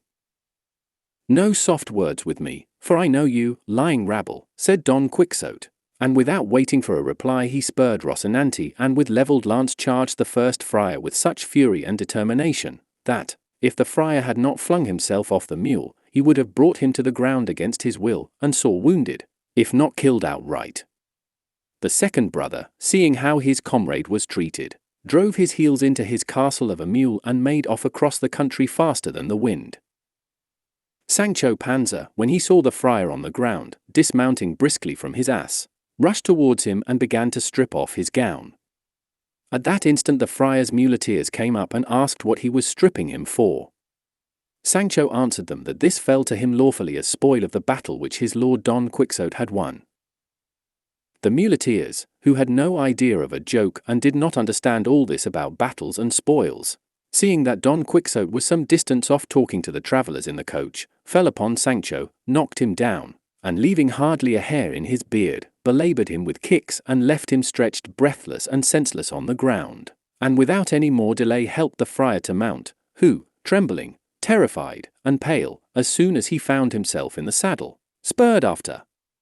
His companion, who was standing at a distance looking on, watching the result of the onslaught, then, not caring to wait for the end of the affair just begun, they pursued their journey making more crosses than if they had the devil after them. Don Quixote was, as has been said, speaking to the lady in the coach. "Your beauty, lady mine," said he, "may now dispose of your person as may be most in accordance with your pleasure, for the pride of your ravishers lies prostrate on the ground through this strong arm of mine. And lest you should be pining to know the name of your deliverer, know that I am called Don Quixote of La Mancha, knight-errant and adventurer, and captive to the peerless and beautiful lady Dulcinea del Toboso, and in return for the service you have received of me, I ask no more than that you should return to El Toboso, and on my behalf present yourself before that lady and tell her what I have done to set you free." One of the squires in attendance upon the coach, a Biscayan, was listening to all Don Quixote was saying, and, perceiving that he would not allow the coach to go on, but was saying it must return at once to El Toboso, he made at him, and seizing his lance addressed him in bad Castilian and worse Biscayan after his fashion, "Begone, caballero, and ill go with thee, by the God that made me, unless thou quittest coach, slayest thee as art here a Biscayan." Don Quixote understood him quite well, and answered him very quietly, "If thou wert a knight, as thou art none, I should have already chastised thy folly and rashness, miserable creature." To which the Biscayan returned, "I know, gentleman, I swear to God thou liest as I am Christian, if thou droppest lance and drawest sword. Soon shalt thou see thou art carrying water to the cat, Biscayan on land, hidalgo at sea, hidalgo at the devil, and look, if thou sayest otherwise thou liest. You will see presently, said Agrages, replied Don Quixote, and throwing his lance on the ground he drew his sword, braced his buckler on his arm, and attacked the Biscayan, bent upon taking his life. The Biscayan, when he saw him coming on, though he wished to dismount from his mule, in which, being one of those sorry ones let out for hire, he had no confidence, had no choice but to draw his sword, it was lucky for him, however, that he was near the coach, from which he was able to snatch a cushion that served him for a shield, and they went at one another as if they had been two mortal enemies. The others strove to make peace between them, but could not, for the Biscayan declared in his disjointed phrase that if they did not let him finish his battle he would kill his mistress and everyone that strove to prevent him. The lady in the coach, amazed and terrified at what she saw, ordered the coachman to draw aside a little, and set herself to watch this severe struggle, in the course of which the Biscayan smote Don Quixote a mighty stroke on the shoulder over the top of his buckler, which, given to one without armor, would have cleft him to the waist. Don Quixote, feeling the weight of this prodigious blow, cried aloud, saying, O lady of my soul, Dulcinea, flower of beauty, come to the aid of this your knight, who, in fulfilling his obligations to your beauty, finds himself in this extreme peril. To say this, to lift his sword, to shelter himself well behind his buckler, and to assail the Biscayan was the work of an instant, determined as he was to venture all upon a single blow. The Biscayan, seeing him come on in this way, was convinced of his courage by his spirited bearing, and resolved to follow his example, so he waited for him keeping well under cover of his cushion, being unable to execute any sort of maneuver with his mule, which, dead tired and never meant for this kind of game, could not stir a step. On, then, as aforesaid, came Don Quixote against the wary Biscayan, with uplifted sword and a firm intention of splitting him in half, while on his side the Biscayan waited for him sword in hand, and under the protection of his cushion, and all present stood trembling, waiting in suspense the result of blows such as threatened to fall, and the lady in the coach and the rest of her following were making 1,000 vows and offerings to all the images and shrines of Spain, that God might deliver her squire and all of them from this great peril in which they found themselves. But it spoils all, that at this point and crisis the author of the history leaves this battle impending, giving as excuse that he could find nothing more written about these achievements of Don Quixote than what has been already set forth. It is true the second author of this work was unwilling to believe that a history so curious could have been allowed to fall under the sentence of oblivion, or that the wits of La Mancha could have been so undiscerning as not to preserve in their archives, or registry some documents referring to this famous knight, and this being his persuasion, he did not despair of finding the conclusion of this pleasant history, which, heaven favouring him, he did find in a way that shall be related in the second part. Chapter 9. In which is concluded and finished the terrific battle between the gallant Biscayan and the valiant Manchegan. In the first part of this history we left the valiant Biscayan and the renowned Don Quixote with drawn swords uplifted, ready to deliver two such furious slashing blows that if they had fallen full and fair, they would at least have split and cleft them asunder from top to toe and laid them open like a pomegranate. And at this so critical point the delightful history came to a stop, and stood cut short without any intimation from the author where what was missing was to be found. This distressed me greatly, because the pleasure derived from having read such a small portion turned to vexation at the thought of the poor chance that presented itself of finding the large part that, so it seemed to me, was missing of such an interesting tale. It appeared to me to be a thing impossible, and contrary to all precedent that so good a knight should have been without some sage to undertake the task of writing his marvellous achievements, a thing that was never wanting to any of those knights-errant who, they say, went after adventures, for every one of them had one or two sages as if made on purpose, who not only recorded their deeds but described their most trifling thoughts and follies, however secret they might be, and such a good knight could not have been so unfortunate as not to have what Platir and others like him had in abundance. And so I could not bring myself to believe that such a gallant tale had been left maimed and mutilated, and I laid the blame on time, the devourer and destroyer of all things, that had either concealed or consumed it. On the other hand, it struck me that, inasmuch as among his books there had been found such modern ones as The Enlightenment of Jealousy, and The Nymphs and Shepherds of Hennes, his story must likewise be modern, and that though it might not be written, it might exist in the memory of the people of his village and of those in the neighborhood. I say, then, that in these and other respects our gallant Don Quixote is worthy of everlasting and notable praise. Nor should it be withheld even from me for the labor and pain spent in searching for the conclusion of this delightful history, though I know well that if heaven, chance, and good fortune had not helped me, the world would have remained deprived of an entertainment and pleasure that for a couple of hours or so may well occupy him who shall read it attentively. The discovery of it occurred in this way. I say, then, that in these and other respects our gallant Don Quixote is worthy of everlasting and notable praise. Nor should it be withheld even from me for the labor and pain spent in searching for the conclusion of this delightful history, though I know well that if heaven, chance, and good fortune had not helped me, the world would have remained deprived of an entertainment and pleasure that for a couple of hours or so may well occupy him who shall read it attentively. The discovery of it occurred in this way. One day, as I was in the Alcana of Toledo, a boy came up to sell some pamphlets and old papers to a silk mercer, and, as I am fond of reading even the very scraps of paper in the streets, led by this natural bent of mine, I took up one of the pamphlets the boy had for sale, and saw that it was in characters which I recognized as Arabic, and as I was unable to read them though I could recognize them, I looked about to see if there were any Spanish-speaking Morisco at hand to read them for me, nor was there any great difficulty in finding such an interpreter, for even had I sought one for an older and better language I should have found him. In short, chance provided me with one, who when I told him what I wanted and put the book into his hands, opened it in the middle and after reading a little in it began to laugh. I asked him what he was laughing at, and he replied that it was at something the book had written in the margin by way of a note. I bade him tell it to me, and he still laughing said, in the margin, as I told you, this is written. This Dulcinea del Toboso so often mentioned in this history, had, they say, the best hand of any woman in all La Mancha for salting pigs. When I heard Dulcinea del Toboso named, I was struck with surprise and amazement, for it occurred to me at once that these pamphlets contained the history of Don Quixote. With this idea I pressed him to read the beginning, and doing so, turning the Arabic offhand into Castilian, he told me it meant, History of Don Quixote of La Mancha, written by Cid Hamid Benengeli, an Arab historian. It required great caution to hide the joy I felt when the title of the book reached my ears, and snatching it from the silk mercer, I bought all the papers and pamphlets from the boy for half a real, and if he had had his wits about him and had known how eager I was for them, he might have safely calculated on making more than 6 reals by the bargain.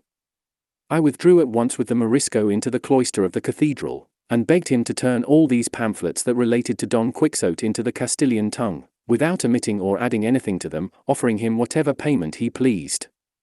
He was satisfied with 2 arrobas of raisins and 2 bushels of wheat, and promised to translate them faithfully and with all despatch. But to make the matter easier, and not to let such a precious find out of my hands, I took him to my house, where in little more than a month and a half he translated the whole just as it is set down here. In the first pamphlet the battle between Don Quixote and the Biscayan was drawn to the very life. They planted in the same attitude as the history describes, their swords raised, and the one protected by his buckler, the other by his cushion, and the Biscayan's mule so true to nature that it could be seen to be a hired one a bowshot off. The Biscayan had an inscription under his feet which said, Don Sancho de Azpatia, which no doubt must have been his name, and at the feet of Rocinante was another that said, Don Quixote. Rocinante was marvelously portrayed, so long and thin, so lank and lean, with so much backbone and so far gone in consumption, that he showed plainly with what judgment and propriety the name of Rocinante had been bestowed upon him. Near him was Sancho Panza holding the halter of his ass, at whose feet was another label that said, Sancho Zancas, and according to the picture, he must have had a big belly, a short body, and long shanks, for which reason, no doubt, the names of Panza and Zancas were given him, for by these 2 surnames the history several times calls him. Some other trifling particulars might be mentioned, but they are all of slight importance and have nothing to do with the true relation of the history, and no history can be bad so long as it is true. If against the present one any objection be raised on the score of its truth, it can only be that its author was an Arab, as lying is a very common propensity with those of that nation, though, as they are such enemies of ours, it is conceivable that there were omissions rather than additions made in the course of it. And this is my own opinion, for, where he could and should give freedom to his pen in praise of so worthy a knight, he seems to me deliberately to pass it over in silence, which is ill done and worse contrived. For it is the business and duty of historians to be exact, truthful, and wholly free from passion, and neither interest nor fear, hatred nor love, should make them swerve from the path of truth, whose mother is history, rival of time, storehouse of deeds, witness for the past, example, and counsel for the present, and warning for the future. In this I know will be found all that can be desired in the pleasantest, and if it be wanting in any good quality, I maintain it is the fault of its hound of an author, and not the fault of the subject.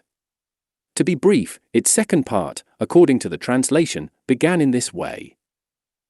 With trenchant swords upraised and poised on high, it seemed as though the two valiant and wrathful combatants stood threatening heaven and earth, and hell, with such resolution and determination did they bear themselves.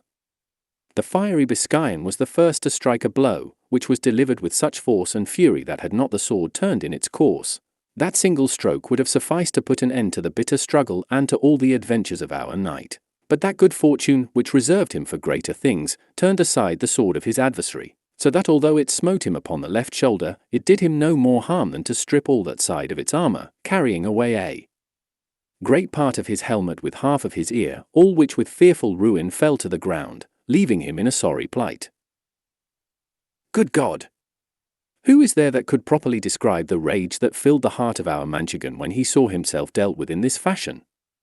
All that can be said is, it was such that he again raised himself in his stirrups, and, grasping his sword more firmly with both hands, he came down on the Biscayan with such fury, smiting him full over the cushion and over the head, that, even so good a shield proving useless, as if a mountain had fallen on him, he began to bleed from nose, mouth, and ears, reeling as if about to fall backwards from his mule, as no doubt he would have done had he not flung his arms about its neck. At the same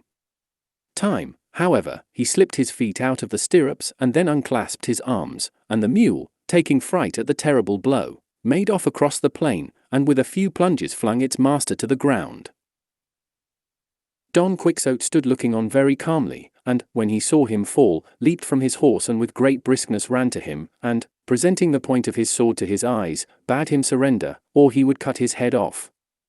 The Biscayan was so bewildered that he was unable to answer a word, and it would have gone hard with him, so blind was Don Quixote, had not the ladies in the coach, who had hitherto been watching the combat in great terror, hastened to where he stood and implored him with earnest entreaties to grant them the great grace and favour of sparing their squire's life. To which Don Quixote replied with much gravity and dignity, In truth, fair ladies, I am well content to do what ye ask of me, but it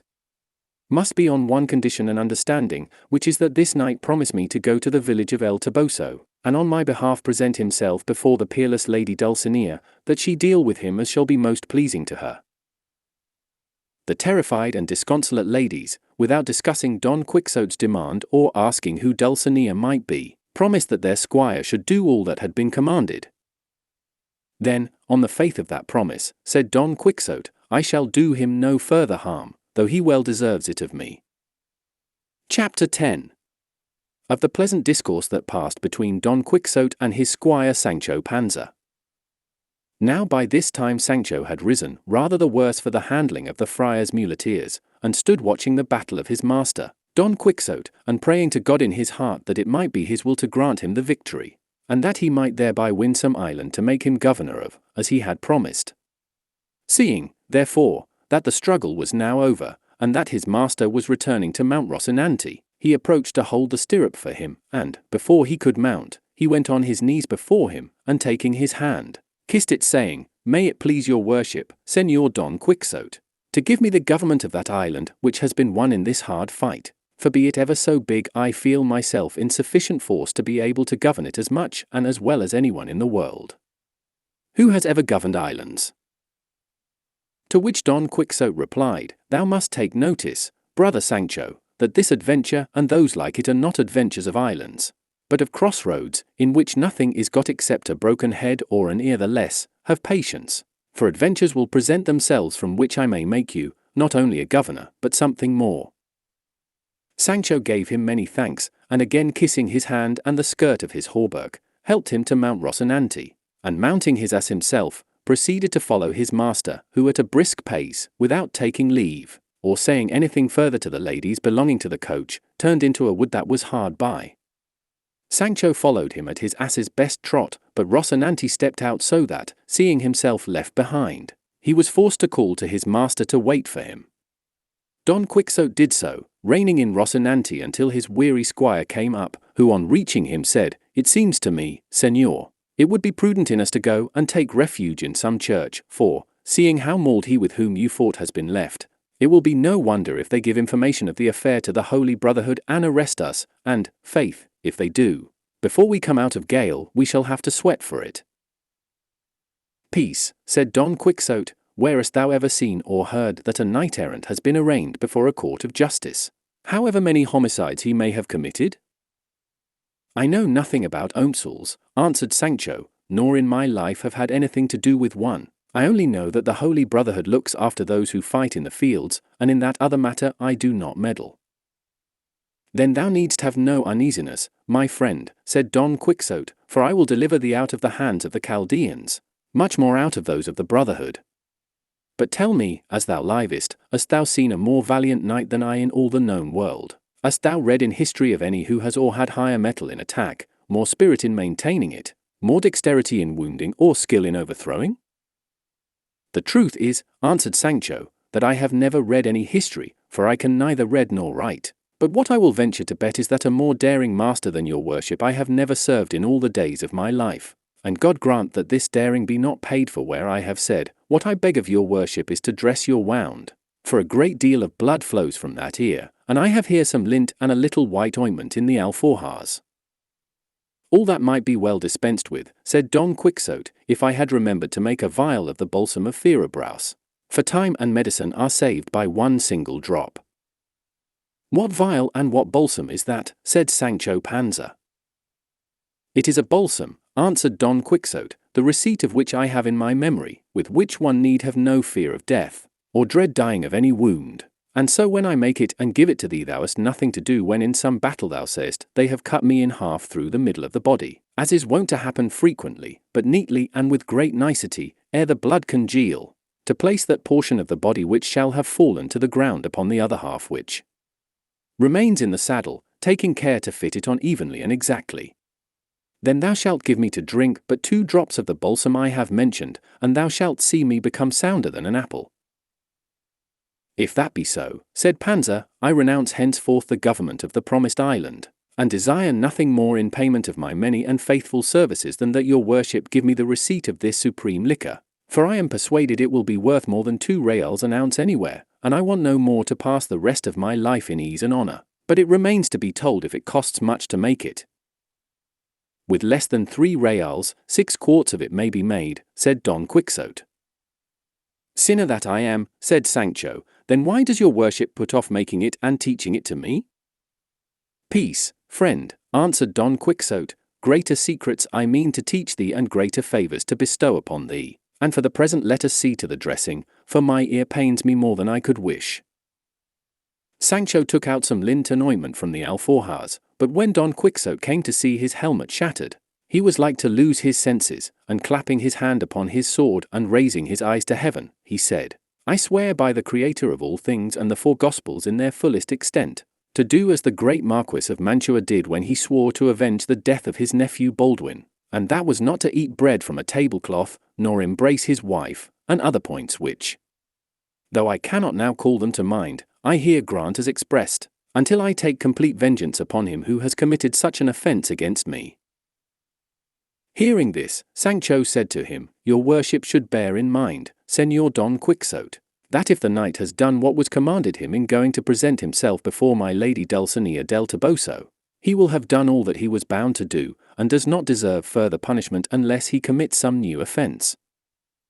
"Thou hast said well and hit the point," answered Don Quixote, "and so I recall the oath in so far as relates to taking fresh vengeance on him. But I make and confirm it anew to lead the life I have said until such time as I take by force from some knight another helmet, such as this and as good, and think not, Sancho, that I am raising smoke with straw in doing so, for I have one to imitate in the matter, since the very same thing to a hair happened in the case of Mambrino's helmet, which cost Sacripanti so dear." "Señor," replied Sancho, "let your worship send all such oaths to the devil, for they are very pernicious to salvation and prejudicial to the conscience. Just tell me now, If for several days to come we fall in with no man armed with a helmet, what are we to do? Is the oath to be observed in spite of all the inconvenience and discomfort it will be to sleep in your clothes, and not to sleep in a house, and 1,000 other mortifications contained in the oath of that old fool the Marquis of Mantua, which your worship is now wanting to revive? Let your worship observe that there are no men in armour travelling on any of these roads, nothing but carriers and carters, who not only do not wear helmets, but perhaps never heard tell of them all their lives. Thou art wrong there, said Don Quixote, for we shall not have been above 2 hours among these crossroads before we see more men in armour than came to Albracca to win the fair Angelica. Enough, said Sancho, so be it then, and God grant us success, and that the time for winning that island which is costing me so dear may soon come, and then let me die. I have already told thee, Sancho, said Don Quixote, not to give thyself any uneasiness on that score, for if an island should fail, there is the kingdom of Denmark, or of Sobradisa, which will fit thee as a ring fits the finger, and all the more that, being on terra firma, thou wilt all the better enjoy thyself. But let us leave that to its own time, see if thou hast anything for us to eat in those alforjas, because we must presently go in quest of some castle where we may lodge tonight and make the balsam I told thee of, for I swear to thee by God, this ear is giving me great pain. I have here an onion and a little cheese and a few scraps of bread, said Sancho, but they are not victuals fit for a valiant knight like your worship. How little thou knowest about it, answered Don Quixote. I would have thee to know, Sancho, that it is the glory of knights errant to go without eating for a month, and even when they do eat, that it should be of what comes first to hand, and this would have been clear to thee hadst thou read as many histories as I have, for, though they are very many, among them all I have found no mention made of knights errant eating, unless by accident or at some sumptuous banquets prepared for them, and the rest of the time they passed in dalliance. And though it is plain they could not do without eating and performing all the other natural functions, because, in fact, they were men like ourselves, it is plain too that, wandering as they did the most part of their lives through woods and wilds and without a cook, their most usual fare would be rustic viands such as those thou now offer me, so that, friend Sancho, let not that distress thee which pleases me, and do not seek to make a new world or pervert knight-errantry. Pardon me, your worship, said Sancho, for, as I cannot read or write, as I said just now, I neither know nor comprehend the rules of the profession of chivalry. Henceforward I will stock the alforjas with every kind of dry fruit for your worship, as you are a knight, and for myself, as I am not one, I will furnish them with poultry and other things more substantial. I do not say, Sancho, replied Don Quixote, that it is imperative on knights errant not to eat anything else but the fruits thou speakest of, only that their more usual diet must be those, and certain herbs they found in the fields which they knew and I know too. A good thing it is, answered Sancho, to know those herbs, for to my thinking it will be needful some day to put that knowledge into practice. And here taking out what he said he had brought, the pair made their repast peaceably and sociably. But anxious to find quarters for the night, they with all despatch made an end of their poor dry fare, mounted at once, and made haste to reach some habitation before night set in. But daylight and the hope of succeeding in their object failed them close by the huts of some goat herds, so they determined to pass the night there, and it was as much to Sancho's discontent not to have reached a house, as it was to his master's satisfaction to sleep under the open heaven, for he fancied that each time this happened to him he performed an act of ownership that helped to prove his chivalry. Chapter 11. What befell Don Quixote with certain goat herds. He was cordially welcomed by the goat herds, and Sancho, having as best he could put up Rocinante and the ass, drew towards the fragrance that came from some pieces of salted goat simmering in a pot on the fire, and though he would have liked at once to try if they were ready to be transferred from the pot to the stomach, he refrained from doing so as the goat herds removed them from the fire, and laying sheepskins on the ground, quickly spread their rude table, and with signs of hearty goodwill, invited them both to share what they had. Round the skins 6 of the men belonging to the fold seated themselves, having first with rough politeness pressed Don Quixote to take a seat upon a trough which they placed for him upside down. Don Quixote seated himself, and Sancho remained standing to serve the cup, which was made of horn. Seeing him standing, his master said to him,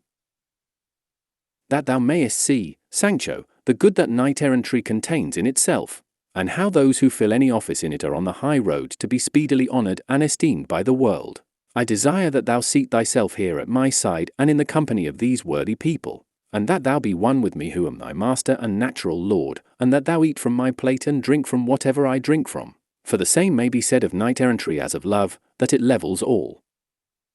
Great thanks, said Sancho, but I may tell your worship that provided I have enough to eat, I can eat it as well, or better, standing, and by myself, than seated alongside of an emperor.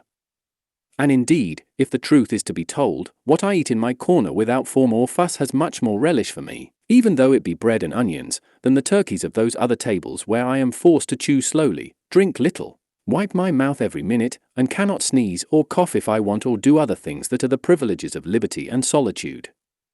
So, Señor, as for these honours which your worship would put upon me as a servant and follower of knight-errantry, exchange them for other things which may be of more use and advantage to me, for these, though I fully acknowledge them as received, I renounce from this moment to the end of the world.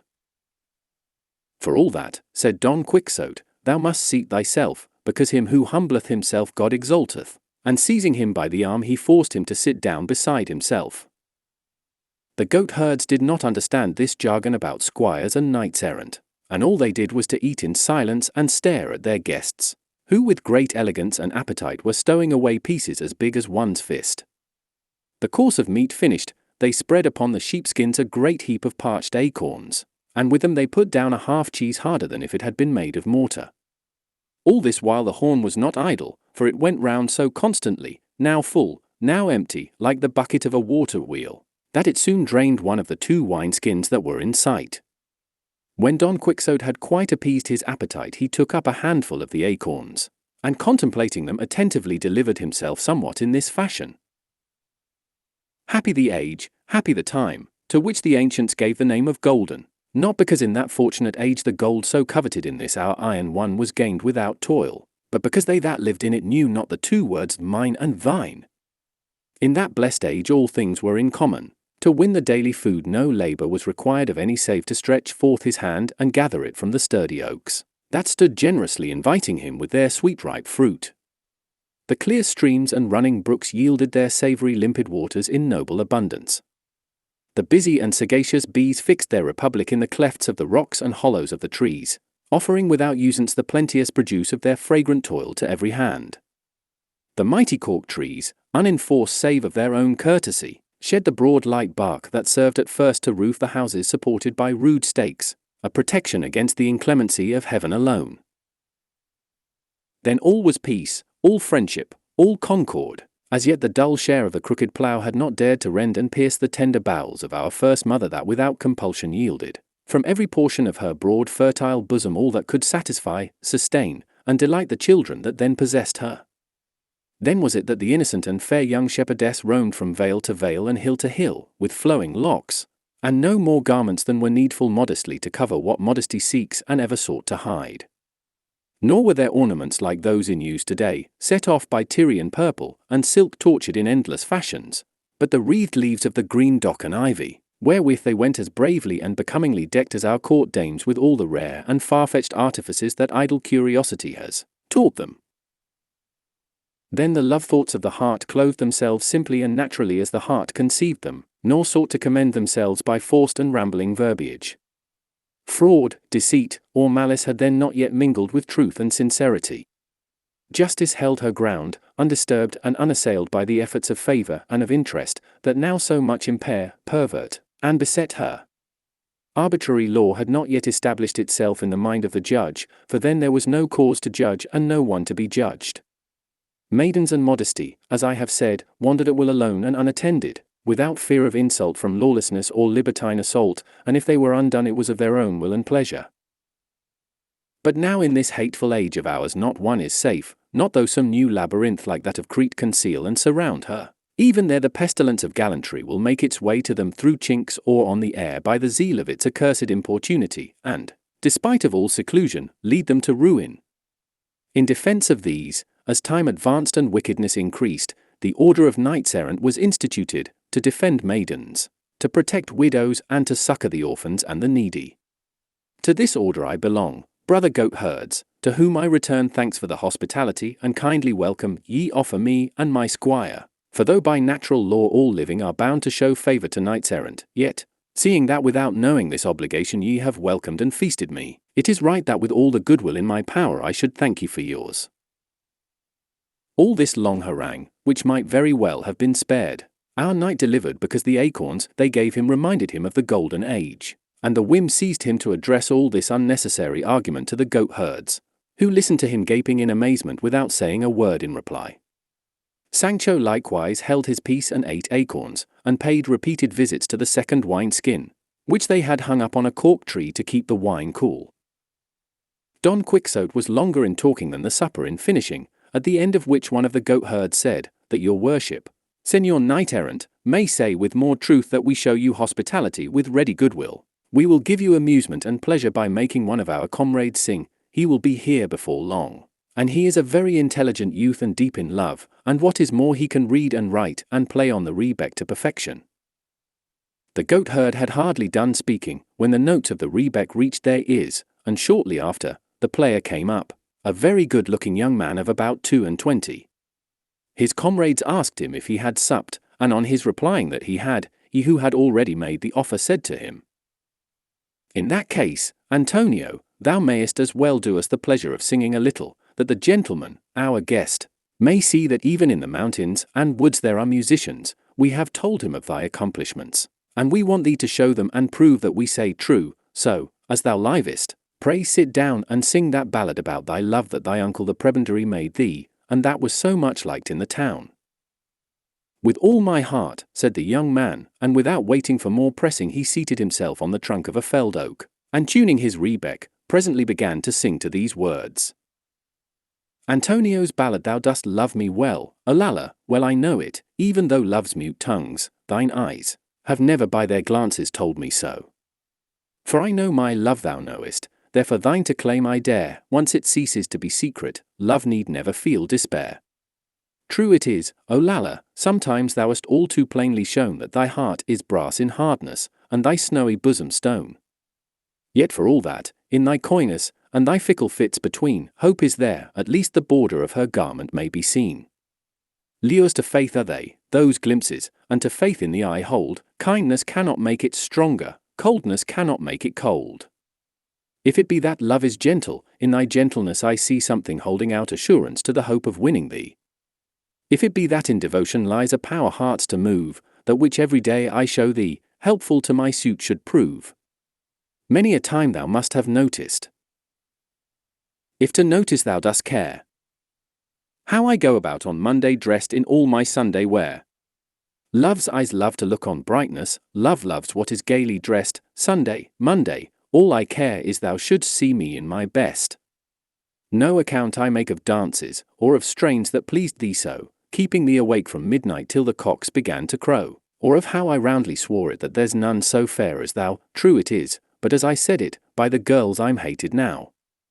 For Teresa of the hillside at my praise of thee was sore, said, you think you love an angel, it's a monkey you adore, caught by all her glittering trinkets, and her borrowed braids of hair, and a host of made-up beauties that would love himself ensnare. 'Twas a lie, and so I told her, and her cousin at the word gave me his defiance for it, and what followed thou hast heard. Mine is no high-flown affection, mine no passion par amours, as they call it, what I offer is an honest love, and pure. Cunning cords the holy church has. Cords of softest silk they be, put thy neck beneath the yoke, dear, mine will follow, thou wilt see. Else, and once for all I swear it by the saint of most renown, if I ever quit the mountains, 'twill be in a friar's gown. Here the goatherd brought his song to an end, and though Don Quixote entreated him to sing more, Sancho had no mind that way, being more inclined for sleep than for listening to songs, so said he to his master, your worship will do well to settle at once where you mean to pass the night, for the labour these good men are at all day does not allow them to spend the night in singing. I understand thee, Sancho, replied Don Quixote. I perceive clearly that those visits to the wineskin demand compensation in sleep rather than in music. It's sweet to us all, blessed be God, said Sancho. I do not deny it, replied Don Quixote, but settle thyself where thou wilt. Those of my calling are more becomingly employed in watching than in sleeping, still it would be as well if thou wert to dress this ear for me again, for it is giving me more pain than it need. Sancho did as he bade him, but one of the goatherds, seeing the wound, told him not to be uneasy, as he would apply a remedy with which it would be soon healed, and gathering some leaves of rosemary, of which there was a great quantity there, he chewed them and mixed them with a little salt, and applying them to the ear he secured them firmly with a bandage, assuring him that no other treatment would be required, and so it proved. Chapter 12. Of what a goatherd related to those with Don Quixote. Just then another young man, one of those who fetched their provisions from the village, came up and said, "Do you know what is going on in the village, comrades?" "How could we know it?" replied one of them. "Well, then, you must know," continued the young man, "this morning that famous student shepherd called Chrysostom died, and it is rumored that he died of love for that devil of a village girl, the daughter of Guillermo the Rich, she that wanders about the wolds here in the dress of a shepherdess." "You mean Marcella?" said one. "Her I mean," answered the goatherd, "and the best of it is, he has directed in his will that he is to be buried in the fields like a Moor, and at the foot of the rock where the cork-tree spring is, because, as the story goes, and they say he himself said so, that was the place where he first saw her. And he has also left other directions which the clergy of the village say should not and must not be obeyed because they savour of paganism.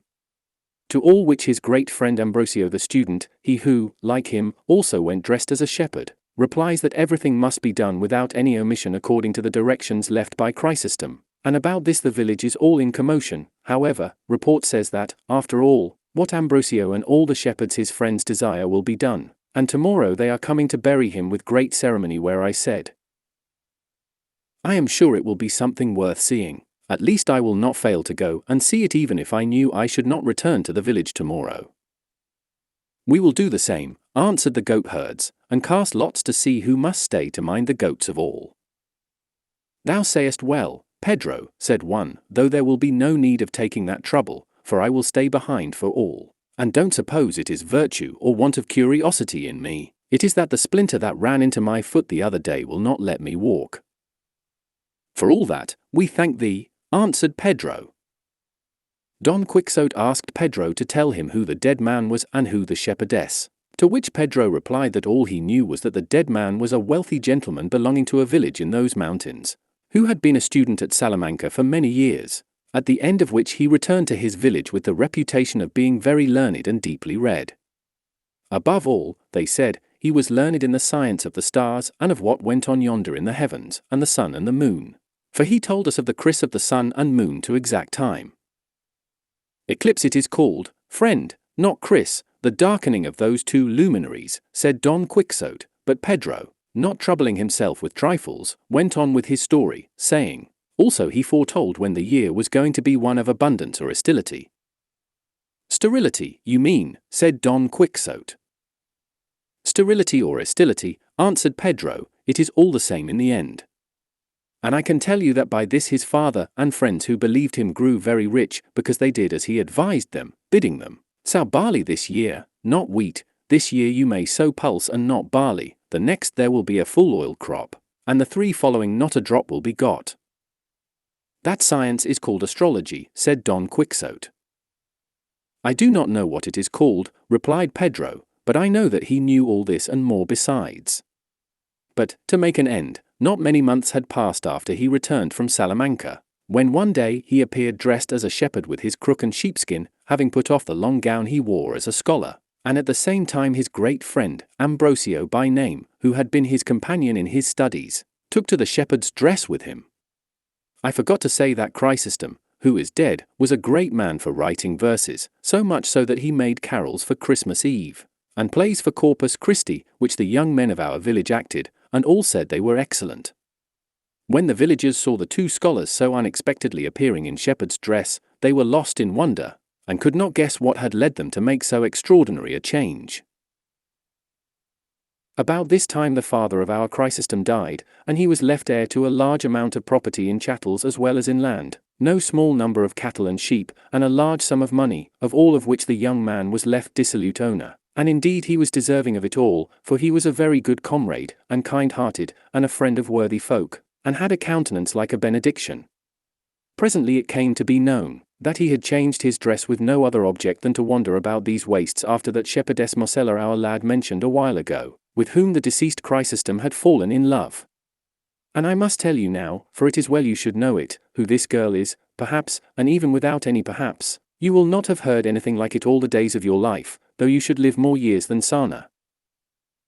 Say Sara, said Don Quixote, unable to endure the goatherd's confusion of words. The Sana lives long enough, answered Pedro, and if, Señor, you must go finding fault with words at every step, we shall not make an end of it this 12-month.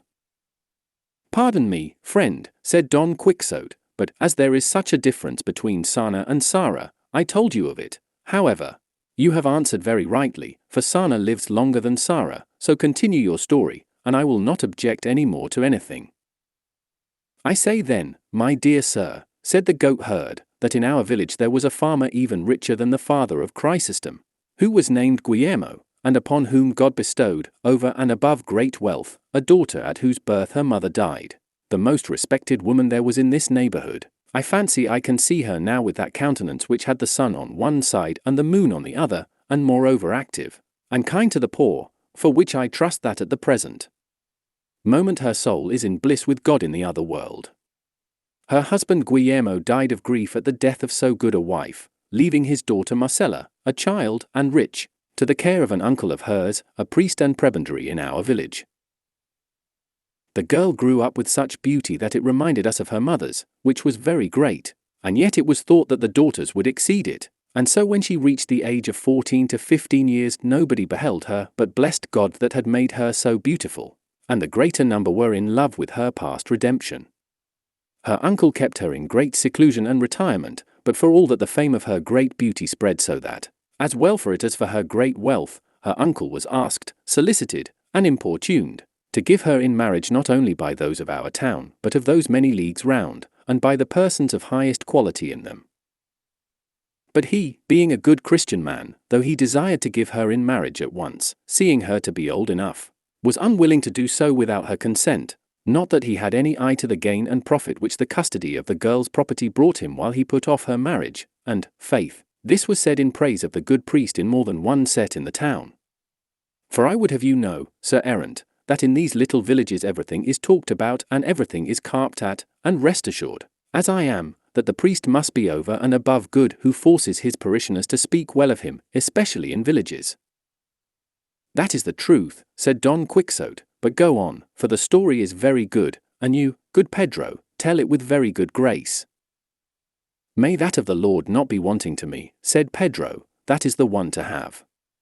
To proceed, you must know that though the uncle put before his niece, and described to her the qualities of each one in particular of the many who had asked her in marriage, begging her to marry and make a choice according to her own taste, she never gave any other answer than that she had no desire to marry just yet, and that being so young she did not think herself fit to bear the burden of matrimony. At these, to all appearance, reasonable excuses that she made, her uncle ceased to urge her, and waited till she was somewhat more advanced in age and could mate herself to her own liking. For, said he, and he said quite right, parents are not to settle children in life against their will. But when one least looked for it, lo and behold! One day the demure Marcella makes her appearance turned shepherdess, and, in spite of her uncle and all those of the town that strove to dissuade her, took to going a-field with the other shepherd lasses of the village, and tending her own flock.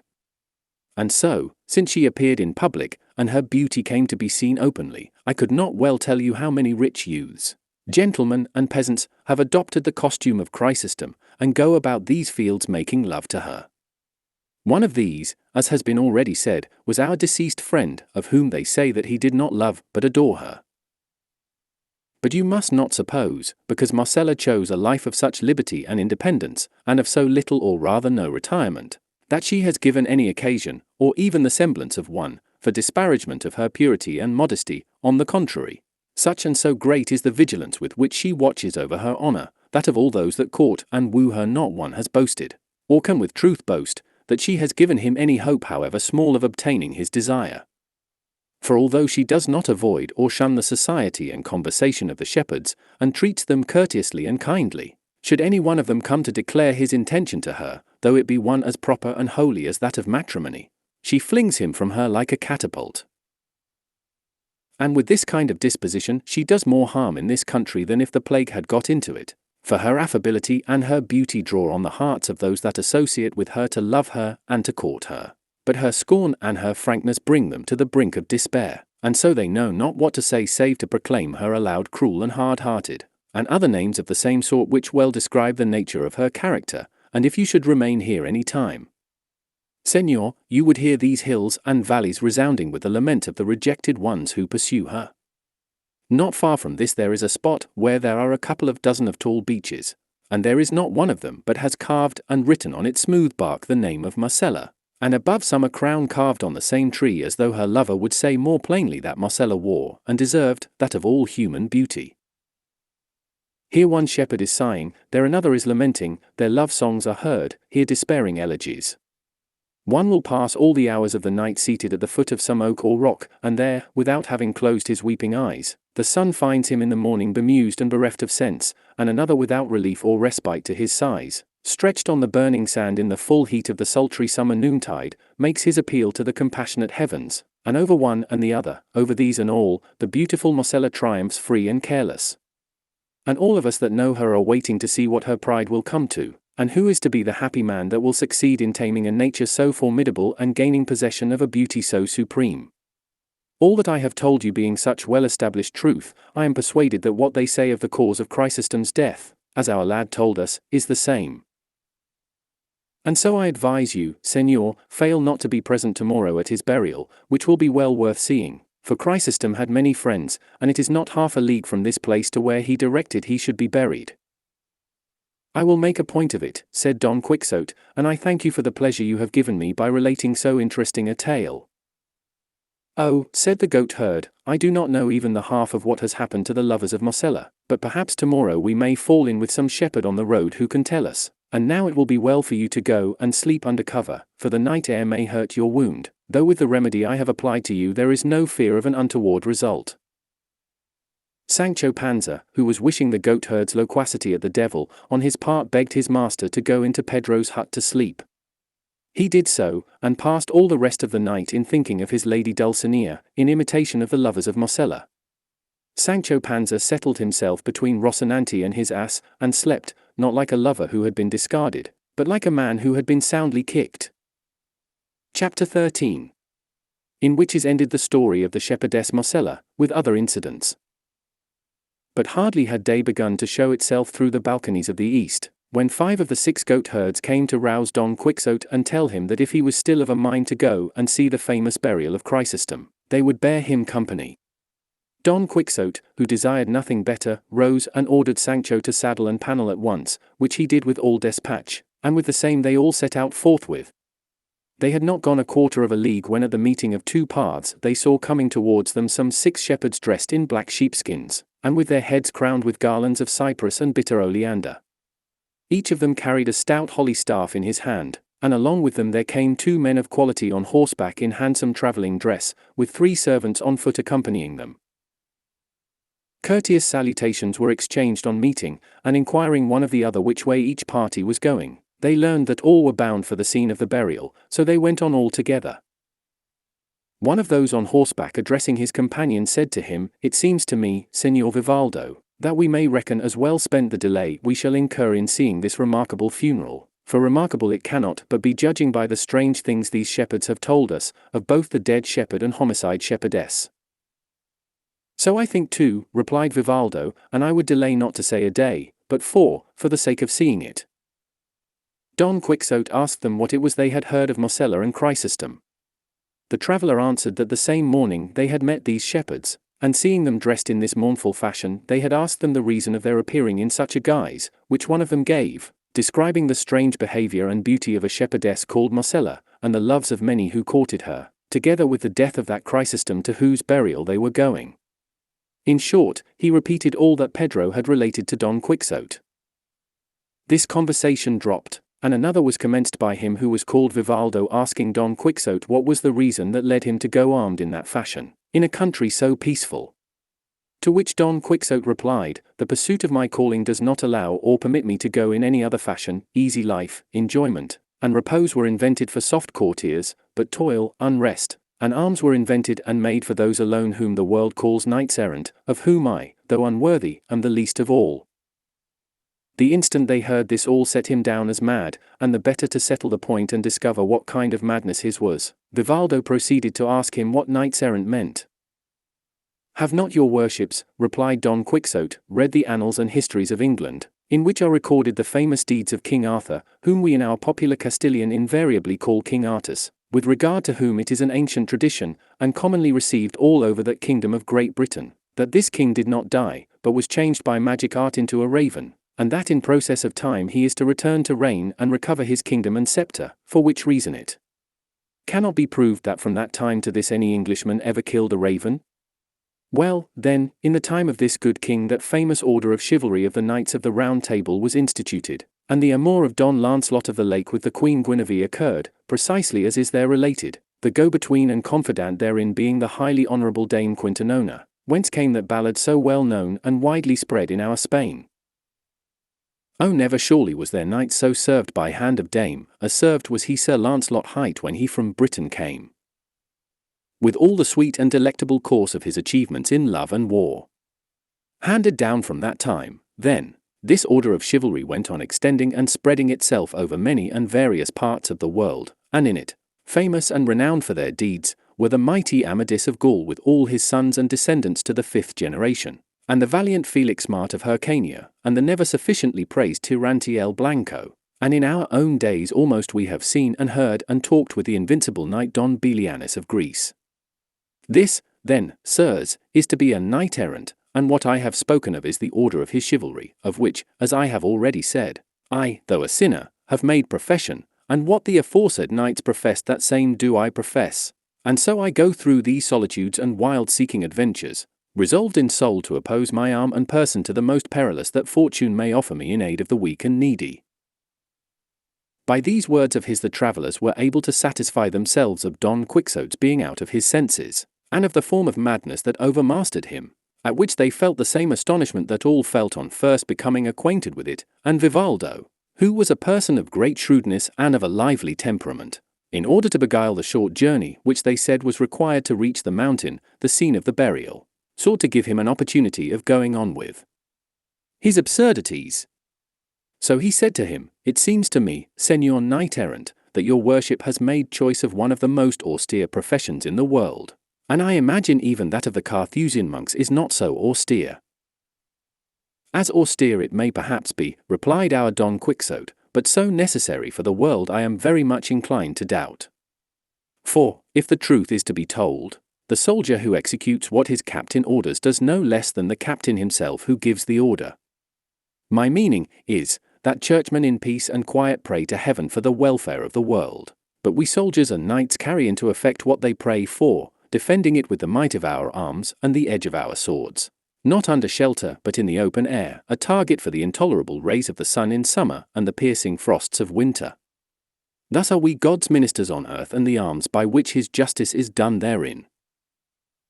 And as the business of war and all that relates and belongs to it cannot be conducted without exceeding great sweat, toil, and exertion, it follows that those who make it their profession have undoubtedly more labor than those who in tranquil peace and quiet are engaged in praying to God to help the weak. I do not mean to say, nor does it enter into my thoughts, that the knight-errant's calling is as good as that of the monk in his cell. I would merely infer from what I endure myself that it is beyond a doubt a more laborious and a more belabored one, a hungrier and thirstier, a wretcheder, raggeder, and lousier, for there is no reason to doubt that the knights-errant of yore endured much hardship in the course of their lives. And if some of them by the might of their arms did rise to be emperors, in faith it cost them dear in the matter of blood and sweat, and if those who attained to that rank had not had magicians and sages to help them they would have been completely balked in their ambition, and disappointed in their hopes. That is my own opinion, replied the traveller, but one thing among many others seems to me very wrong in knights-errant, and that is that when they find themselves about to engage in some mighty and perilous adventure in which there is manifest danger of losing their lives, they never at the moment of engaging in it think of commending themselves to God, as is the duty of every good Christian in like peril, instead of which they commend themselves to their ladies with as much devotion as if these were their gods, a thing which seems to me to savour somewhat of heathenism. Sir, answered Don Quixote, that cannot be on any account omitted, and the knight-errant would be disgraced who acted otherwise. For it is usual and customary in knight-errantry that the knight-errant, who on engaging in any great feat of arms has his lady before him, should turn his eyes towards her softly and lovingly, as though with them entreating her to favour and protect him in the hazardous venture he is about to undertake, and even though no one hear him, he is bound to say certain words between his teeth, commending himself to her with all his heart, and of this we have innumerable instances in the histories. Nor is it to be supposed from this that they are to omit commending themselves to God, for there will be time and opportunity for doing so while they are engaged in their task. For all that, answered the traveller, I feel some doubt still, because often I have read how words will arise between two knights-errant, and from one thing to another it comes about that their anger kindles, and they wheel their horses round, and take a good stretch of field, and then without any more ado at the top of their speed they come to the charge, and in mid-career they are wont to commend themselves to their ladies, and what commonly comes of the encounter is that one falls over the haunches of his horse pierced through and through by his antagonist's lance, and as for the other, it is only by holding on to the manet of his horse that he can help falling to the ground. But I know not how the dead man had time to commend himself to God in the course of such rapid work as this. It would have been better if those words which he spent in commending himself to his lady in the midst of his career had been devoted to his duty and obligation as a Christian. Moreover, it is my belief that all knights-errant have not ladies to commend themselves to, for they are not all in love. That is impossible, said Don Quixote. I say it is impossible that there could be a knight-errant without a lady, because to such it is as natural and proper to be in love as to the heavens to have stars. Most certainly no history has been seen in which there is to be found a knight-errant without an amour, and for the simple reason that without one he would be held no legitimate knight, but a bastard, and one who had gained entrance into the stronghold of the said knighthood, not by the door, but over the wall like a thief and a robber. Nevertheless, said the traveller, if I remember rightly, I think I have read that Don Galera, the brother of the valiant Amadis of Gaul, never had any special lady to whom he might commend himself, and yet he was not the less esteemed, and was a very stout and famous knight. To which our Don Quixote made answer, Sir, one solitary swallow does not make summer. Moreover, I know that knight was in secret very deeply in love, besides which, that way of falling in love with all that took his fancy was a natural propensity which he could not control. But, in short, it is very manifest that he had one alone whom he made mistress of his will, to whom he commended himself very frequently and very secretly, for he prided himself on being a reticent knight. Then if it be essential that every knight-errant should be in love, said the traveller, it may be fairly supposed that your worship is so, as you are of the order, and if you do not pride yourself on being as reticent as Don Galera, I entreat you as earnestly as I can, in the name of all this company and in my own, to inform us of the name, country, rank, and beauty of your lady, for she will esteem herself fortunate if all the world knows that she is loved and served by such a knight as your worship seems to be. At this Don Quixote heaved a deep sigh and said, I cannot say positively whether my sweet enemy is pleased or not that the world should know I serve her. I can only say in answer to what has been so courteously asked of me, that her name is Dulcinea, her country El Toboso, a village of La Mancha, her rank must be at least that of a princess, since she is my queen and lady, and her beauty superhuman, since all the impossible and fanciful attributes of beauty which the poets apply to their ladies are verified in her, for her hairs are gold, her forehead Elysian fields, her eyebrows rainbows, her eyes suns, her cheeks roses, her lips coral, her teeth pearls, her neck alabaster, her bosom marble, her hands ivory, her fairness snow, and what modesty conceals from sight such, I think and imagine, as rational reflection can only extol, not compare. We should like to know her lineage, race, and ancestry, said Vivaldo. To which Don Quixote replied, she is not of the ancient Roman Curtii, Caii, or Scipios, nor of the modern Colonnas or Orsini, nor of the Moncadas or Requesens of Catalonia, nor yet of the rebel Las or Villanovas of Valencia, Palafoxes, Nusas, Rocabertis, Corellas, Lunas, Alagones, Urreas, Foses, or Gurrias of Aragon, Cerdas, Manriques, Mendozas, or Guzmans of Castile, Alencastros, Palas, or Menezes of Portugal, but she is of those of El Toboso of La Mancha, a lineage that though modern, may furnish a source of gentle blood for the most illustrious families of the ages that are to come, And this let none dispute with me save on the condition that Zerbino placed at the foot of the trophy of Orlando's arms, saying, These let none move who dareth not his might with Roland prove. Although mine is of the Cachapins of Laredo, said the traveller, I will not venture to compare it with that of El Toboso of La Mancha, though, to tell the truth, no such surname has until now ever reached my ears. What, said Don Quixote, has that never reached them? The rest of the party went along listening with great attention to the conversation of the pair, and even the very goat-herds and shepherds perceived how exceedingly out of his wits our Don Quixote was. Sancho Panza alone thought that what his master said was the truth, knowing who he was and having known him from his birth, and all that he felt any difficulty in believing was that about the fair Dulcinea del Toboso, because neither any such name nor any such princess had ever come to his knowledge though he lived so close to El Toboso. They were going along conversing in this way, when they saw descending a gap between two high mountains some 20 shepherds, all clad in sheepskins of black wool and crowned with garlands which, as afterwards appeared, were, some of them of yew, some of cypress. 6 of the number were carrying a bier covered with a great variety of flowers and branches, on seeing which one of the goat-herds said, Those who come there are the bearers of Chrysostom's body, and the foot of that mountain is the place where he ordered them to bury him. They therefore made haste to reach the spot, and did so by the time those who came had laid the bier upon the ground, and 4 of them with sharp pickaxes were digging a grave by the side of a hard rock. They greeted each other courteously, and then Don Quixote and those who accompanied him turned to examine the bier, and on it, covered with flowers, they saw a dead body in the dress of a shepherd, to all appearance of 130 years of age, and showing even in death that in life he had been of comely features and gallant bearing. Around him on the bier itself were laid some books, and several papers open and folded, and those who were looking on as well as those who were opening the grave and all the others who were there preserved a strange silence, until one of those who had borne the body said to another, Observe carefully, Ambrosio, if this is the place Chrysostom spoke of, since you are anxious that what he directed in his will should be so strictly complied with. This is the place, answered Ambrosio, for in it many a time did my poor friend tell me the story of his hard fortune. Here it was, he told me, that he saw for the first time that mortal enemy of the human race, and here, too, for the first time he declared to her his passion, as honourable as it was devoted, and here it was that at last Marcella ended by scorning and rejecting him so as to bring the tragedy of his wretched life to a close. Here, in memory of misfortune so great, he desired to be laid in the bowels of eternal oblivion.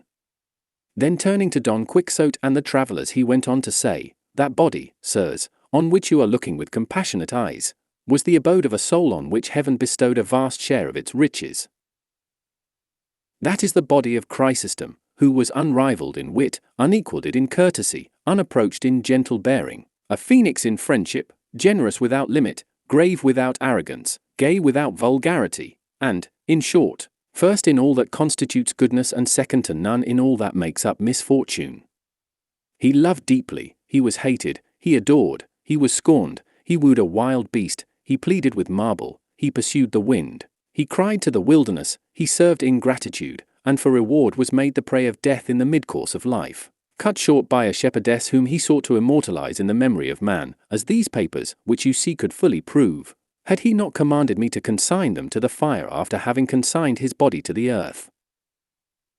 You would deal with them more harshly and cruelly than their owner himself, said Vivaldo, for it is neither right nor proper to do the will of one who enjoins what is wholly unreasonable. It would not have been reasonable in Augustus Caesar had he permitted the directions left by the divine Mantuan in his will to be carried into effect.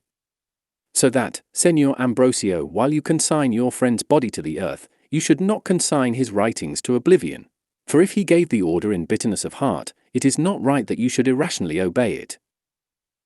On the contrary, by granting life to those papers, let the cruelty of Marcella live forever, to serve as a warning in ages to come to all men to shun and avoid falling into like danger. Or I and all of us who have come here know already the story of this your love-stricken and heart-broken friend, and we know, too, your friendship, and the cause of his death, and the directions he gave at the close of his life, from which sad story may be gathered how great was the cruelty of Marcella, the love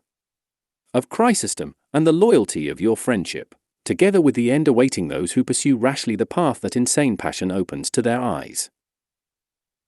Last night we learned the death of Chrysostom and that he was to be buried here, And out of curiosity and pity we left our direct road and resolved to come and see with our eyes that which when heard of had so moved our compassion. And in consideration of that compassion and our desire to prove it if we might by condolence, we beg of you, excellent Ambrosio, or at least I on my own account entreat you, that instead of burning those papers you allow me to carry away some of them. And without waiting for the shepherd's answer, he stretched out his hand and took up some of those that were nearest to him. Seeing which Ambrosio said, out of courtesy, Señor, I will grant your request as to those you have taken, but it is idle to expect me to abstain from burning the remainder.